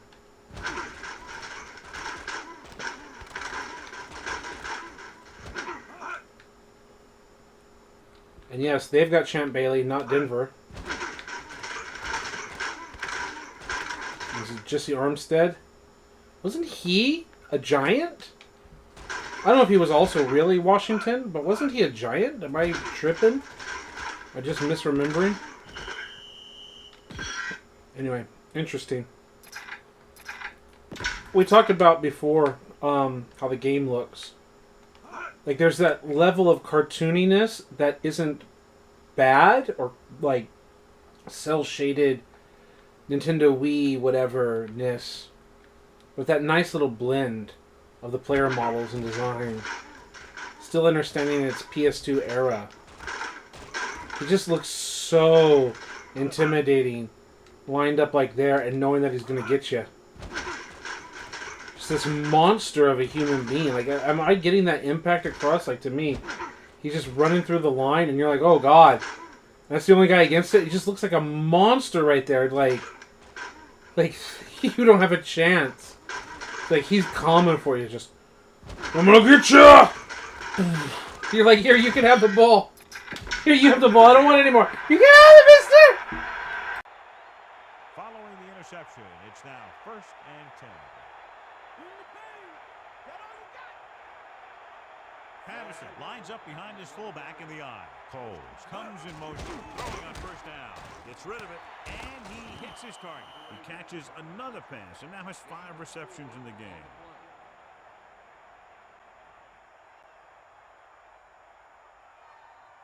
Second and 5. Ball on the 16-yard line. Bust this grill, deep. Pressure gets the pass off. Ooh, nearly picked off. We've updated our turnover stat, and it looks like this.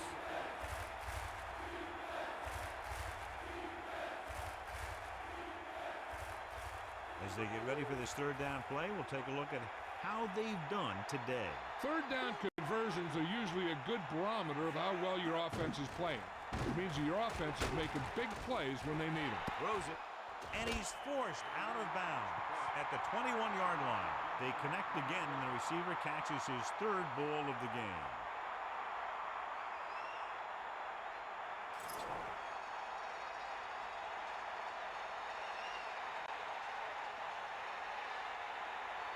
Douglas will go back to accept this punt. Here's the punt. Fair catch called for. There was no need to try and return that one. So he made the right decision there.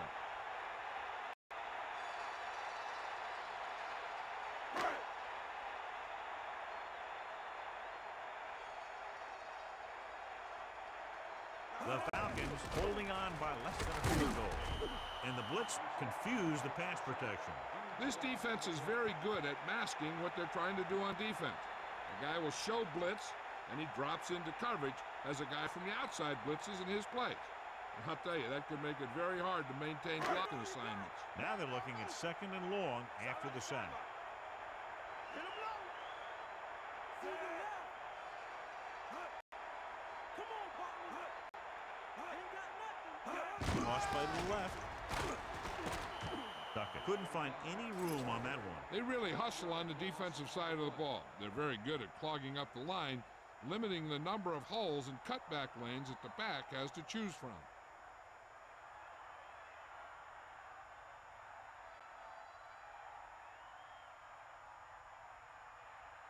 Third down and long coming up here.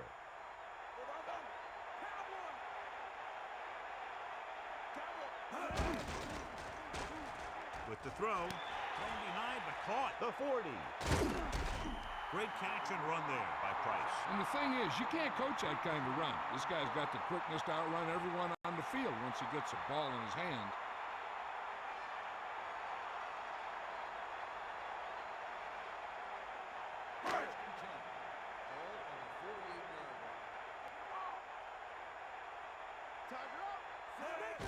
He tucks it away. Duckett couldn't find an opening and was brought down very quickly. Yeah, he was. This line has to do a better job of holding up at the point of attack. He has a fast first step. He can explode through the hole, but he needs a line to create that little crease or cutback lane to break free. The Falcons holding on by less than a field goal. Dropping back, closing in. He tried to pick up the yardage himself on that play. It looked like the defense was ready for that one, and they were able to stop him for a minimal gain. Only one man in the backfield.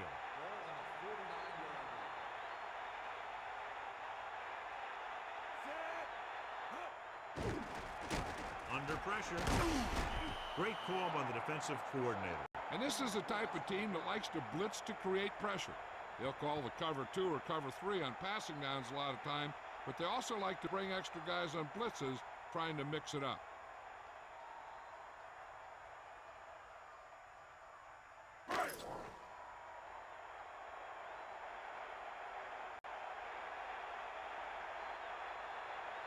Moore is back to punt. Moore back to return. Here's the kick. He signals for a fair catch. And this one comes back out to the 20.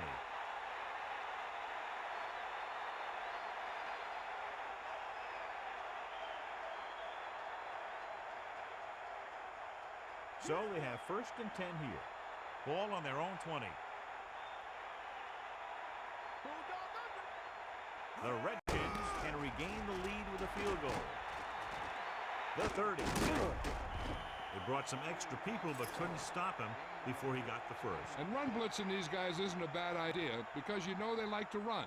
But you got to be sure to bring guys in the right place. If you think they might run to the outside, additional blitzers in the middle isn't going to help you much. 1st and 10. Ball on the 33-yard line. You got him. They got nothing. Set.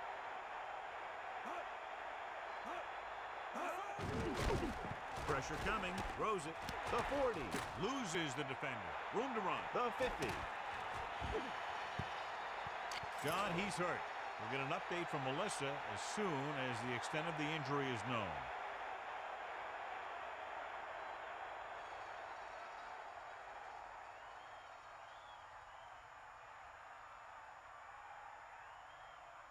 First and 10. Ball on the 41-yard line. They line up in the I formation. Looking upfield. Pressure. Gets rid of it. And the catch is made. Jacobs doing good work finding room in the secondary. And he's been open 4 times tonight. His 4th reception right there.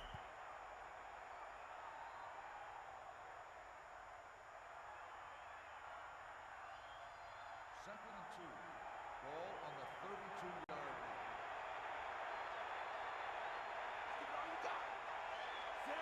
Using motion.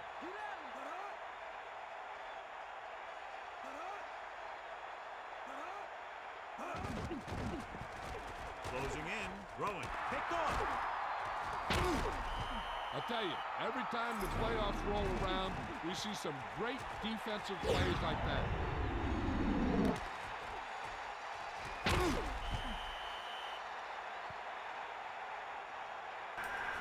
Just completely blind, but it's not like they're throwing 7 interceptions like this.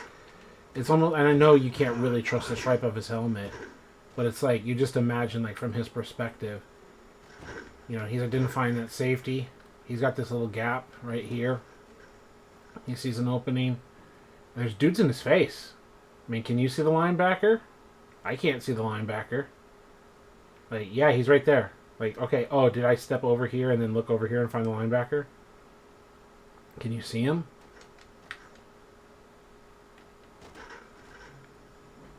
Now you kind of can right there as the ball's getting let go. And where's he trying to throw it on the curl? So, I mean, yeah, if you're paying attention, he doesn't notice if the linebacker moved or not, right? But where are his keys? He's reading something. There's maybe a shift right in front of him with Keith Brooking or whatever. Yeah, you're reading like you're dropping back. You're doing da-da-da. Okay, I'm gonna go over here. You see your guy. Like you can see that helmet of your teammate, and you're like, whoop, and he's like, nope. So from this camera angle, you're like, bro, you just threw it right at him.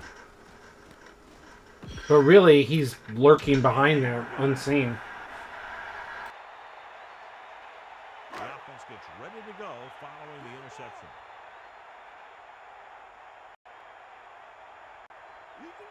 Going in the air on first down. That was actually designed for the quarterback to run, and that's just what he did.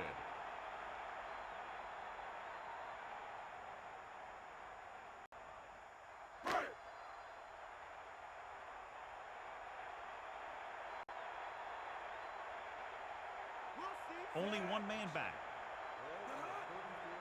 Dropping back. Under pressure. Throws it. Turns. He has it. Slips the tackle. Perfect pass. Great catch. And that'll move the chains.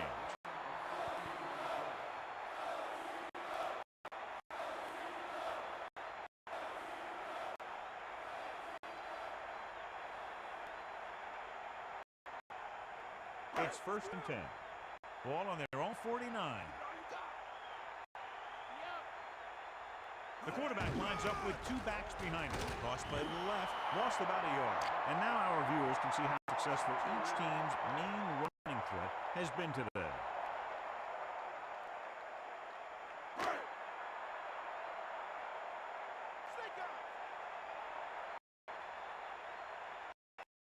It's the toss to the right.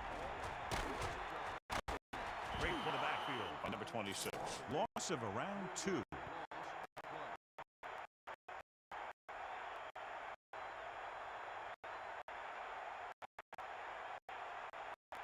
The Falcons line up in trips bunch.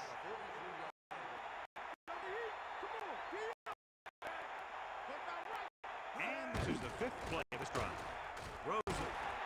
Off. It's intercepted into the open field. Defense is always to take it up a notch this time of year, knowing that they could be home after this game if they don't make some plays. After that pick, it seems like they're ready to play a few more. After the interception now is 1st and 10.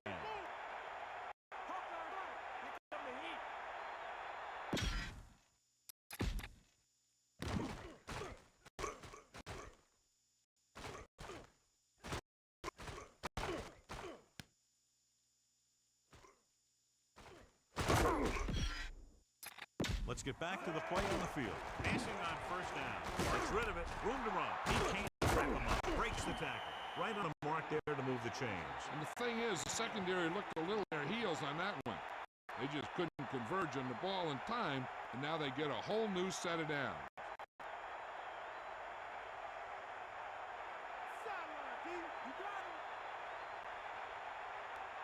Patterson, the lone back, using motion.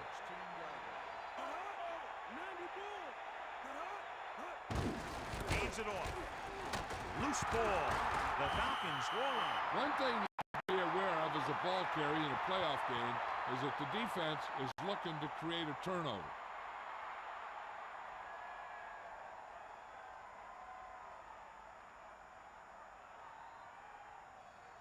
Following the turnover now, it's 1st and 10.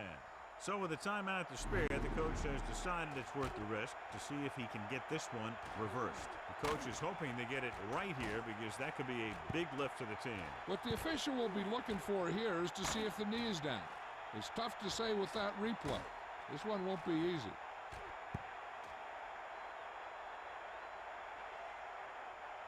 After reviewing the play, the ruling on the field stands. Washington will be charged a timeout. Clearly the coach thought it could have been reversed, but it didn't turn out that way. That's one of those calls where you just want to be sure the officials made the right call in the field.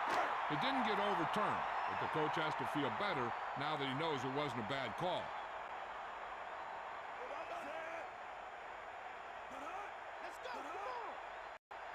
To the air on first down. Pressure coming. Has room. To the 20. Here's what happened. You get a guy who can move around back there. The defense gets busy covering everyone, and they forget about the quarterback.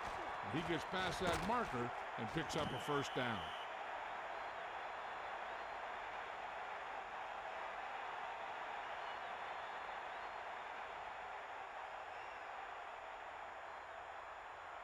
The quarterback lines up with two backs behind him. So we've reached the end of the third quarter with the Falcons ahead of the Redskins 15-13. The teams are set for the fourth quarter of play. First and 10. Ball on their own 30.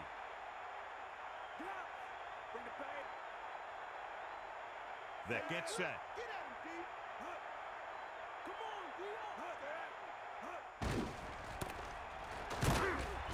Just about a 3-yard gain there. 3-yard gain on the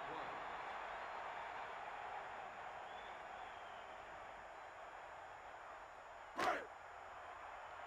We got nothing. Stay after him. Second and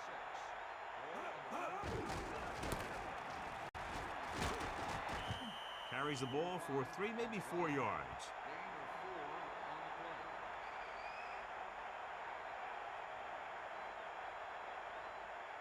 Here's a look at the third down success rate of each team.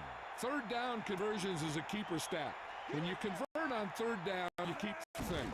You keep your drive going, you keep their defense on the field, and you keep your defense resting on the sideline. The 10, touchdown Falcons. That's a huge play by the quarterback. The quarterback made the right read on that one, leading to a long pass reception that put some points on the board.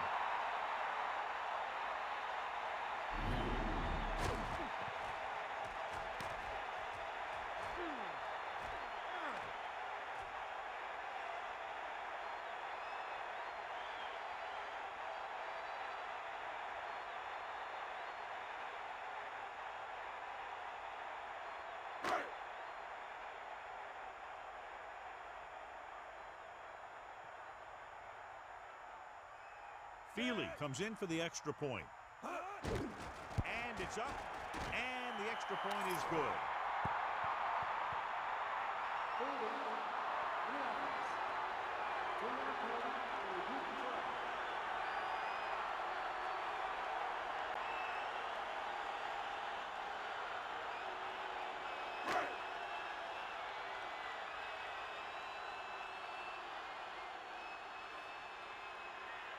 So they'll try to tack on the extra point.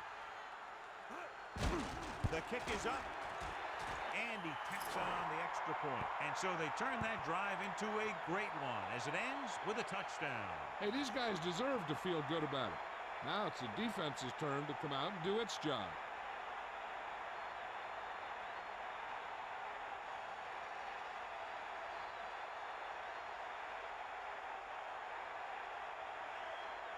Here's the kickoff team. Lined up for the kickoff. Number 20 back deep to return. And it's a short kickoff. From the 10. The Redskins will start this drive from the 24.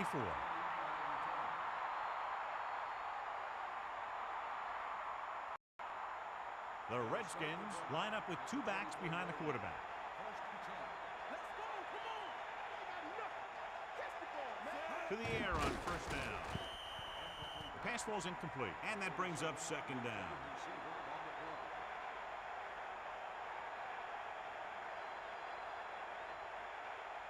2nd and 10. Ball on their own 24. Atlanta comes out in the quarter defense. Pumps, gets rid of it. He hits his receiver. Jacobs has made some key catches tonight and currently has 5 in the game.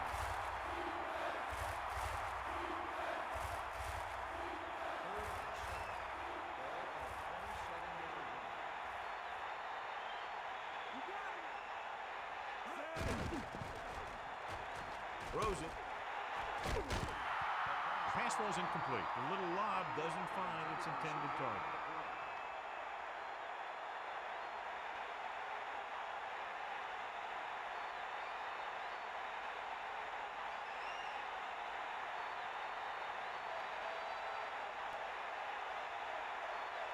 So they'll line up the punt after going 3 and out.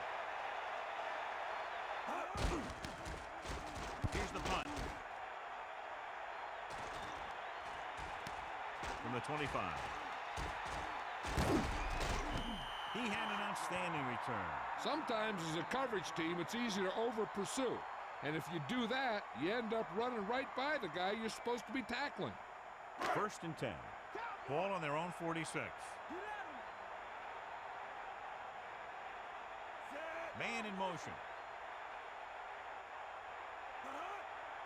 Throwing on 1st down.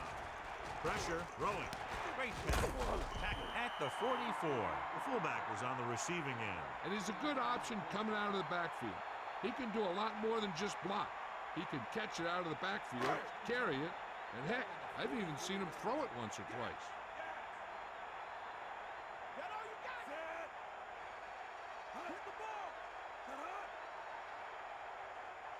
Pass play here on 1st down. Closing in. Pumps. He's tackled behind the line by Wilson. Nowhere to go with it on that play. Good coverage downfield had a lot to do with that play. They drop back in zone coverage, never giving the quarterback an option.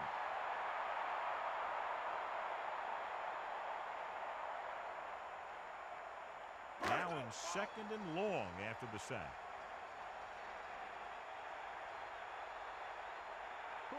Duckett, the deep back. Vick with a man in motion. Under pressure with the pass. This one falls incomplete. He had to unload that pass in a hurry. Yeah, he felt those guys closing in and gunned the ball out of there. Here is a 3rd and long situation. Ball on the 47-yard line.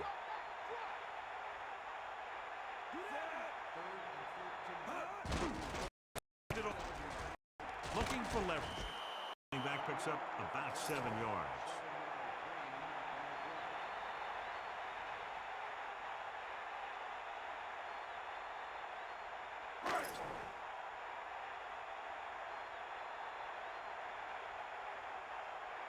This is the 4th time tonight he's been called on to punt. Here's the punt. And this punt will sail out of bounds. So here's how each team has done protecting the ball, or lack thereof, perhaps. They line up in the I formation.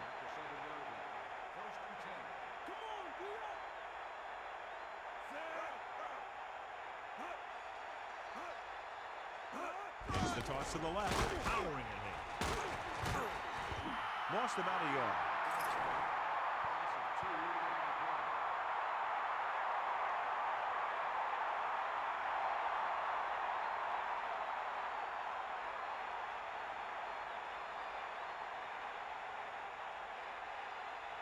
It's 2nd down and a long way to go. Ball on their own 5. Tucks it away. Just about a yard in the run.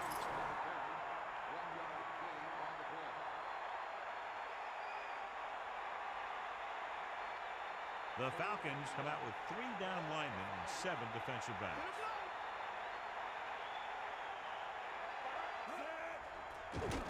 Pressure coming, gets the pass off. This one falls incomplete. All right, I completely missed everything. I was helping my wife with her medical injection. She's got like a weight loss program with a medical injection. And I came back and there was like a bunch of comments about maybe like a shank kick or whatever and a great punt and Vic should have ran it and that's not the right order you said it in, but I see them pinned back. They'll have to punt it away here. So it's been a good game. 9-point game. Like they had the 15 points. Nice return action. He had a nice return on that punt. I think this is a good football game. Both Madden and the game that we're getting. We're going to look at stats at the end. But I think this is definitely worth checking out the other playoff games.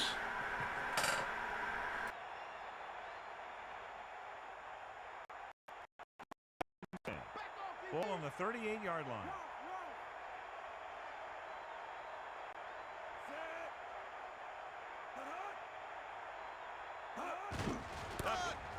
Harrington hauls him down behind the line. Great read by the defensive line there, John. They knew exactly what was coming. And knowing what they like to do out there comes from lots of film study and preparation. When you know what a team likes to call in certain situations, 3rd and long, 2nd and short, it really gives you an edge on defense. The Falcons line up with 2 backs behind the quarterback.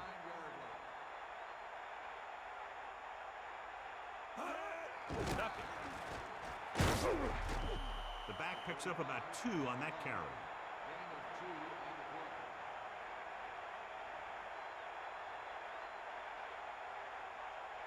To go. Ball on the 36-yard line.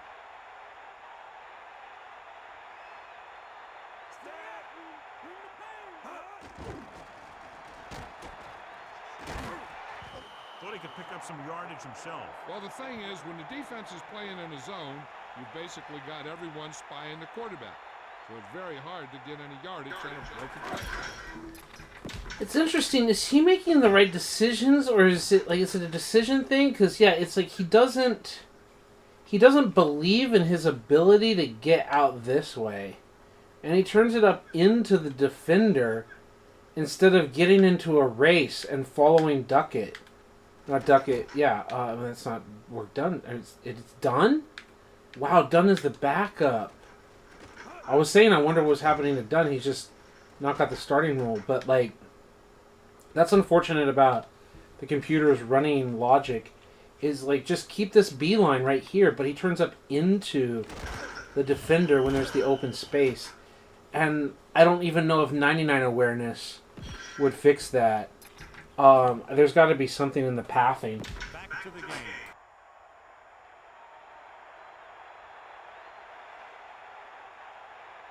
We'll have to really get it because it'll be about a 53-yard attempt. And it's up.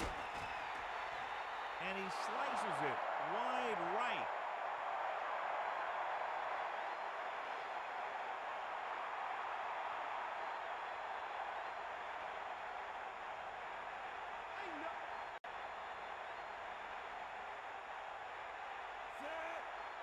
Handed off to the back. Great fake. Gets rid of it. He hits his receiver.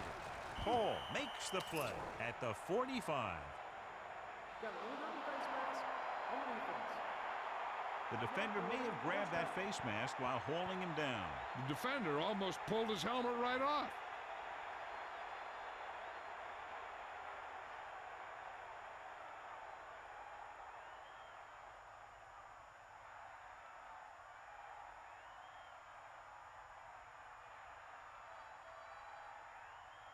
First and 10.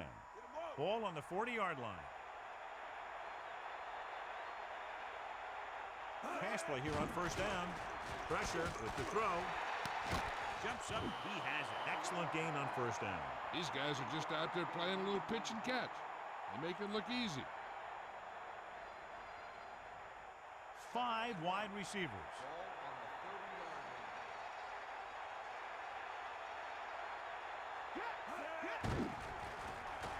Gets the pass off. He made the catch, but he was out of bounds. Yeah, that play might have had a shot if the quarterback would have kept the pass in bounds. It's third down and a yard. Ball on the 30-yard line. Come on, D up. Come on, D up. Set. Snake eyes. Dropping back. Gets rid of it. And the catch is made. They've got something going here. Yeah, it's been one first down after another. They're putting together a nice-looking drive here. They'll go from the I formation.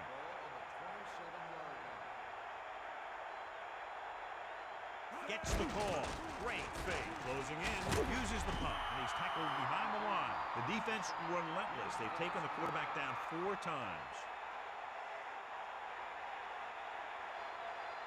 Second down, and they need 15 for the first. And this is the 6th play of this drive. The throw. He hits his receiver. He's taken down at the 30. Now here it is. He shows a lot of determination in getting to the ball carrier on this one. Look at how he fights off the blocker, and he makes a heck of a play to bring him down.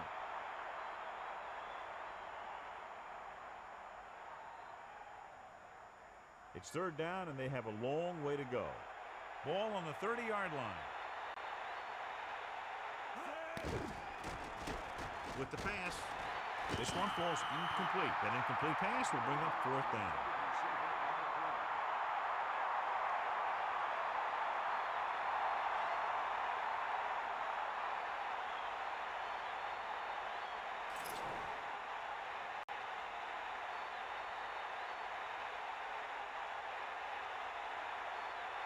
John Hall comes in to try what should be about a 47-yard field goal. The kick is up.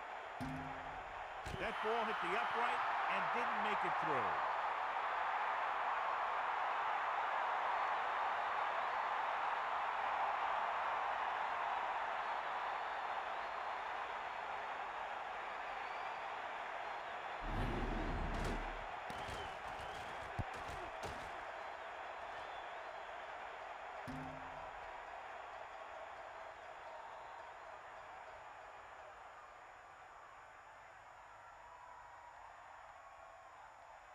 They'll take over at the 37-yard line. First and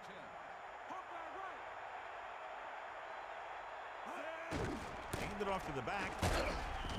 Decent gain, about 4. With the carry, gain of 4 on the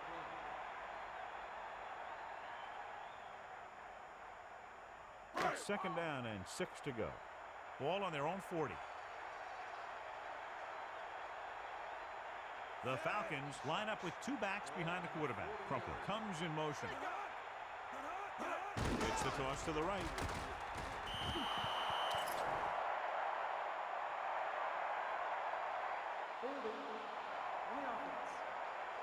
Appeared to be a hold on that play. Some of these guys wear jerseys 2 sizes too small, or they tape them to their pads to prevent that kind of thing.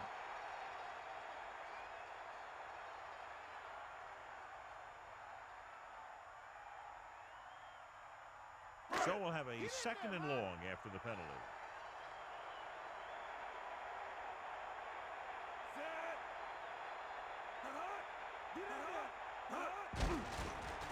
Under pressure, got to him as he throws. He loses it. The Falcons what a stiff one. So they get a second chance. Yeah, that's a heads-up play. You always need to keep your eyes open because you never know when something like this is going to happen.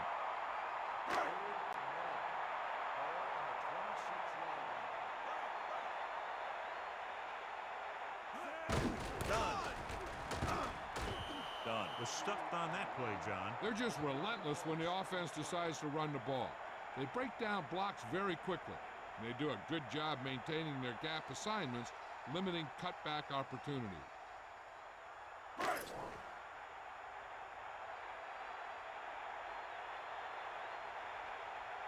Moore is looking for a good punt here. Moore into return. Here's the punt. He's waving for the fair catch. That was a smart thing to do with the coverage team closing in for a big hit.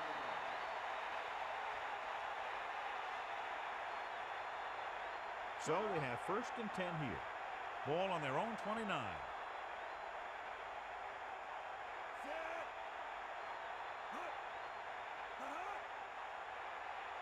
Patterson fakes the handoff. Looking for an option. Throws it. This one falls incomplete. He just couldn't bring that one in. Looked like he had it, but the thing just popped right out of there.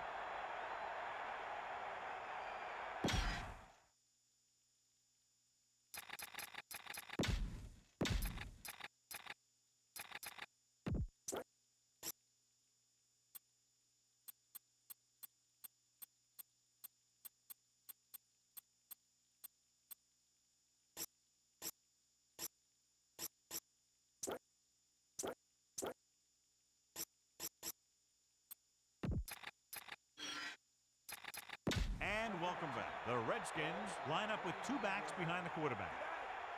Catch the ball, man. Got the ball. Set. Hut. Hut. Dropping back. Pressure coming. Steps up into the pocket. Patrick Kearney gave the quarterback a real shot while picking up his third sack of the game. Hey, he needs to let the other guys on defense get a sack. He's taking them all.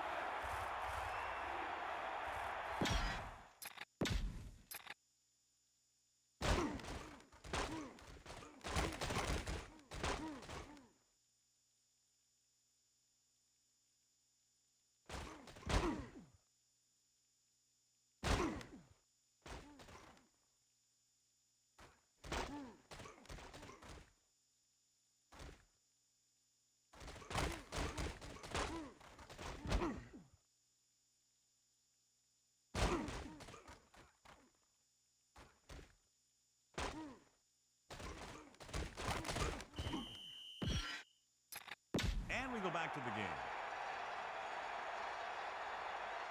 So they dug themselves into a hole here, a long third down situation. Ball on their own 25.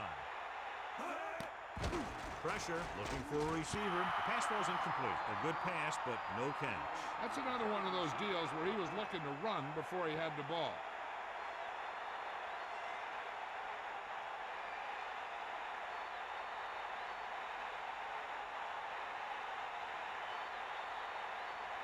So 3 and out, and they'll line up to punt.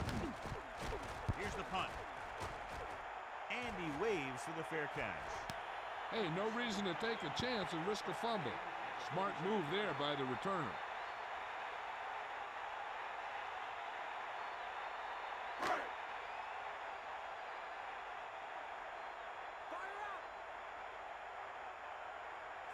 Using motion. We'll see. Tucks it away.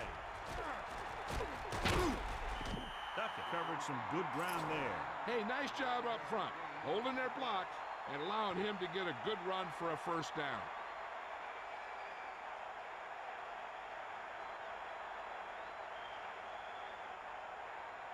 So they have 1st and 10 here. Ball on their own 49.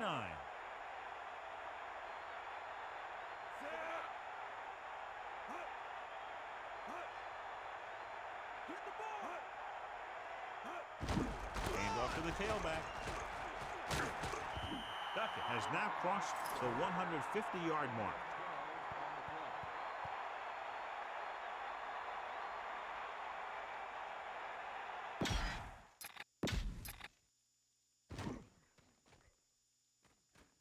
Run!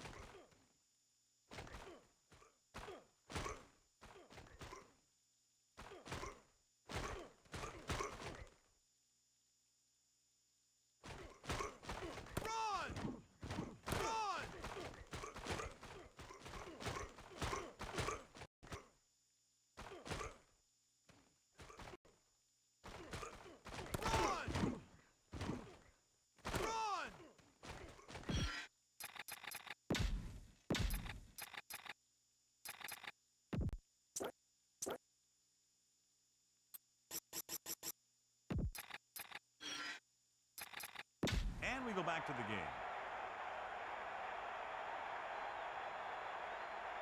First and 10. Ball on the 39-yard line. Set. Sideline to sideline. Cowboy. That's all you. Bring the pain.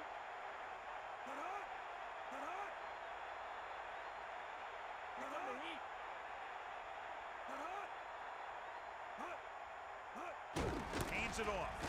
Loses one tackler. Now that's a stiff one. Pickup of about 8. Gain of 8 on the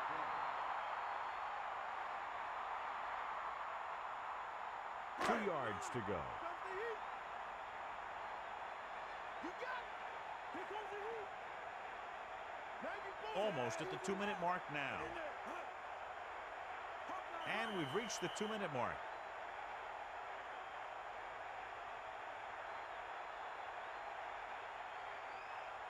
Second and 2. Ball on the 30-yard line.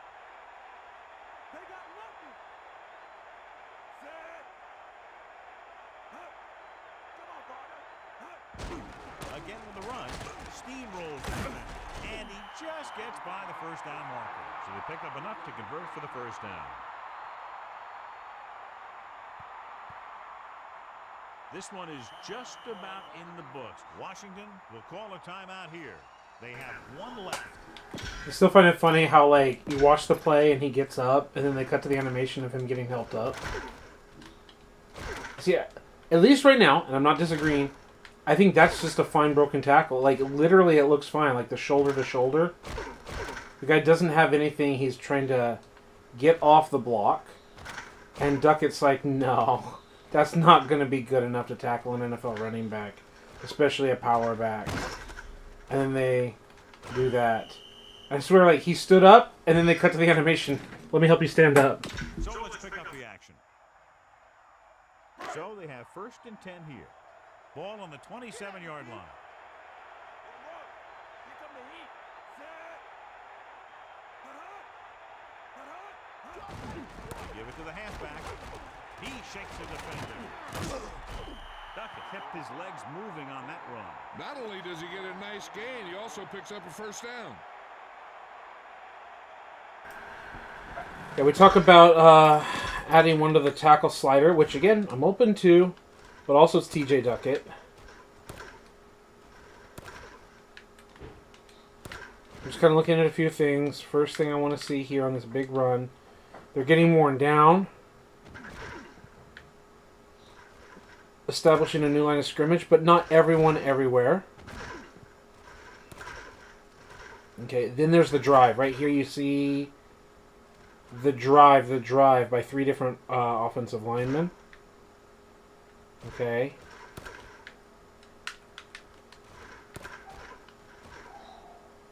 Lou Garza is a fantastic center. Duckett's just moving in the hole. There's clearly just one defender engaged in the tackle animation. And he says no. No one else is even engaged. Then it's kind of an arm tackle by Bowen. And he says no arm tackle. And then finally the other two. I'm willing to bet that it's 26 that engages the tackle. And it's 58 and 24 that fall down like Madden 2002. Oh, 24 didn't fall down. But I'm wondering, is it 58's tackle or 26's tackle? Is there... They don't have the tackle stat.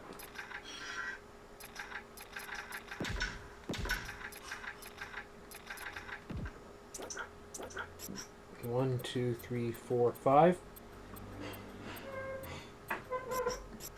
I'm okay going back down to 5.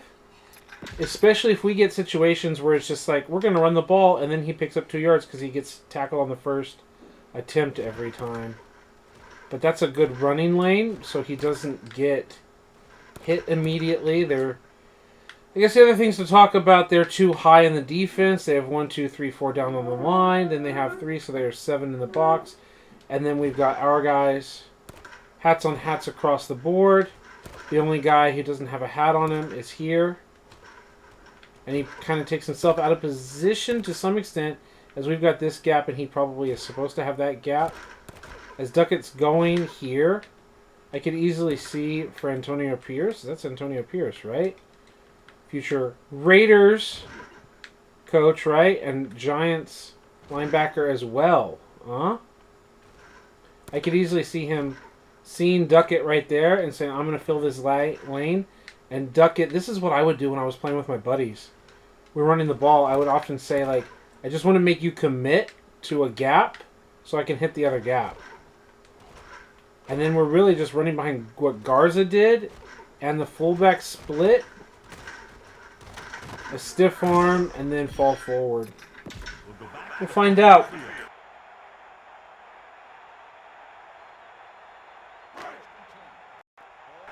Wild Jeffrey, what's up? A Wild Jeffrey has appeared. Use my Pokeball and catch you. Inside the red zone so far. Great to have you. We see the clock running down. Don't know how much you've caught, but I think we're figuring out some pretty solid sliders together for Madden 04. We're going to talk about them, especially as we get towards the end of the game. We've made adjustments at halftime. We made adjustments for the fourth quarter. It's a playoff game, Wild Jeffrey. We're in Texans franchise. We're in year number 4. We've made our first playoff appearance, and they're not the team on the field right now, but we're applying sliders, and we've got a 22-13 ball game. And we'll take a look again, like I said, at the stats.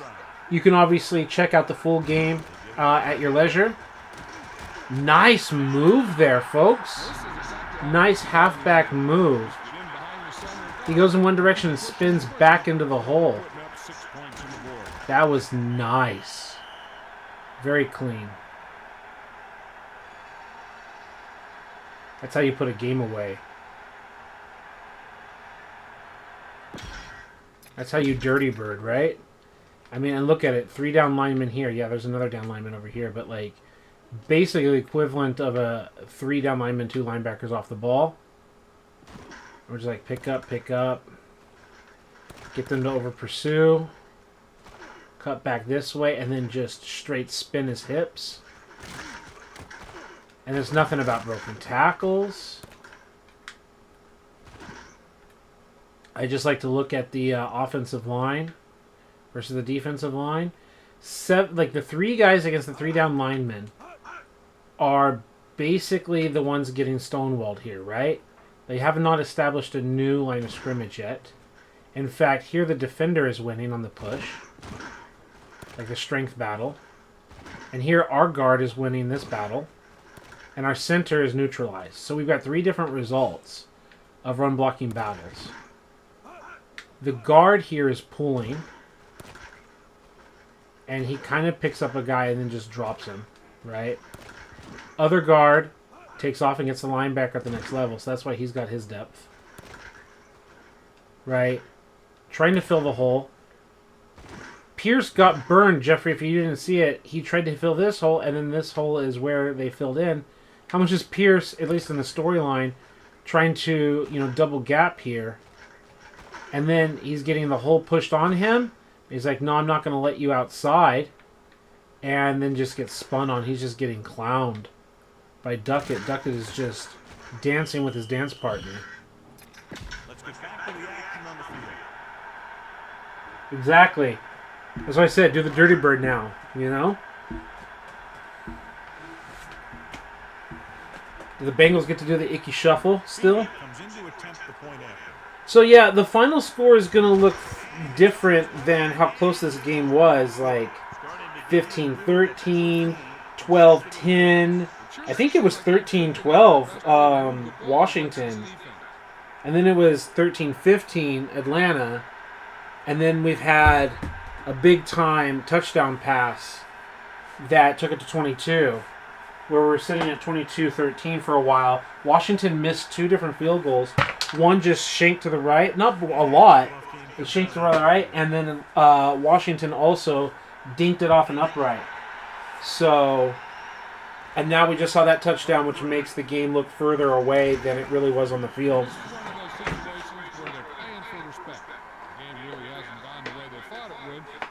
And this is something that happens to real football. I mean, watching the Niners lose the Super Bowl to Kansas City the first time around, up by 10, up by 3, down by 4, and suddenly you're losing by 11 because of a late missed on 4th down, and then they ran the ball in the end zone. But it was a good throw. That's a heck of a pass. He's got those big old defensive linemen flying right at him, and he showed great composure, making the right read and hitting his receiver. So even in this game, you had a 9-point game. You're trying some field goals to try to cut it so that a touchdown might win it for you. Instead, you doink them. The other team takes advantage and extends the lead. Four down territory here. Under pressure with the pass. Intercepted. Pressing to make that throw. defense has a time. So I don't mind when the interception numbers go up because you're pressing at the end of a game and it doesn't matter and you're just trying to make something happen. Not the best delivery, not a bad read. It's just, right? He doesn't have the most accuracy. Like, you need to get that ball out there. Just kneel this one, right? So after the interception now, it's 1st and 10. You got it. Ain't got nothing. Washington will call a timeout here. They have none left. And a kneel down here on 2nd down is the most likely scenario.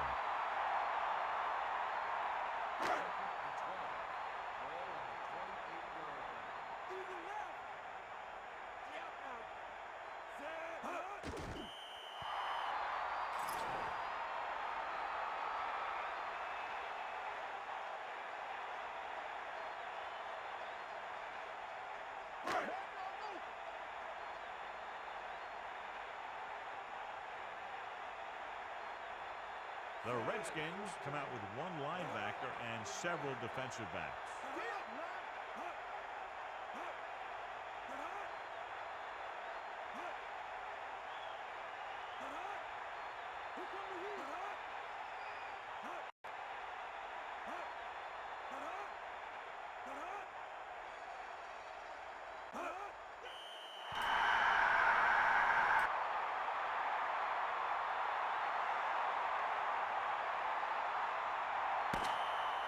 And time runs out.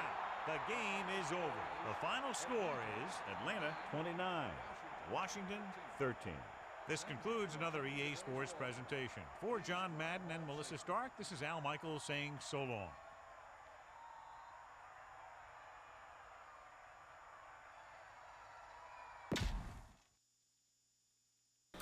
All right, stats are not going to drive our sliders too much, but we need to look at them.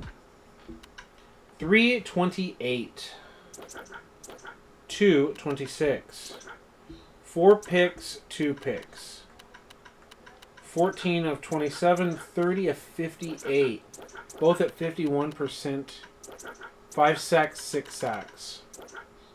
Rushing 4.7, 4.0. Crumpler apparently had a couple carries, apparently. That's weird. Okay. 3.9. As they were getting their butts kicked, they started to abandon it. We had some drops. We had a lot of passes deflected. And you're like, oh my god, the stats are kind of crazy. I don't know. That's why we made halftime adjustments. We made some fourth quarter adjustments. We're going to save our franchise. It's our test. And what's the other one? The first playoff game. Right? That's what we also have. So, 29-13. And let's save the other one as well.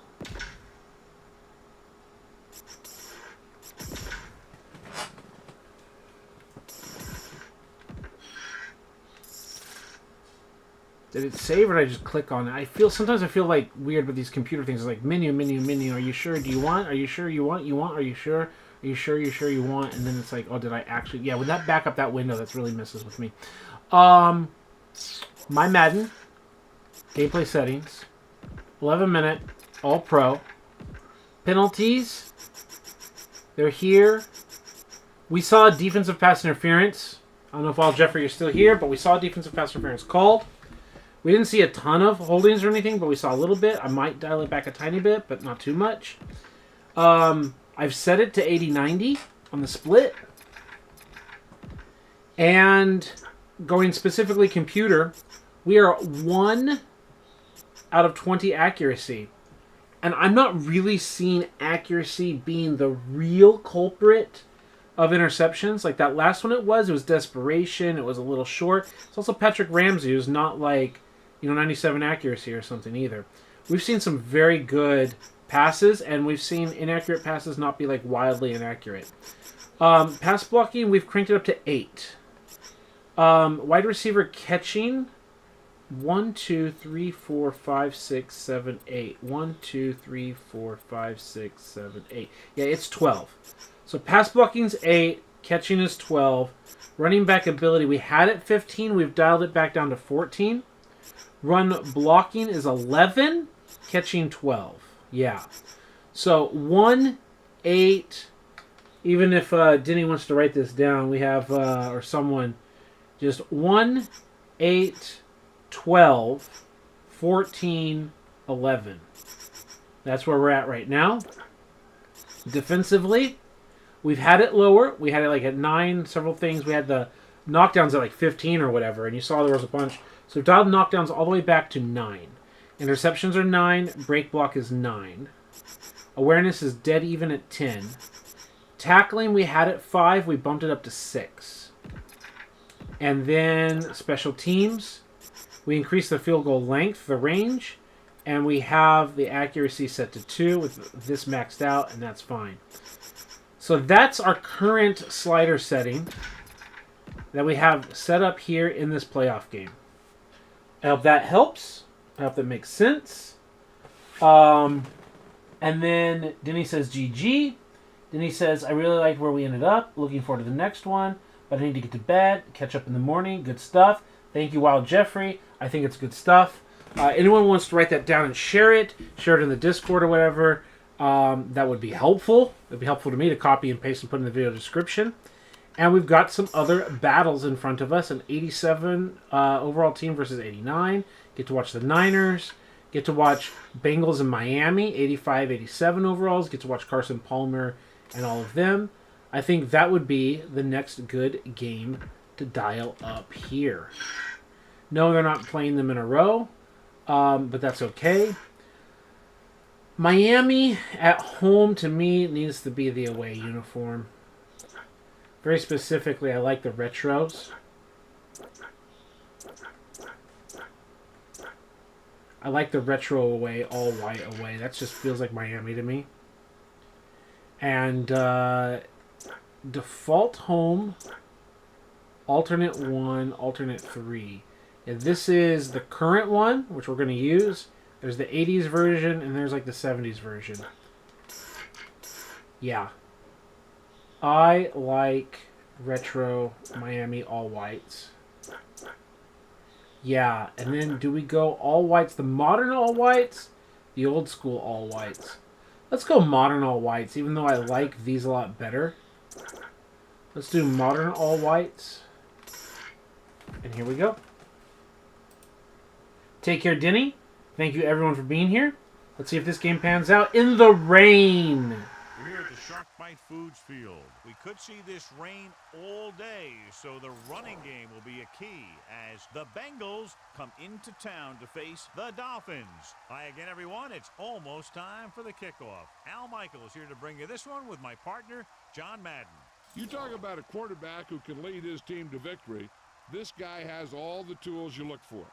Great arm, pocket presence, and the ability to hit a receiver anywhere on the field. There's not too many like this guy, and we could see him put up big numbers in this one. Chad Johnson will be his go-to guy once again, and for obvious reasons. He's one of the better route runners and always seems to make the catch in traffic. Stopping this combo hasn't been easy for many defenses, so we'll have to see what type of coverages they go with to prevent these two from doing a lot of damage.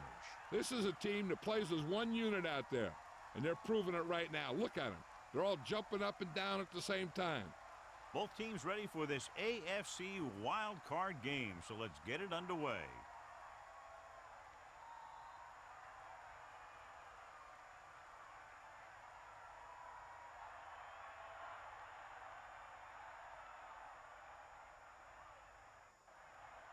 Number 16 will be kicking off. Decent kick. We should have a return from the 8. The offense just about ready to go as they take the field for their first possession.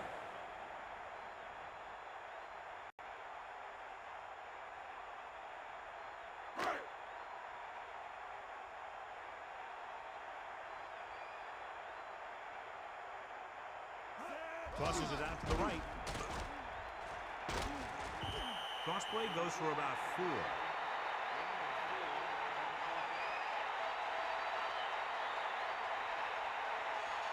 Justin Smith is out for this game, so the rest of the defensive line will have to pick it up in his absence. The break still hasn't healed, so he can't move his hand, and they're saying it'll be a while before he's back out there.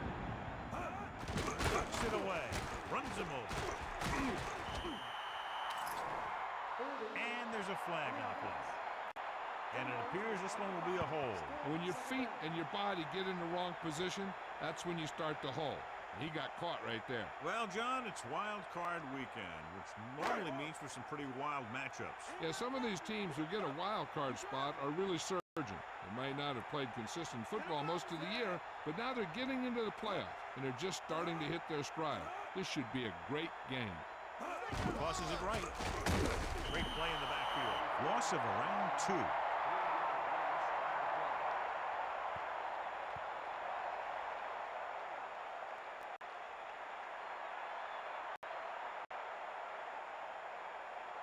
And they'll take long 3rd down here.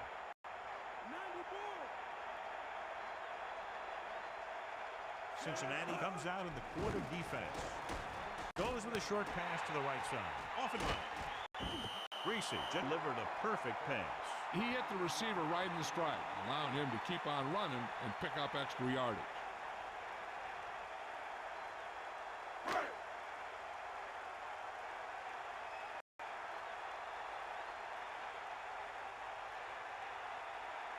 So the lineup punt after going 3 and out. Here's the kick. And he waves for the fair catch. This play will be the first of the game for the offense.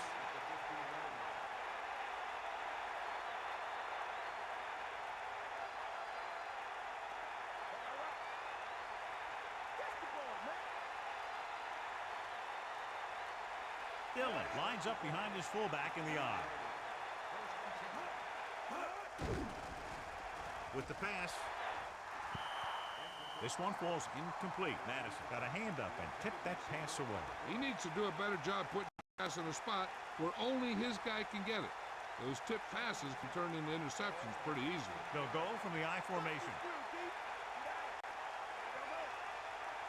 Johnson, the motion man. Gets the toss to the right. A lot of room to work with. Breaks free of the defender. Dillon covered some good ground there. Hey, nice job up front, holding their block and allowing him to get a good run for a first down.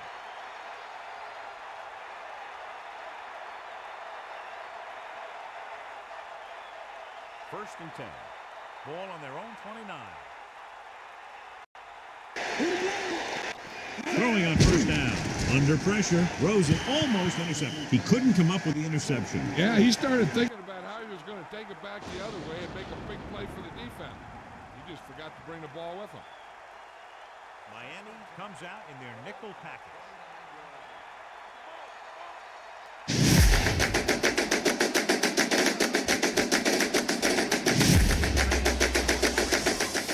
That'll move the chains, John. Yeah, when you put together a great pass with a heck of a catch, that's exactly what you're going to get.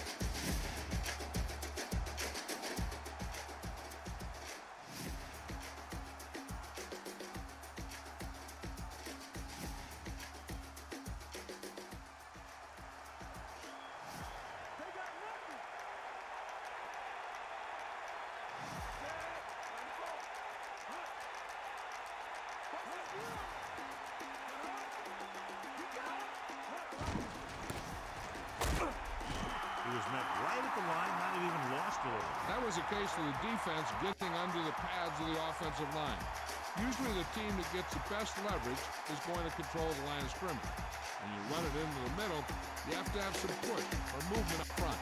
If you can't get that movement, it makes things very difficult for your running back. And this is the 6th play of this drive.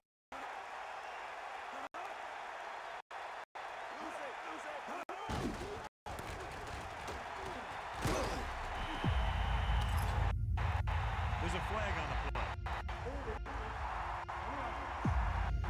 He got grabbing his jersey. That was a blatant hold that one. I guess he was kind of desperate. So we'll have a second long after the penalty.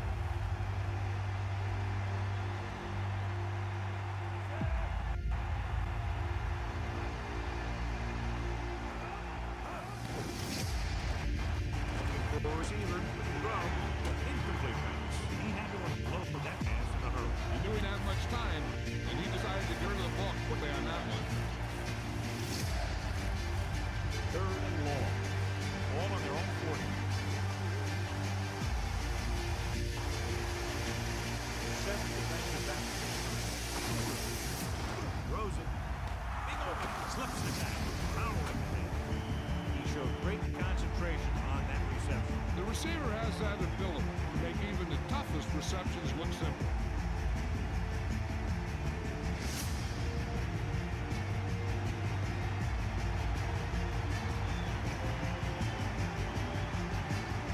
Russell is back to receive this catch. Here's the punt. Fair catch. That's a good job of getting downfield by the cover team to force a fair catch.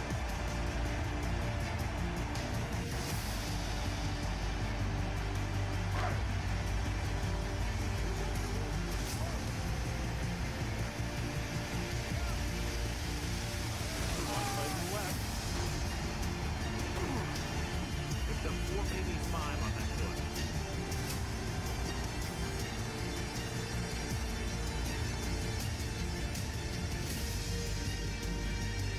Cincinnati comes out in their nickel pack.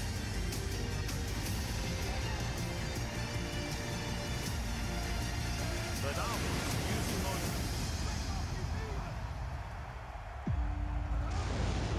Tosses it out to the right. Williams couldn't find any room on that one. They really hustle on the defensive side of the ball. They're very good at clogging up the line, limiting the number of holes and cutback lanes that the back has to choose from.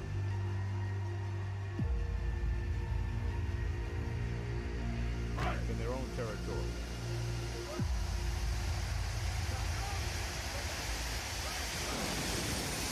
And motion. To the left. And they tried to get around the end. Up to the scoring position of coach. Makes a heck of a tackle.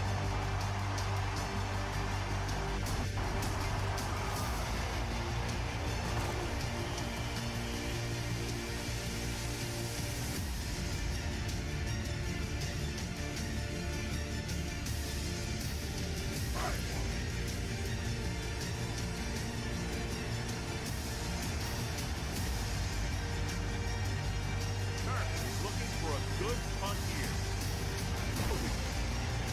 Here's the catch. They're being pulled.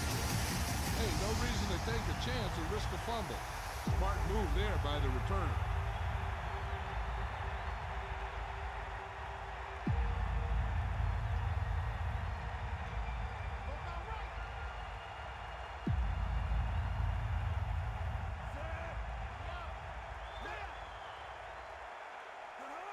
Drops back, hands it off to the back. The defender brings him down at the 48. About a 2-yard gain here.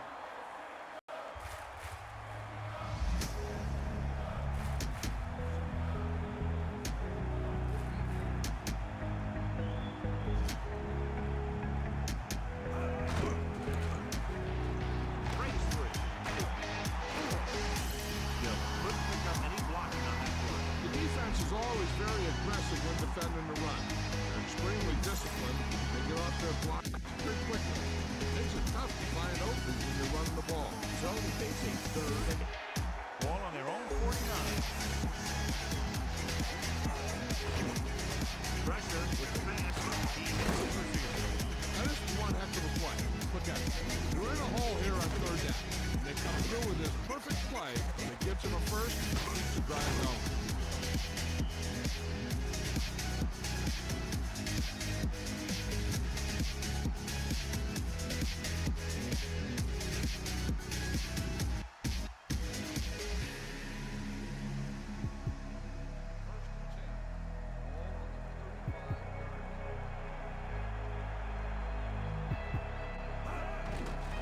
Pressure coming, throwing.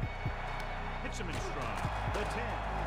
Great play there by Washington. The thing is, he got some separation there, and he was able to get him a big chunk of yards.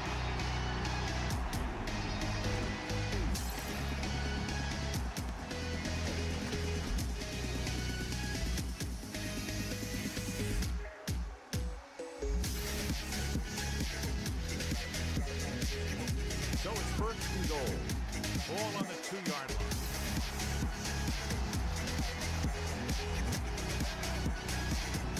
Dillon. Great fake for the end zone. Interception. Should have picked that one off. As a defender, you don't get too many opportunities like that. When you're able to get two hands on it in your end zone, you're in the perfect position. Heck, you have to make that interception.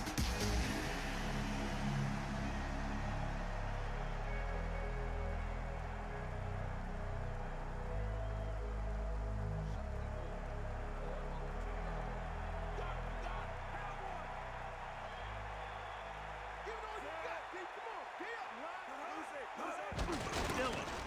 Touchdown, Bengals. Now, this is exactly how to get the ball in the end zone. You get in behind the center yard and keep pushing and pushing until they're putting up 6 points on the board.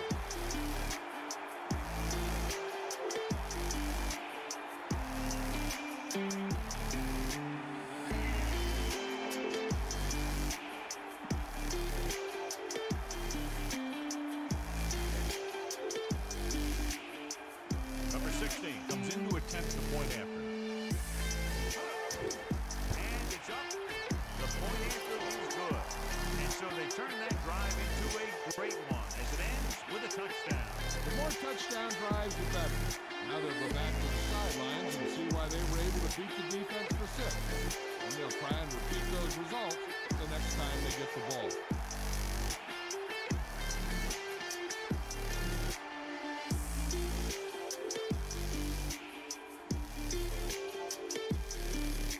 And the kickoff team comes out onto the field. Sends it safe. From the 3-yard line.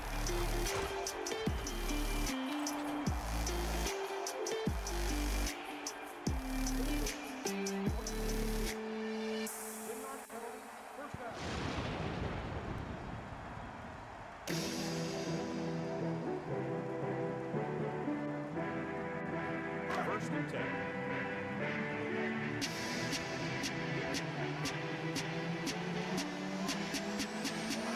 It's the toss to the right. Williams couldn't find an opening and was brought down very quickly. Yeah, he was. This line has to do a better job of holding up at the point of attack. He has a fast first step. He can explode through the hole. He needs a line to create that little creep for the cutback lane to break free.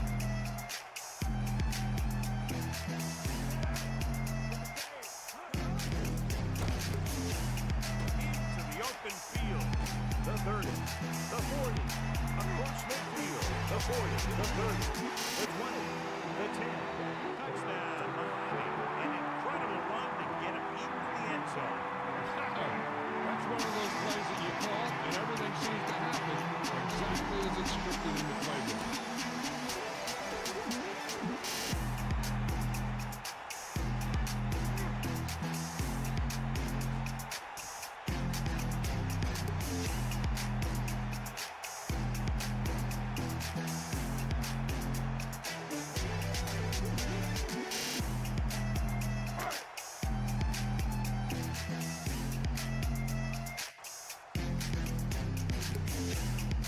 They'll get set for the extra.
Let's get back to the action on the field. The kick is up, and the one is good.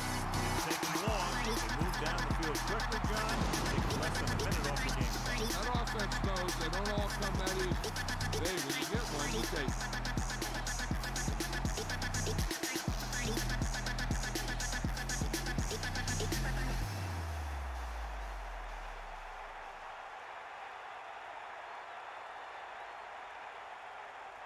And the kickoff team comes out onto the field.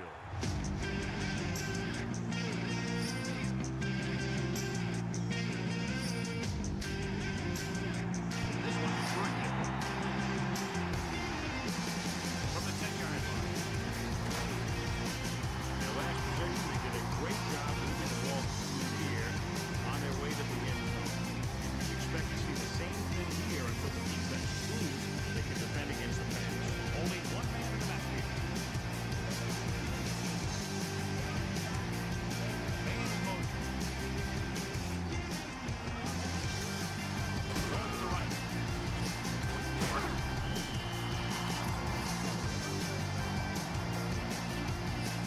They called it inadvertent. You know, there's so many limbs flying and body parts moving around. You just tackle whatever you can and just grab anything that's moving. Sometimes you get a handful of mass. About 4 to go. Ball on their own 30. Dillon in the backfield. Throwing. It's complete. Good job picking up the blitz, picking up a first down. That was a heck of a ball. When they saw the pressure was coming, he knew right where to go with the ball. He got it. It's first and 10. Ball on their own 40.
was just a defensive line getting lower than the offensive line.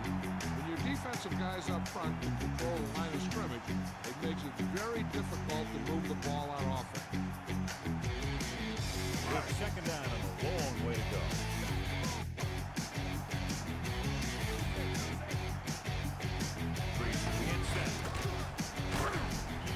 Not much there.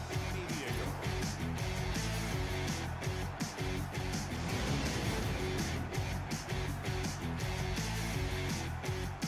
The Dolphins line up in the shotgun.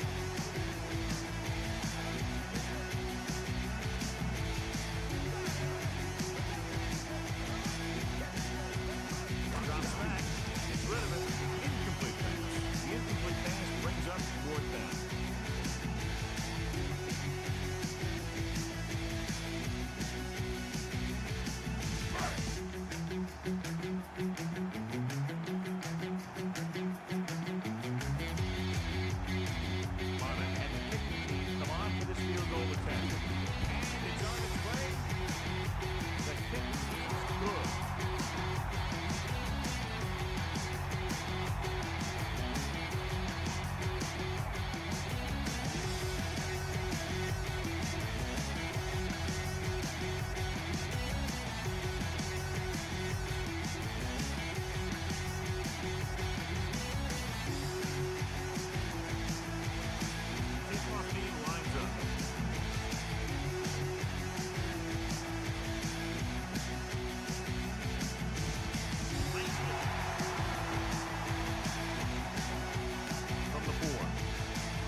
So they have first and 10 here. Ball at their own 10. A pass on the front down with the pass. Dillon trying to get all he could after that reception. What you do after you make the catch is the name of the game. You need to find some holes, use some moves, and get as far down the field as you can.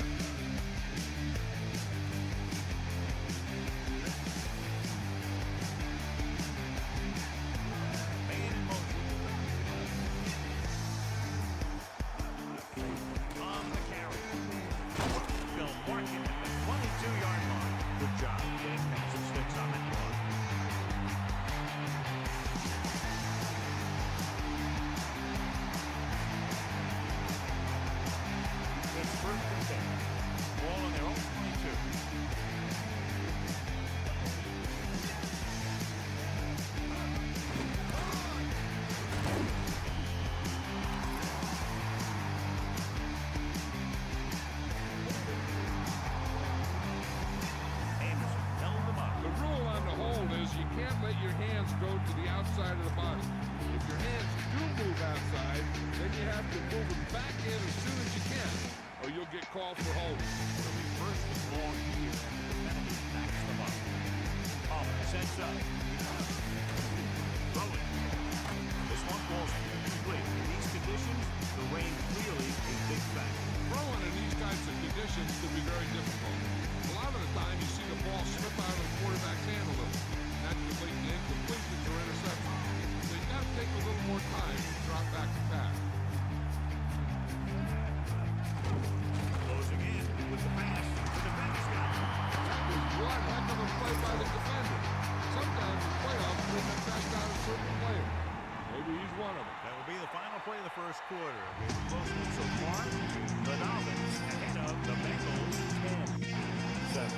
Teams have switched sides, and we'll start in the second quarter. Ready to go.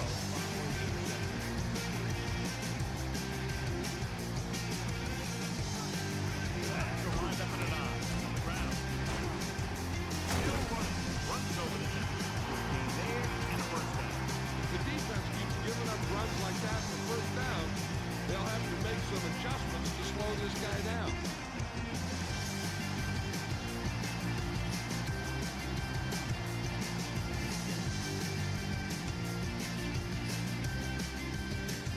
Quarterback gets set with only one back behind him.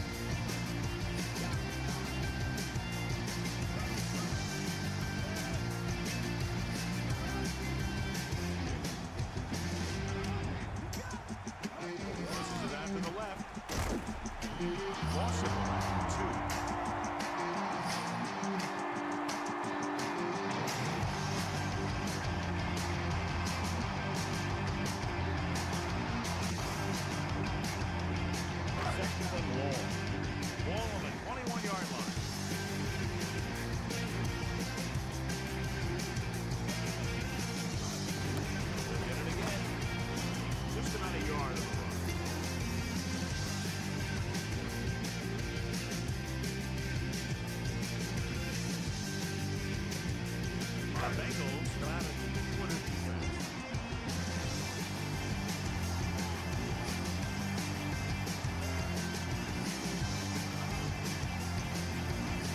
Dropping back, pressure, throwing. This pass is incomplete. He overthrows. That pass was clearly overthrown.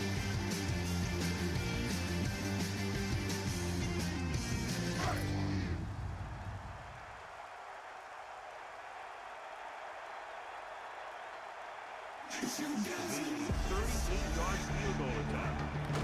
The kick is up. And so that kick is good.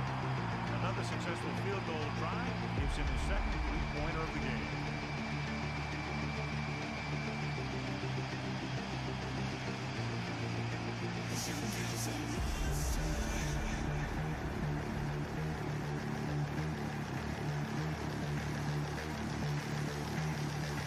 In to kick this one off.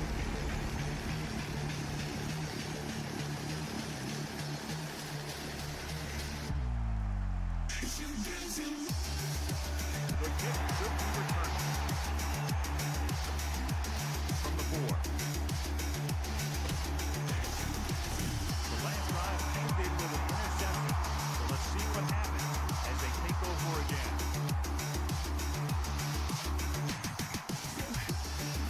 So they have first and 10 here.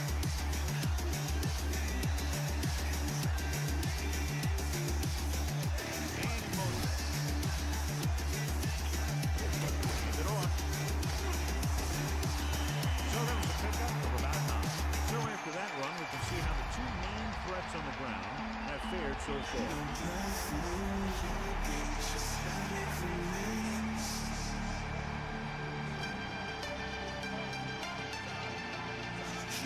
Sends up, shifts the toss to the right. The defender goes down. And he'll take it out of bounds at the 45-yard line. Brought some extra people, but couldn't stop him before he got the first. Run blitzing these guys isn't a bad idea because you know they like to run. You got to be sure to bring guys in the right place. You think they might run to the outside, additional blitzers in the middle isn't going to help them. They got back to a war. I'll tell you, that was the perfect time for these guys to call a play. They got in there, filled the gap, and brought down the back for a long. Second and long. Ball on their own 44. Toss by the left. About a 4-yard gain.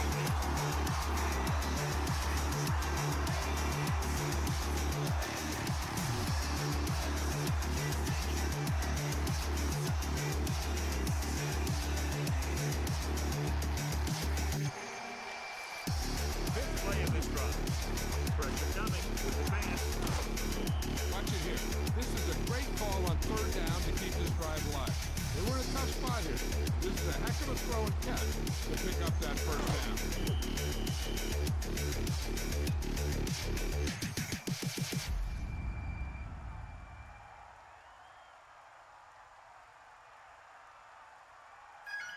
The quarterback lines up with 2 backs behind him.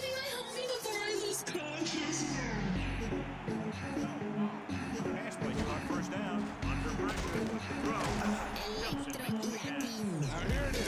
He shows a lot of determination in getting to the ball carrier on this one. Look at how he fights off the blockers, and he makes a heck of a play to bring him down.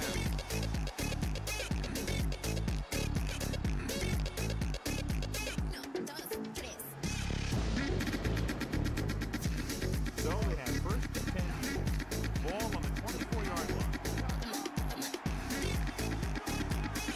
Backs are lined up in a 9. Ball again.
here more. Big-time drive there with a touchdown to take the lead. Now their defense is going to head onto the field. It's going to be up to them to protect this lead.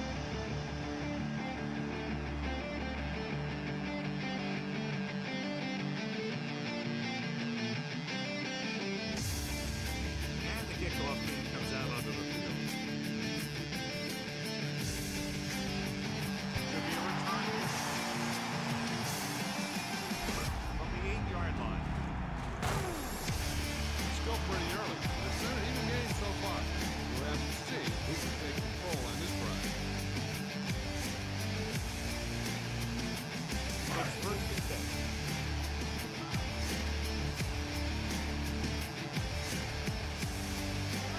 The Dolphins can regain the lead with a field goal. Williams has now crossed the 150-yard mark.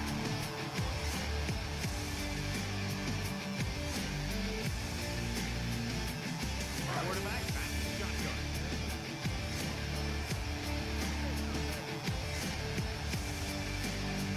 Drops back. Passing run. Incomplete. The incomplete pass brings up third down.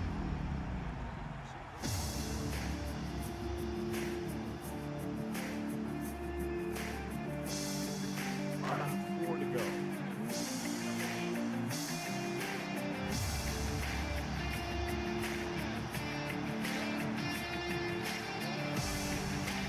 Crossing it out to the right.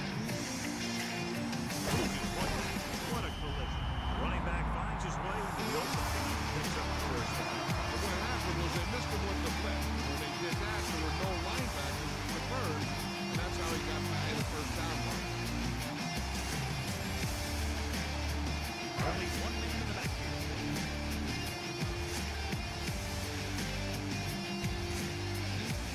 The Dolphins can regain the lead with a field goal. Runs over the net. He gets a couple of yards on the carry. He goes headed to the sideline.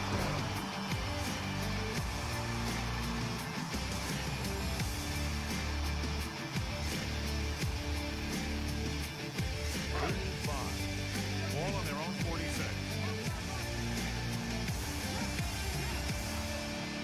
Green sends up, drops back, pressure coming with the pass.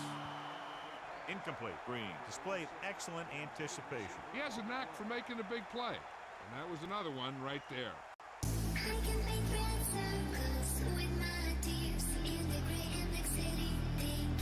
Goal from the I formation.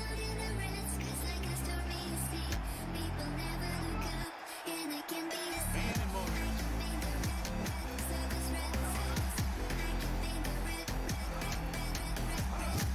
Over the run once again.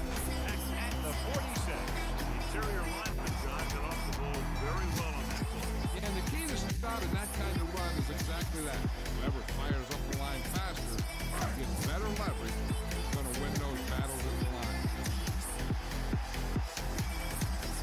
This punt will be his third.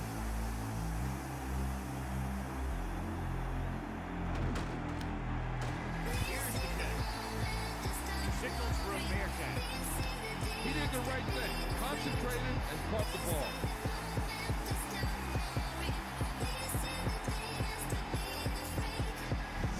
It's first and 10.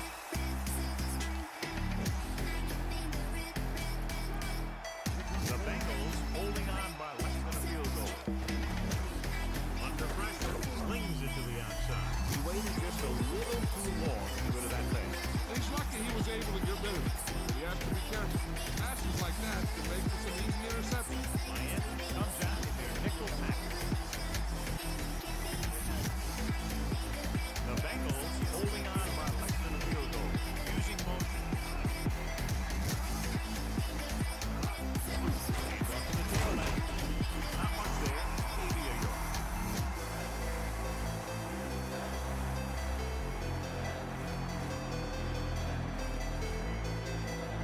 And here's what they've been able to do so far on third down. Third down is when you want your players to dig deep and make a clutch play.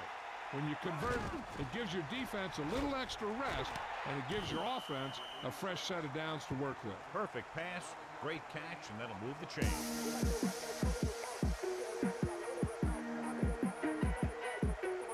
First and 10. Ball on their own 20.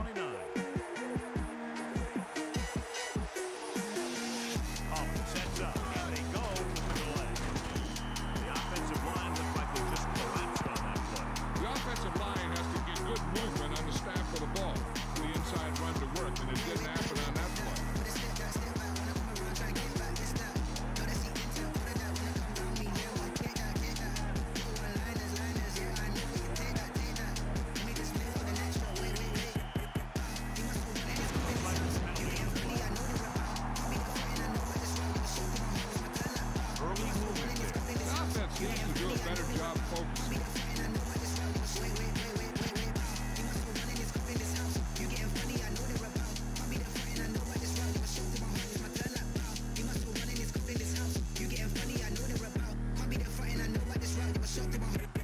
So we'll have a second and long after the penalty. Dillon into the backfield, going to the right. He's got a 3-yard gain there.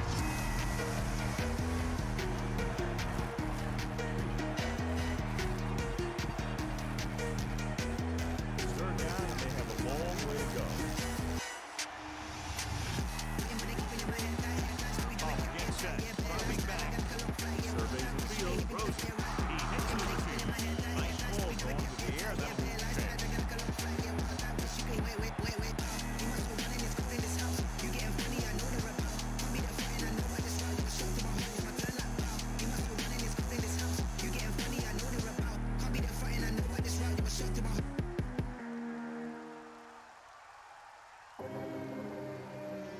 The quarterback gets set with only one back behind him.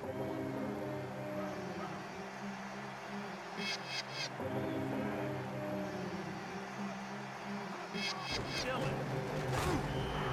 Couldn't even get out of the backfield. This defense is extremely active and effective up front. They do a good job of getting upfield quickly, creating havoc in the backfield.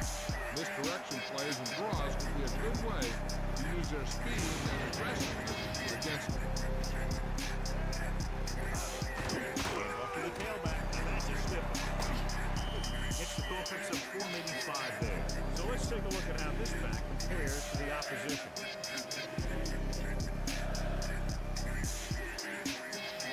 Miami comes out in a dime package.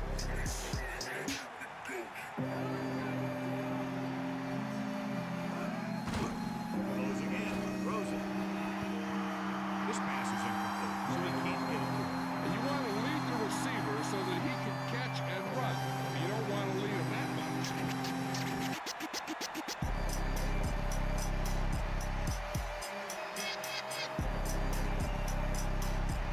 Russ looks like he's ready for the return. Here's the punt.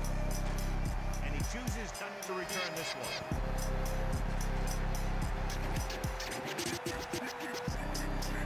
No return here. Back it comes to the 20.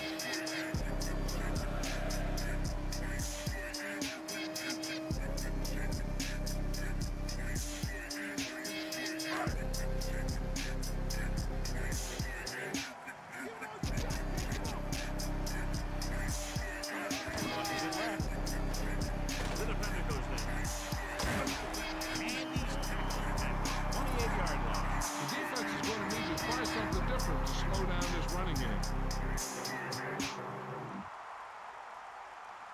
2 yards to go.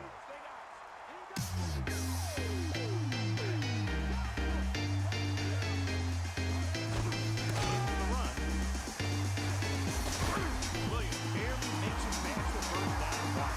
So after that run, we're going to have 2 main threats on the ground. And fair so far.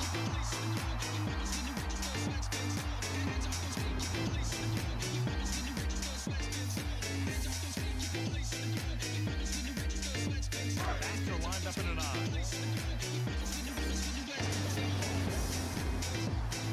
Throwing on first down. Pressure. And he walks down the backfield. There's nothing open downfield, resulting in a big sack. This team loves to play zone and pass coverage. They'll use a cover 2 on just about any play, relying on the defensive front to create pressure on the quarterback. They'll blitz every now and then to change things up. That's usually inside the 20-yard line and keep the offense off balance. Now they're looking at second and long after the sack. Drops back, pressure coming. The throw. This one falls incomplete. He's going to have to be careful with those overthrows. One thing you don't want to do is miss an open receiver for a big gain in a playoff game. So it's third down and long. Ball on their own 25. Reeses will work out of the shotgun.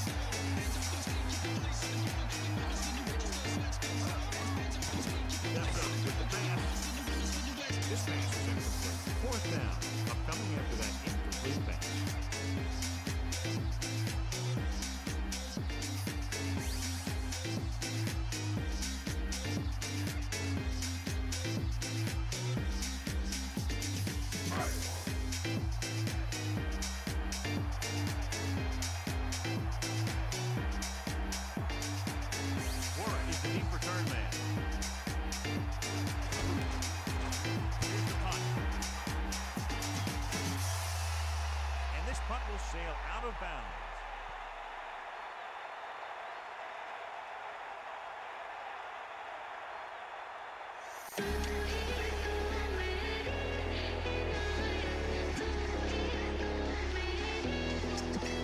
The Bengals holding on by less than a field goal.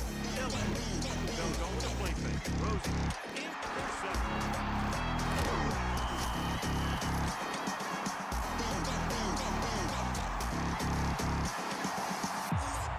Defenses always seem to take it up a notch this time of year, knowing that they could be home after this game if they don't make some plays. After that pick, it seems like they're ready to play a few more. Ready to go. Following the interception.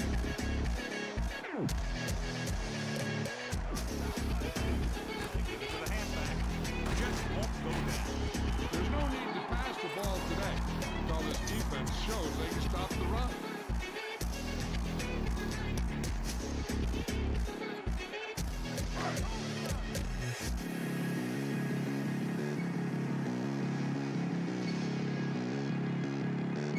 Grayson gets set. And he picks up just enough to get on a perfect play call in that kind of situation. The blocking up front made that play happen. They got off the ball very quickly, opening a hole for him to run right through. First and 10. Ball on the 31-yard line. 2 minutes left.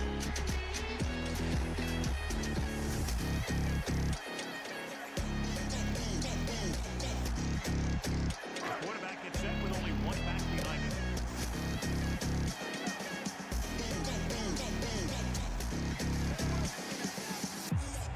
Throwing on first down. Gets it off to the back. Down he goes at the 29-yard line. 2nd and 8 coming up here.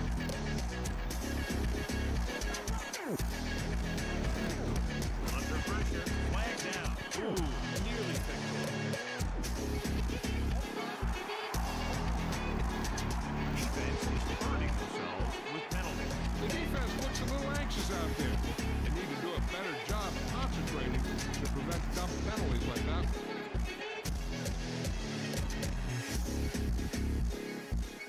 And so on 2nd down, they'll try to move closer. 2nd down and 3 to go.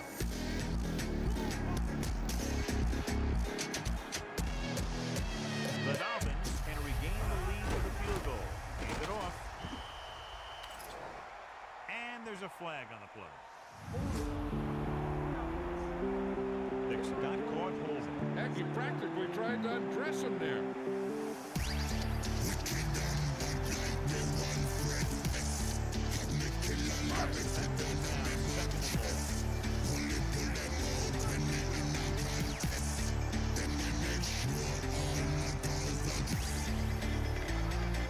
Dropping back, and we get the call. Williams continues his tremendous performance, has now amassed over 200 yards on the ground. They're going to keep it moving here. They're heading straight to the line. I think this defense looks forward to these third down situations because they've been stopping them today. Something for turnover set, and it looks like the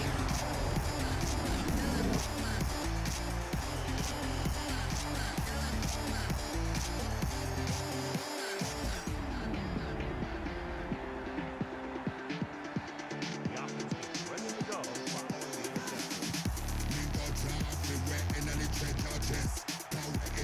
So go to the I formation and it off to the fullback. Maybe 2 yards on the ground to the fullback. The defense can't afford to take too many gambles by going for a pick when they should just try and knock it down. One mistake can lead to a big play for the offense. 2nd and 7. Ball on their own 21. Oh, sets up, drops back, gets rid of it. And it's caught. Good looking play there as they pick up the first down and keep the drive alive. Hey, this is why you run those 2-minute drills in practice for a situation like this. The only difference is this isn't the scout team defense.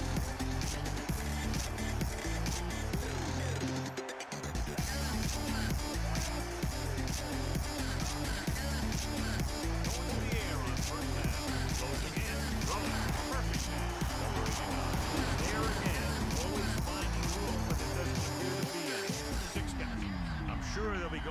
there as long as they have the ball. Cincinnati calls a timeout. They have 2 timeouts remaining. It's second down and 6 to go. Ball on their own 32.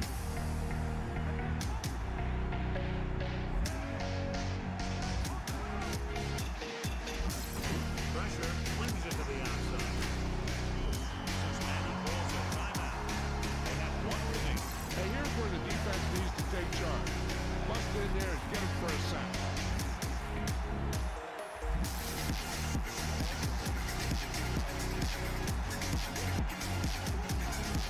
Big play of this drive. On the carry. Setting up play action. Throwing. Incomplete pass. No read by the quarterback, but the receiver couldn't gain control. That is a catch you have to make. The quarterback did a pretty good job getting the ball to his receiver, and he just dropped it.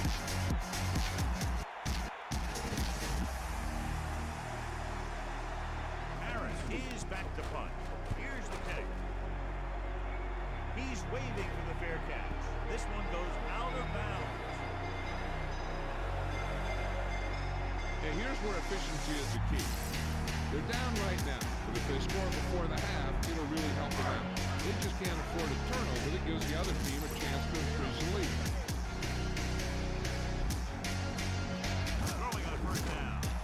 Pressure coming. It's the pass off. John, it looks like that was going to be a turnover. Yeah, I think everyone else was thinking the same thing. And you don't get a better chance on an interception than he had right there. They'll have to move the ball downfield quickly through the air to try to score before the half. Second and 10. The Bengals come out in a nickel package. Drops back, gets rid of it. With the adjustment, he has to move the sticks for that completion. I'll tell you, he put that one right on the money. They're just out there playing a little pitch and catch. We might see a quick pass here on first down.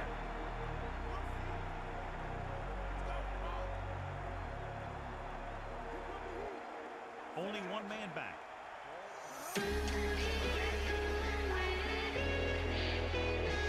Pass on first down.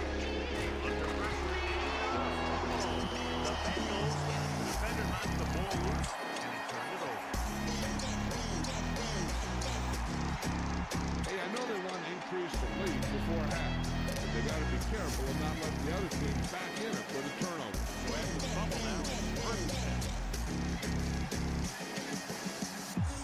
The Bengals holding on by left of the field goal.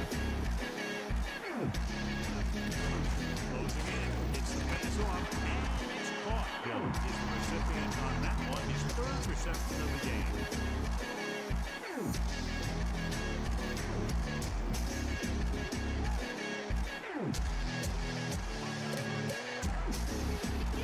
Cincinnati will call a timeout here. They have no timeouts left.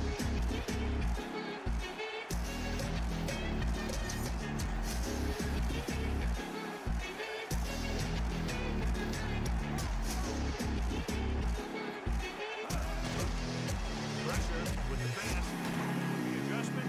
And into the open. Can't draw it up any better than that. Textbook first down. What they're doing here is keeping the defense from huddling up. Keeps the same defense on the field. Hill stopped the clock on the spot.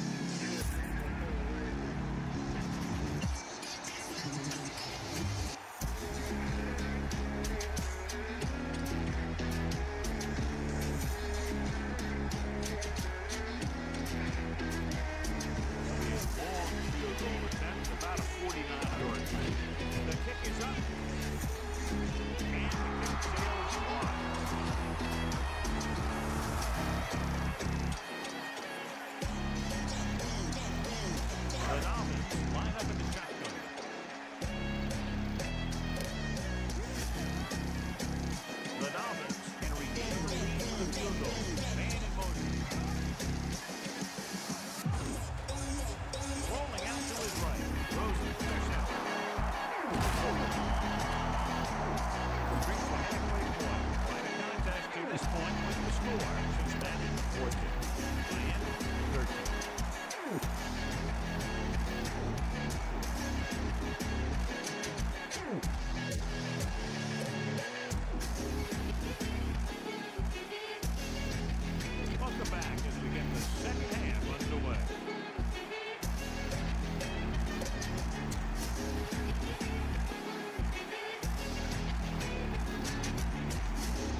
difference here is he's able to avoid the blocker and get in there and make the tackle. And that's how you're supposed to play.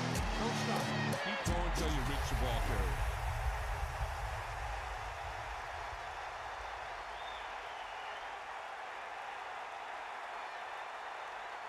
First and 10. Stay up, you. Here come the heat. Be out now. Hall sets up. Dillon. They'll bring him down at the 39. After marker down the field. This appears to be of the 5-yard variety. I'll tell you, these face masks are getting so big, you can start off going for a jersey and end up with a handful of face masks. 2nd and 3 coming up here.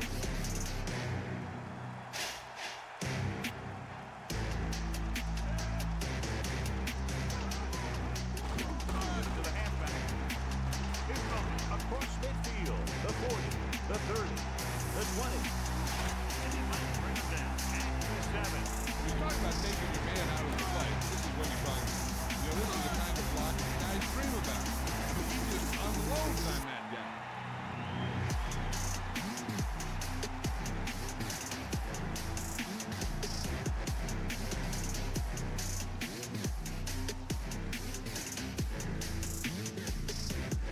Miami comes out in their nickel pack.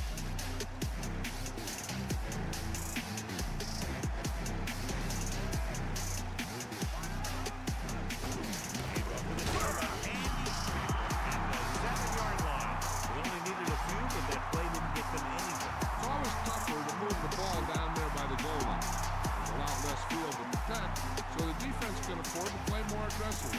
You just got to be sure that you maintain your gap assignment. No misdirection plays or plays from the outside. Goodbye.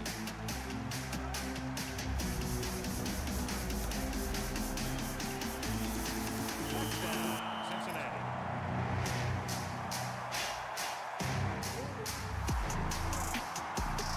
This one is going to be on the offense. I don't know what the heck that was all about. There wasn't any holding on that one. 2nd and goal.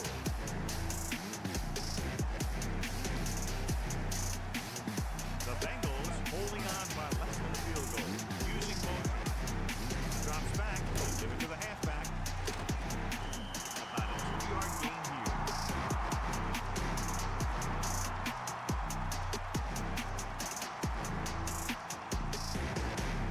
About a minute.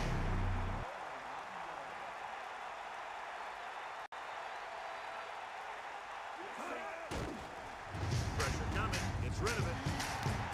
And he's able to get open in the end zone. Great play. Defense just seemed to lose track of him down there. They have to do a better job keeping the play in front of him so that that kind of thing doesn't happen.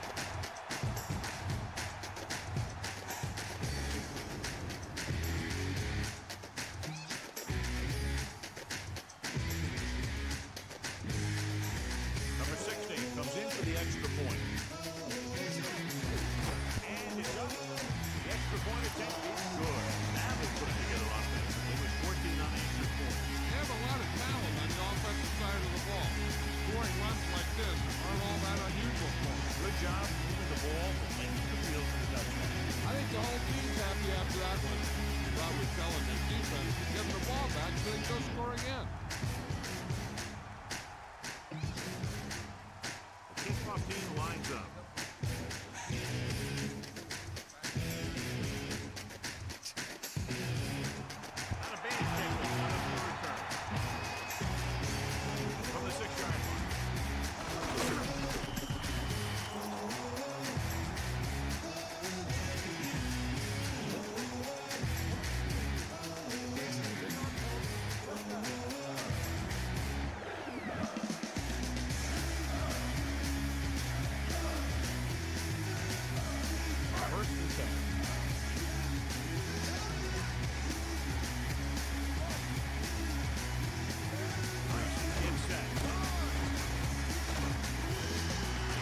offensive guy needed to stop him somehow.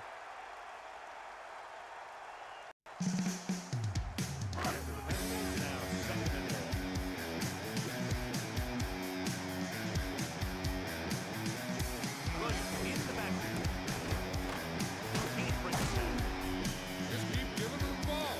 And now our viewers can see how successful each team's running threat has been today.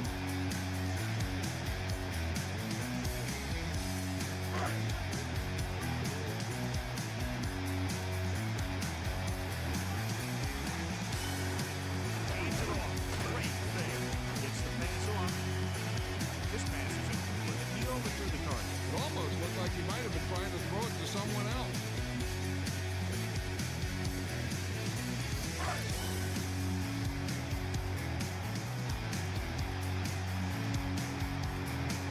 Warren sets up, waiting for the punt. Here's the punt. From the 47-yard line. Offense taking over again here. Last time they ran the ball very effectively and got it into the end zone. So they have first and 10. Ball on their own 49. Using motion. Dillon with a nice run. Picks up the first down. It was well executed. They hit their blocks and the back found the right hole to get down the field and pick up the first down. The backs are lined up at a 9.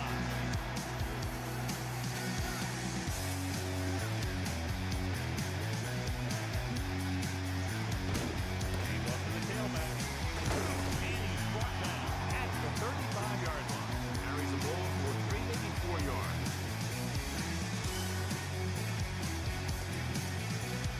Second and 6. Ball on the 35-yard line.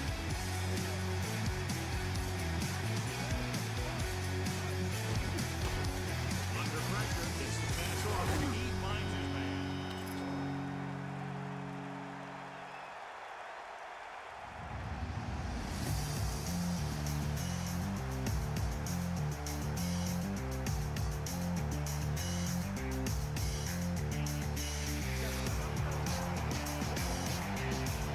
He got his hand on the face mask there, and it cost him. That defender almost pulled his helmet right off.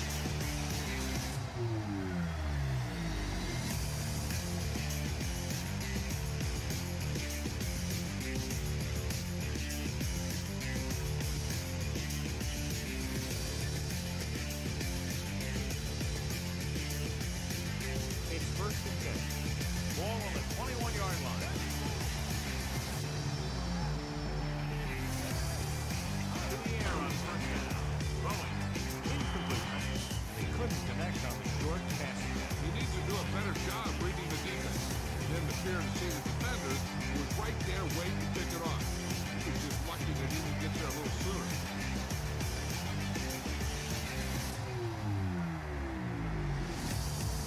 Quarterback gets set with only one back behind him. Going to the left. Off and run. Just about 7 yards on that carry.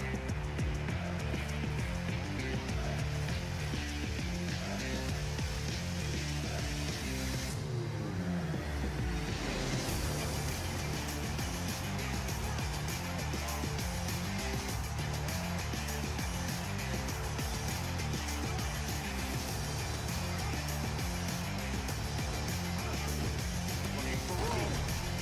Nowhere to go there. Defensive line is very good penetration. This line's very aggressive up front. They like to stunt and use power moves to get into the backfield. A lot of teams think that the best way to move the ball on the ground against them is to run it right at them. Try and wear them out. Looks like they might be trying to do that same kind of thing. So this one will be from about 31 yards out. The kick is up. Through the upright and good. That's 17 unanswered points. They just can't seem to stop them.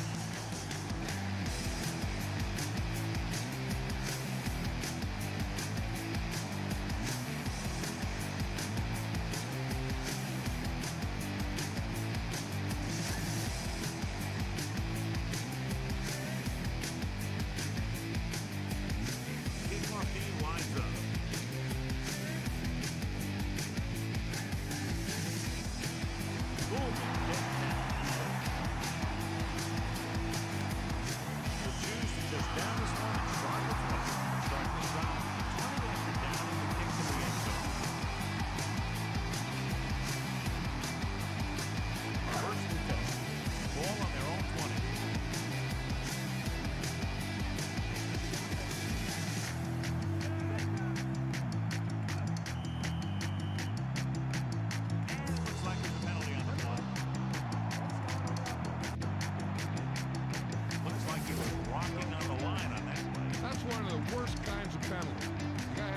better job concentrating.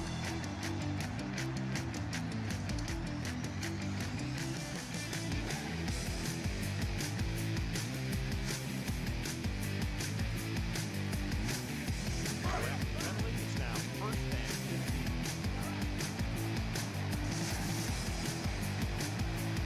Cincinnati comes out with their nickel tackle. Throwing short to his left, and the catch is made. He dumped it off on the screen on that play. That one didn't surprise the defense. You were right there to tackle the ball carrier.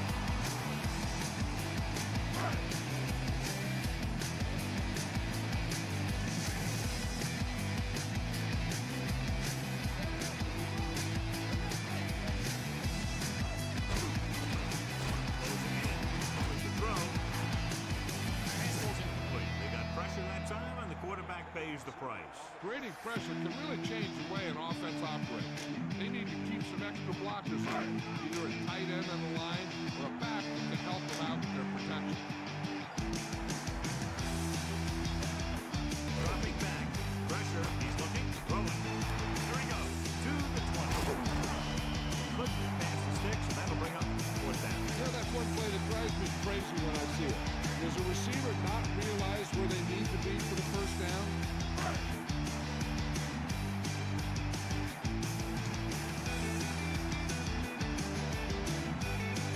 Turn lines up in the backfield for the punt. Warren lines up deep for the punt return. Here's the catch. Andy Reid for the fair catch. That was a smart thing to do when the coverage team closed in for a big hit.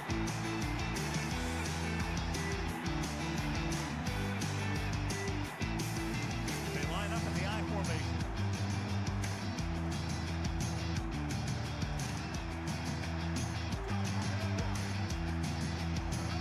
Dropping back on the first down. Rosen. Move off target, but bought to the open field. And he goes out of bounds. And the 50. There's a flag on the play.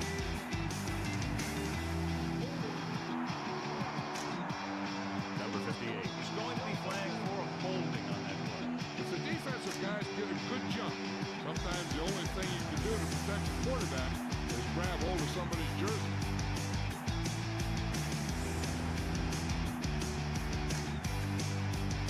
The Dolphins come out in a nickel tackle.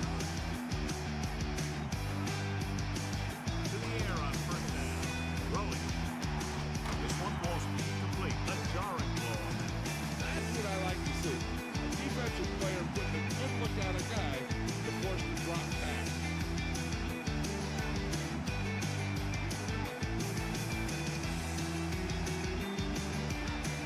Holler and set. Pressure coming. Throws it.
passes on first down.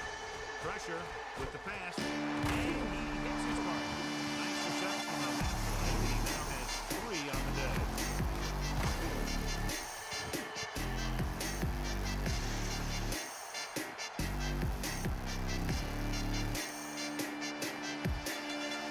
Only one man in the backfield.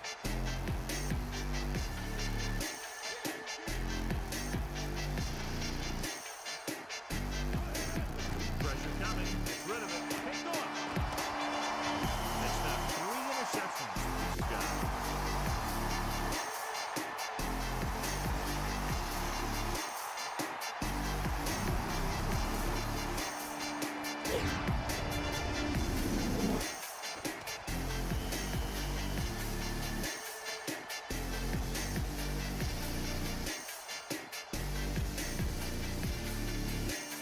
The offense is ready to go following the interception.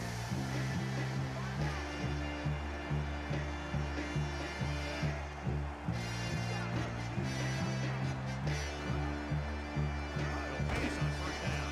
Under pressure, gets the pass off. He hits his receiver. Dillon is one of those receivers who always seems to find a way week after week to get open, and that's his 4th catch today.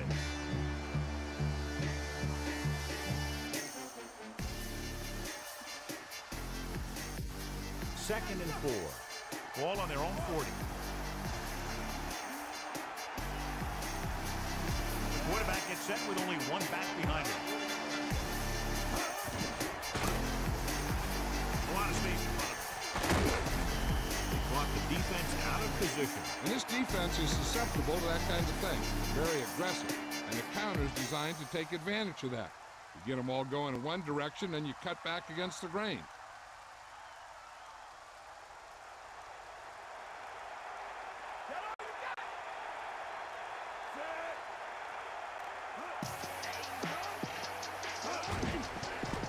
Closing in. Fakes the throw. With the pass, he has some room. The 20. Big time play by Washington. And that's the type of thing that can happen when you get this guy the ball. He's going to move the ball, and he's going to move it with speed.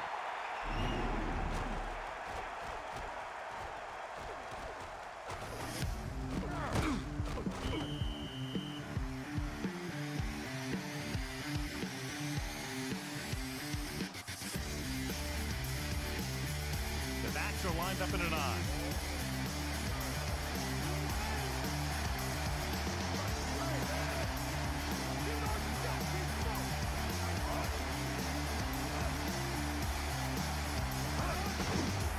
Pressure, throws it, and this pass is complete. Johnson is on the receiving end of yet another pass, the 5th time today.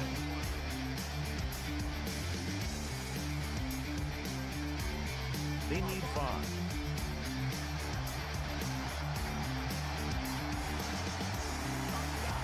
The quarterback gets set with only one back behind him. He's bringing it down. And it looks like there's a penalty on the play. The officials are signaling holding on that play. Yeah, when you're beaten like that, the offensive player needs to stop him somehow.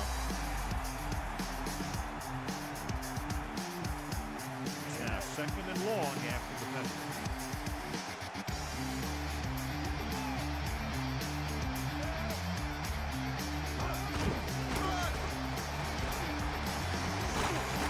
And he stopped at the 7-yard line. If you can get into the flow of the game, and your yards per carry are this high, then you found a huge weakness in the defense. Only one man back.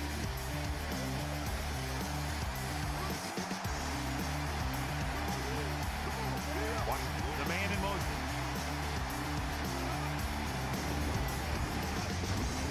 The carry. Loses one tackle. Touchdown, Bengals. We're going to see what happened here. This is a bruising run.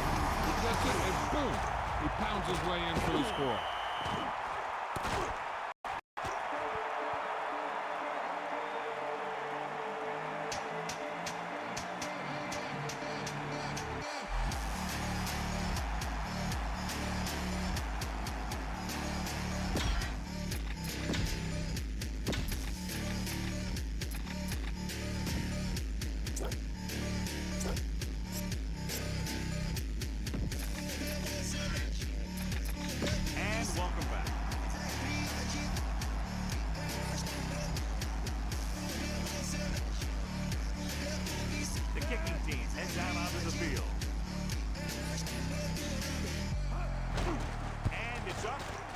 point after is good. Great run, 24 straight points. They've really been playing some good football lately. They finally seem to have it all put together. Well, you can't ask for much more out of a drive that gets you into the end zone. Big players make big plays, and that scores touchdowns. Give some credit to the linemen out there. They're the biggest guys on the field, and without them, no one gets into the end zone. Number 60 is back and ready to put this one in the air. Good kick should be returned.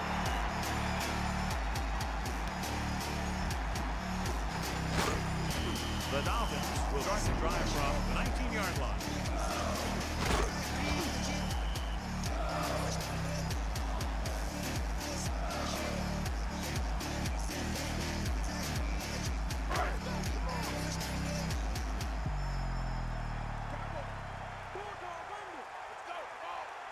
They'll go from the I formation. Gets the call. Nice play fake. Throwing short to the right side. Incomplete that time, John. When it's raining like this, it can make it very hard to get a good grip of the ball, especially guys with smaller hands. So they'll have to do a good job of keeping the ball dry before each snap. It's second down and 10 to go. Ball on their own 19.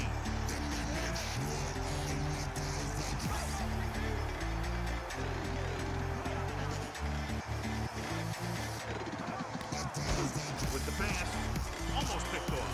Thought that was about to be picked off, John. I bet you as soon as he let that go, he was wishing that he could have it back, because that could easily have been an interception. So as they get set to try to convert, here's what both teams have done on third down. Third down conversions is a keeper stat. When you convert on third down, you keep three things.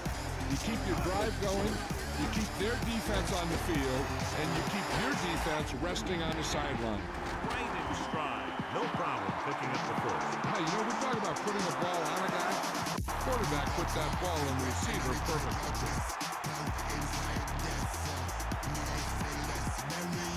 Backs are lined up in an eye.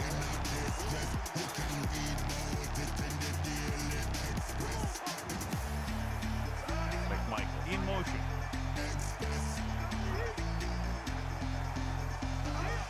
Hand off to the tailback. About a 4-yard gain there.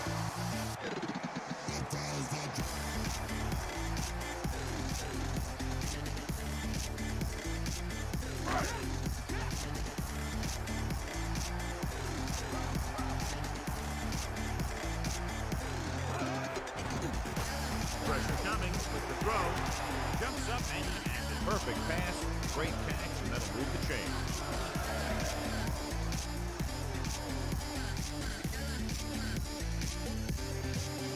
So they have first and 10 here. So we've reached the end of the third quarter with the Bengals ahead of the Dolphins 31-13. The teams are set for the fourth quarter of play. The backs are lined up in an eye.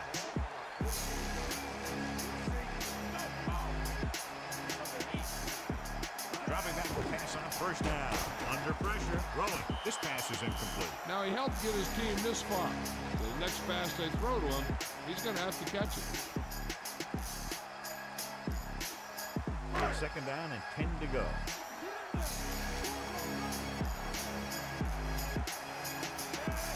Drops back. Gets the pass off. Right to him. That's 3 times in this drive they've been able to pick up a first down. Yeah, and the thing is, they'll be doing more than just picking up first down if this success continues.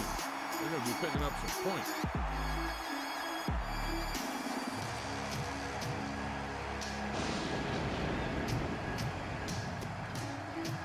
A goal from the I formation.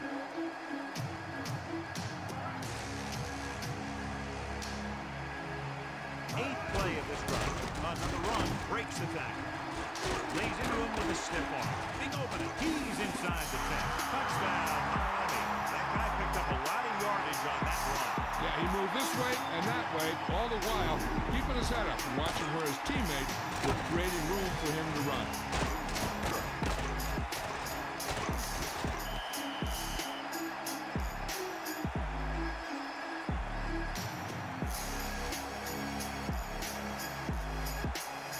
embarrassing decision to go for 2 here because if they don't get this, they'll need 2 touchdowns instead of a touchdown and a field goal.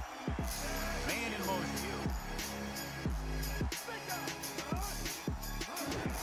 Williams. Great throw there. The 2-point conversion is good. And so, John, we see this offense looking good and very pleased. They were able to put together a nice package of plays for a touchdown. Now that's just the type of thing that you come to expect from these guys. They do a really good job scripting the plays that they're going to be running. And they do a big job of executing them when they run them.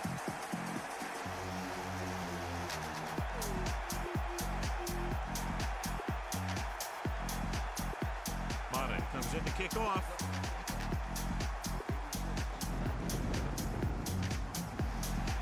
Sends it there.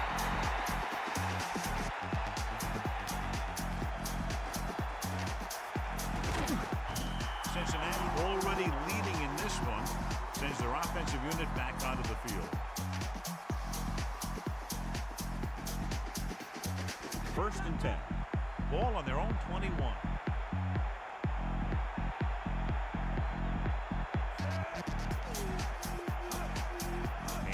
Tailback setting up play action, and it's caught. Perfect spiral on that pass. This is a guy who can make all the throws out there. He shows a nice touch in the short patterns, can thread it in there against tight coverage, and he can put some air under it when he's trying something downfield. The quarterback gets set with only 1 back behind him.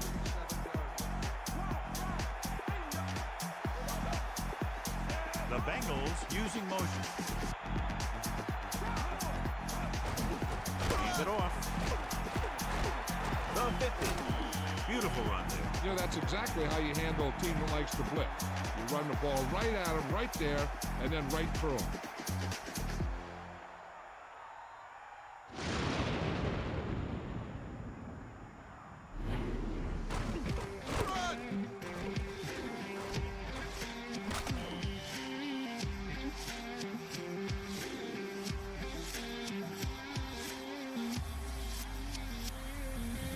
So, we have first and 10 here. Ball on the 45-yard line.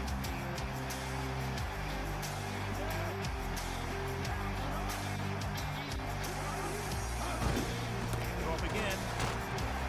Hendricks makes the tackle at the 38. Nice pickup on the ground, maybe about 6.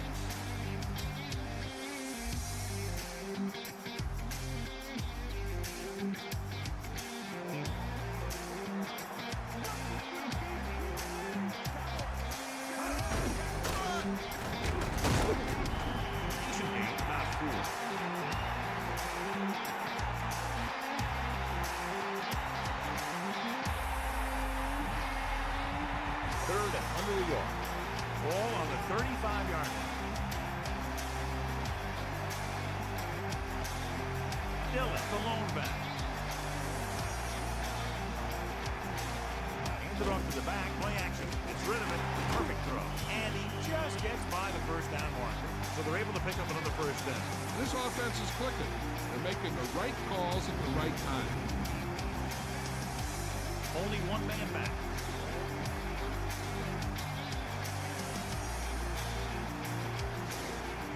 Man in motion.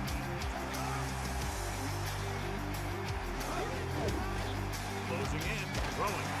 Drops the interception. So he dropped it and a chance to end the drive. Here's the key. He was looking at the quarterback the whole way. When he let it go, he was all over it. He just didn't come up with it. Second down and 10 to go. Ball on the 32-yard line.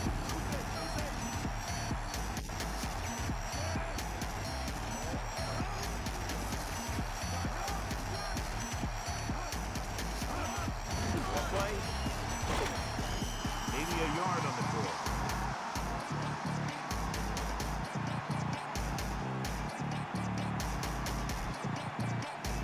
The backs are lined up in an eye.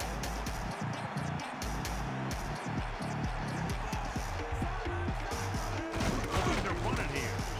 Williams is stuck on that play, John. They're just relentless when the offense decides to run the ball. They break down blocks very quickly.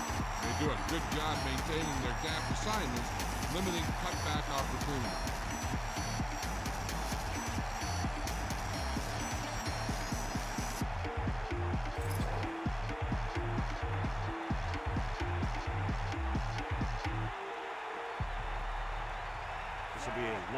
field goal attempt, about a 49-yard. The kick is up, and it's good. That kick is good, and it's his second field goal of the game.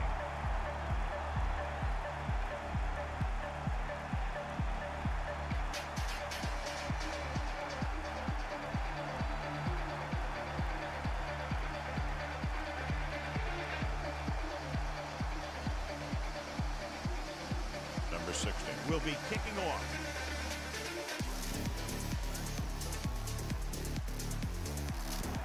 Decent kick. They should have a return from the 5.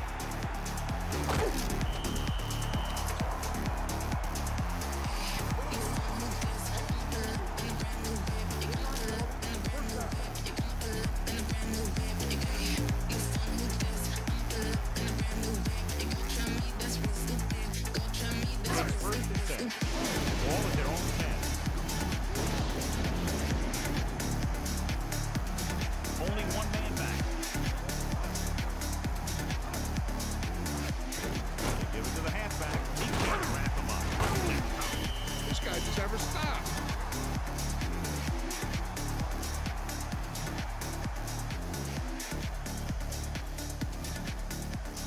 They need 7. Ball on their own 13.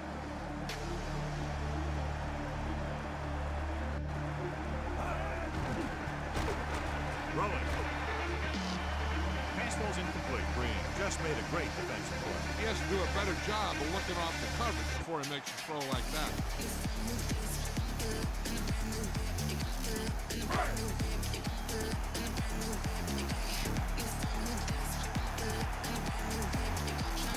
The Bengals come out of the nickel tackle. Drops back. Pressure. Gets the pass off. Incomplete pass. If his team wants to make the next round, he's going to have to make that guess.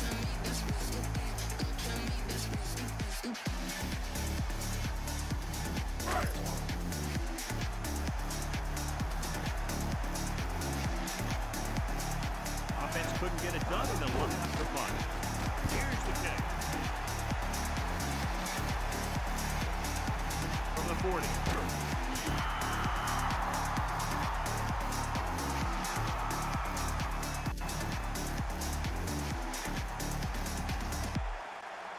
The quarterback gets set with only one back behind him.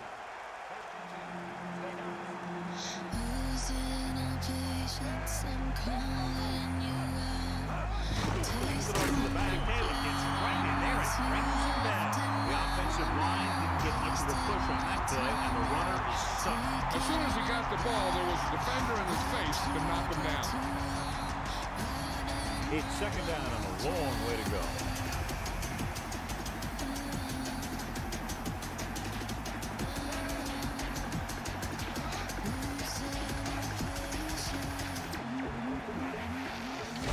Gives the ball off. A yard, maybe 2 on the catch.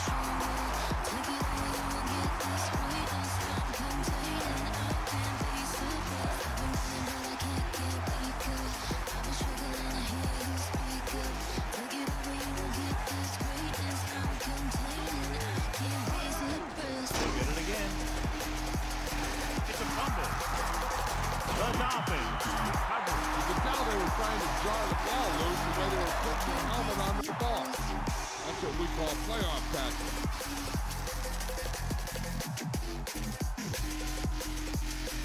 So it's first and 10 following the fumble. That all you got? What's the screw?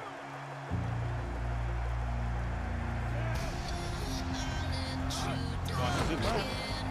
He shakes the defender. Williams is having a career game with that carry over 250 yards rushing. Second down and 8 to go. Ball on their own 49. Dropping back. Pressure coming. Gets the pass off. And there's a flag. The Bengals recover.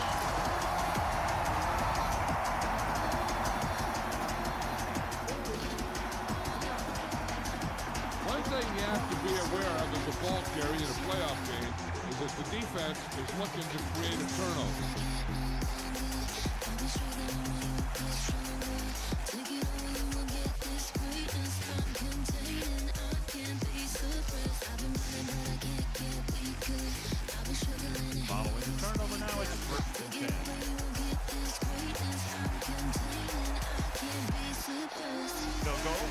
formation. Man in motion.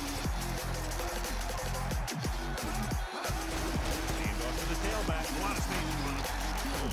If your back can put up almost 200 yards on the board, it means your offensive line has made a mockery of the opposing defensive line. They line up in the I formation.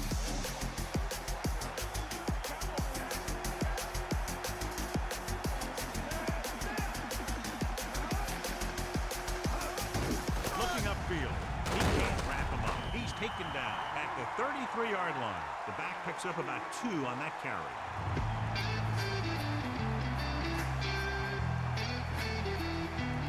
Third down and 3 coming up.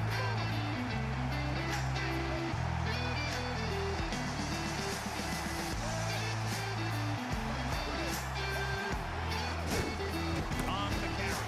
Breaks free of the defender. Moore makes the tackle at the 48. That was the perfect ball against the blitz. Yeah, the way to calm down a pass rush always has been to run right at him.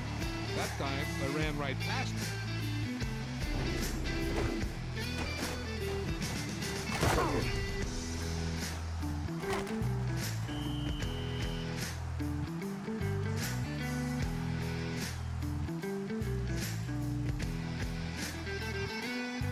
Only one man in the backfield.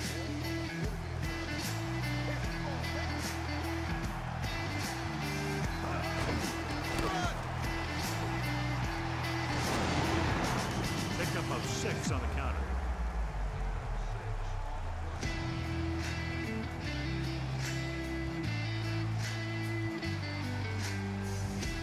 Second and 4. Ball on the 42-yard line. Dillon lines up behind his fullback in the I.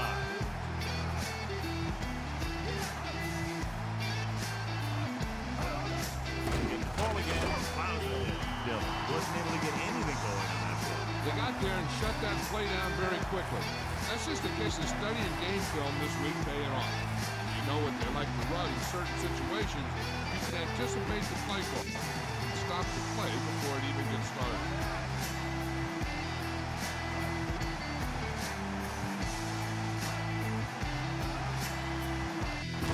Dillon. Minimal gain there, and it looks like he's going to go to the sideline for at least a couple of plays.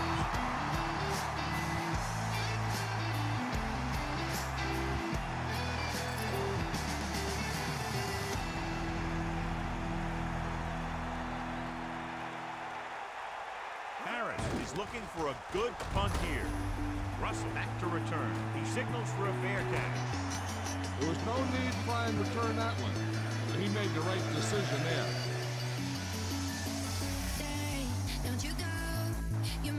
They line up in the I formation.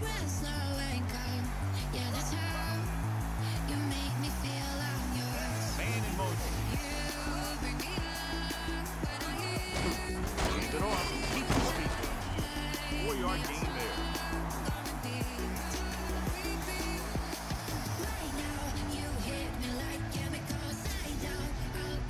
Right in their own territory.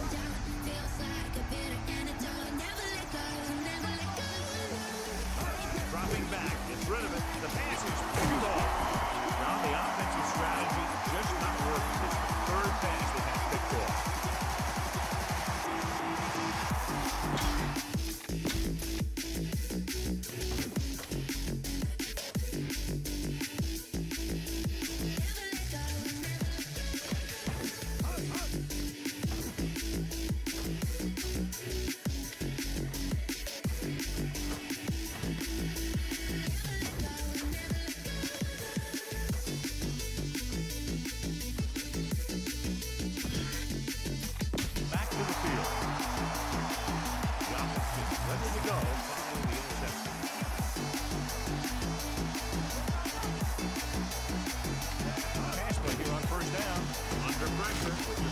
The defender was all over him on that play, forcing the incompletion.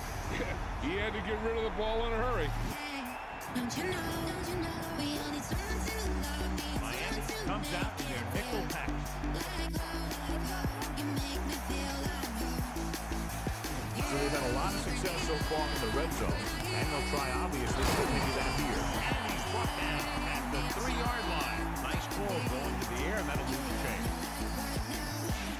You hit me like chemicals. I doubt I'll ever gonna let you go.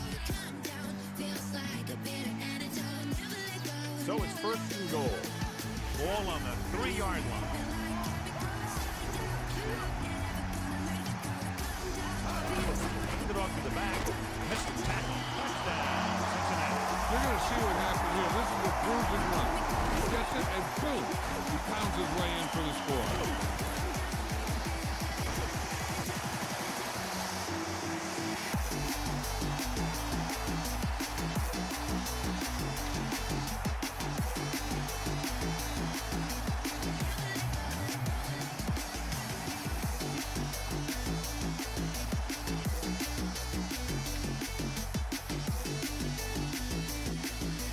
Number 16 comes in to attempt the point after. And it's on its way, and the extra point is good. They were set up with good field position and were able to make the most of it by getting the touchdown. Those are the kind of touchdowns you have to get. Because if the defense forces a field goal or a turnover, it's really a victory for the other team. The offense swing momentum the other way.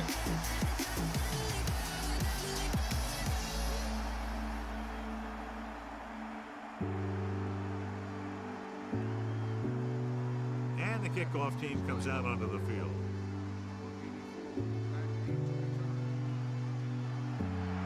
And he got all of that on a great kick. From the 2. Their last drive ended with a pick.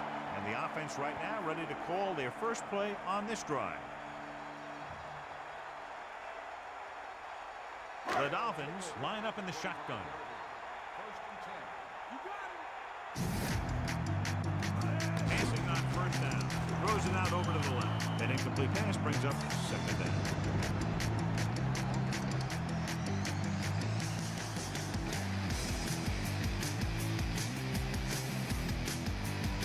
So it's second and 10.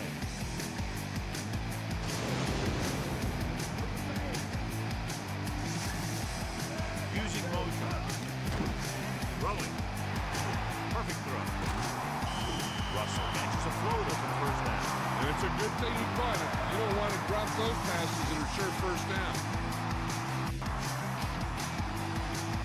The quarterback is back in shotgun.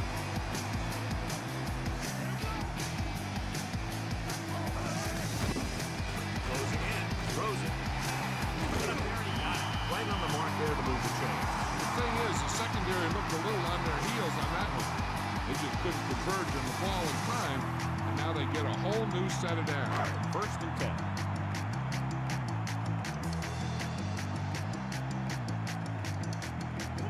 Pass play here on first down with the pass. He hits his receiver.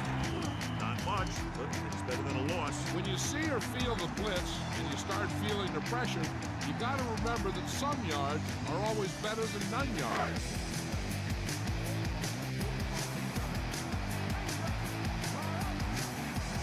Fifth play of this drive. Gets rid of it, almost got it. John, that went right off the defender's fingertips. That's the thing. That was a perfect opportunity to make a big play for his defense. He lets it go as an incomplete pass rather than an interception. Third and 7 coming up here. Ball on the 45-yard line. The offense has had trouble moving the sticks on third down so far. Drops back. Pressure with the throw. Intercepted. He's loose. Offensive lineman. Just a fabulous performance by the defense as they pick off their 6th of the day.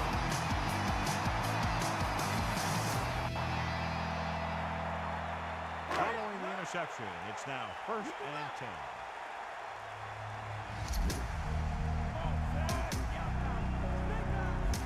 He'll pass on first down. With the pass, almost intercepted. They're lucky that one wasn't picked off. I'll tell you, he did almost everything right on that one.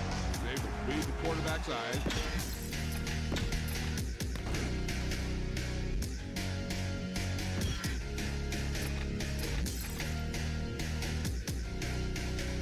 Let's get back to the play on the field. Only one man back.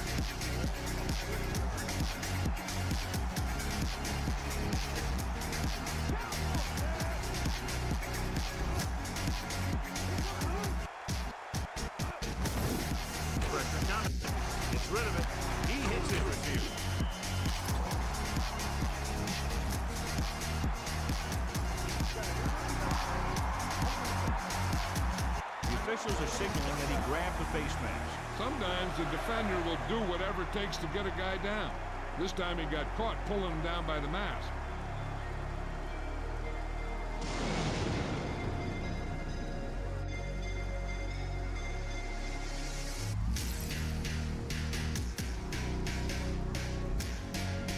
Field goal range.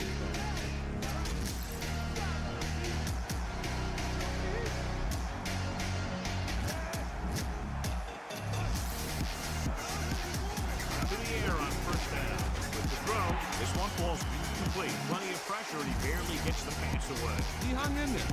Didn't really have the time that he needed to make the play. The quarterback has to know who his outlet guy is to get the ball to him when he feels that pressure coming. 2nd and 10. Ball on the 26-yard line. Drops back. Under pressure. Gets the pass off. He was tipped. Here's what happened. The quarterback just didn't have a throwing lane for his pass. When he let that one go, the lineman got his hand up and he batted it down at the line.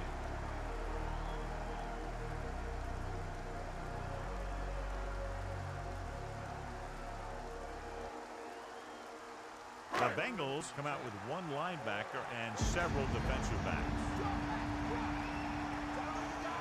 Greasy sets up. With the throw. Intercepted. He definitely was waiting on the quarterback on that one. I'm sure that extra film study for the playoffs allowed him to anticipate the throw.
The Bengals using motion.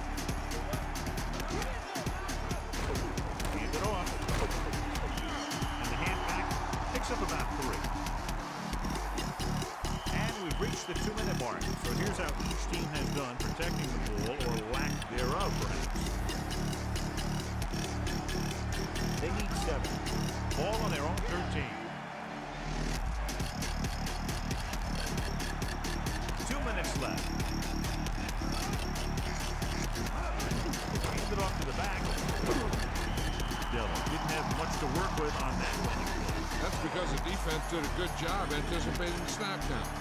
With an aggressive defense like this, hard count could be an effective way to keep them off balance while trying to draw them offside.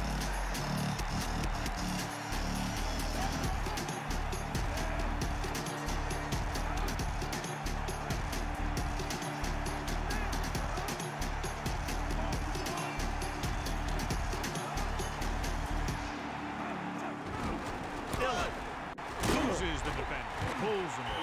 Penalty marker down. Appeared to be a hold.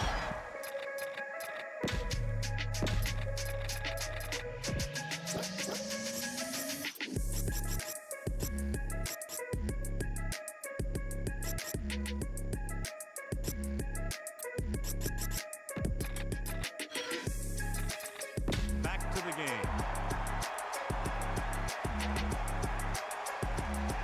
Now 3rd down with a long way to go after the penalty on the offense. With a man in motion.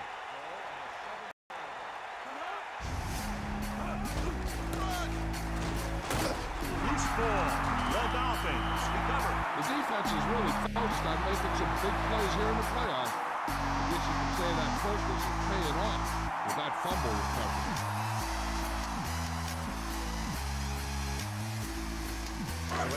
scramble now. It's 1st and 10. So we have a challenge. The officials are going to review it. Whenever a questionable call happens in the last 2 minutes, the review is called from upstairs. Coach is hoping to get it right here because that could be a big lift for the team. What the official will be looking for here is to see if the knee's down. It's tough to say with that replay. This one won't be easy.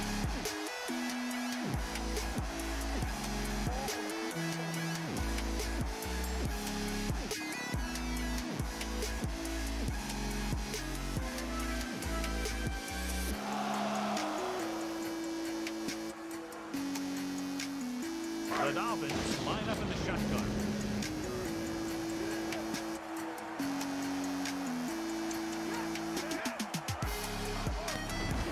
Rosen. Touchdown. Dolphins. He delivered that pass right on time. Perfectly for the touchdown. The quarterback went through his progression and found a receiver that he thought had the best chance to haul it in for the score.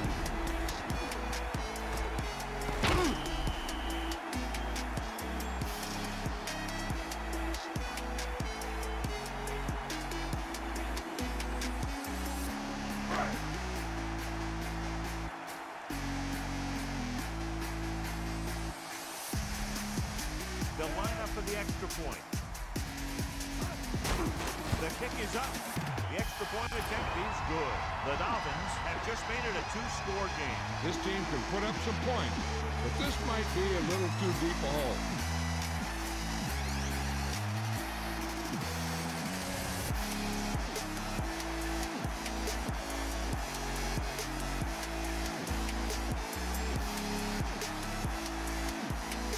They don't have time to kick it away and go on defense, so they're going for the onside kick. The onside kick is off. If you don't get it, Cincinnati might be able to put this one away if they can get into the end zone here.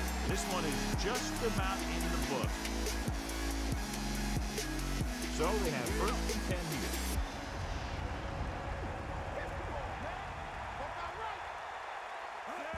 Dillon. He's taken down at the 37-yard line. And the halfback picks up about 3.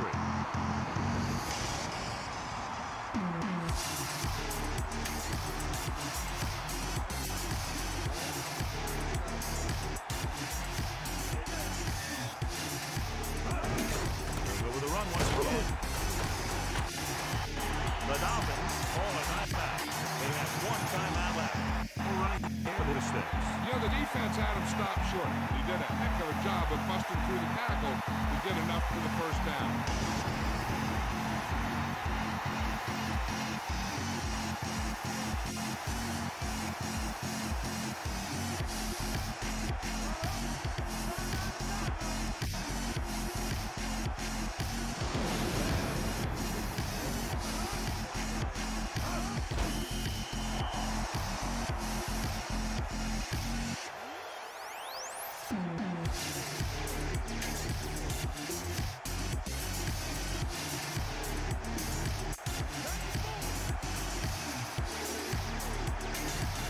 Sets up.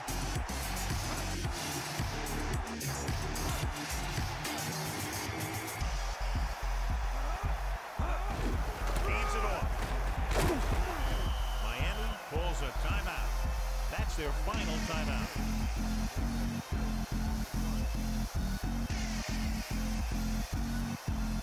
The former second-round pick out of Washington was outstanding tonight and wins the Horse Trailer Player of the Game award.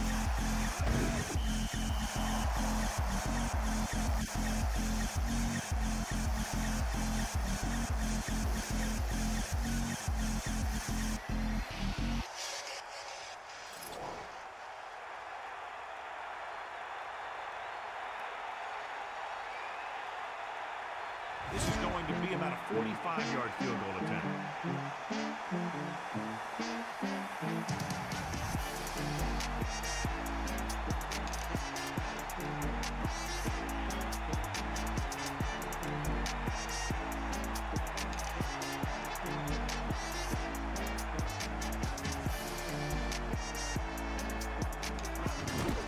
And it's up. It had the distance, but it sailed right. They'll probably try one long throw downfield. It's 1st and 10. Ball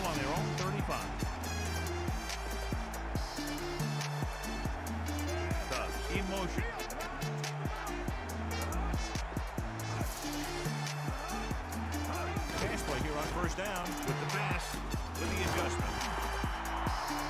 They'll head right back to the line. The gun signals the end of the game. The final score is Cincinnati 41, Miami 28. This game is presented by the authority of the National Football League and EA Sports. Any publication, rebroadcast, or other use of the descriptions and accounts of this game without the express written permission of EA Sports is prohibited. This is Al Michaels. Good night.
Thank you very much, everyone. I'll see you next time.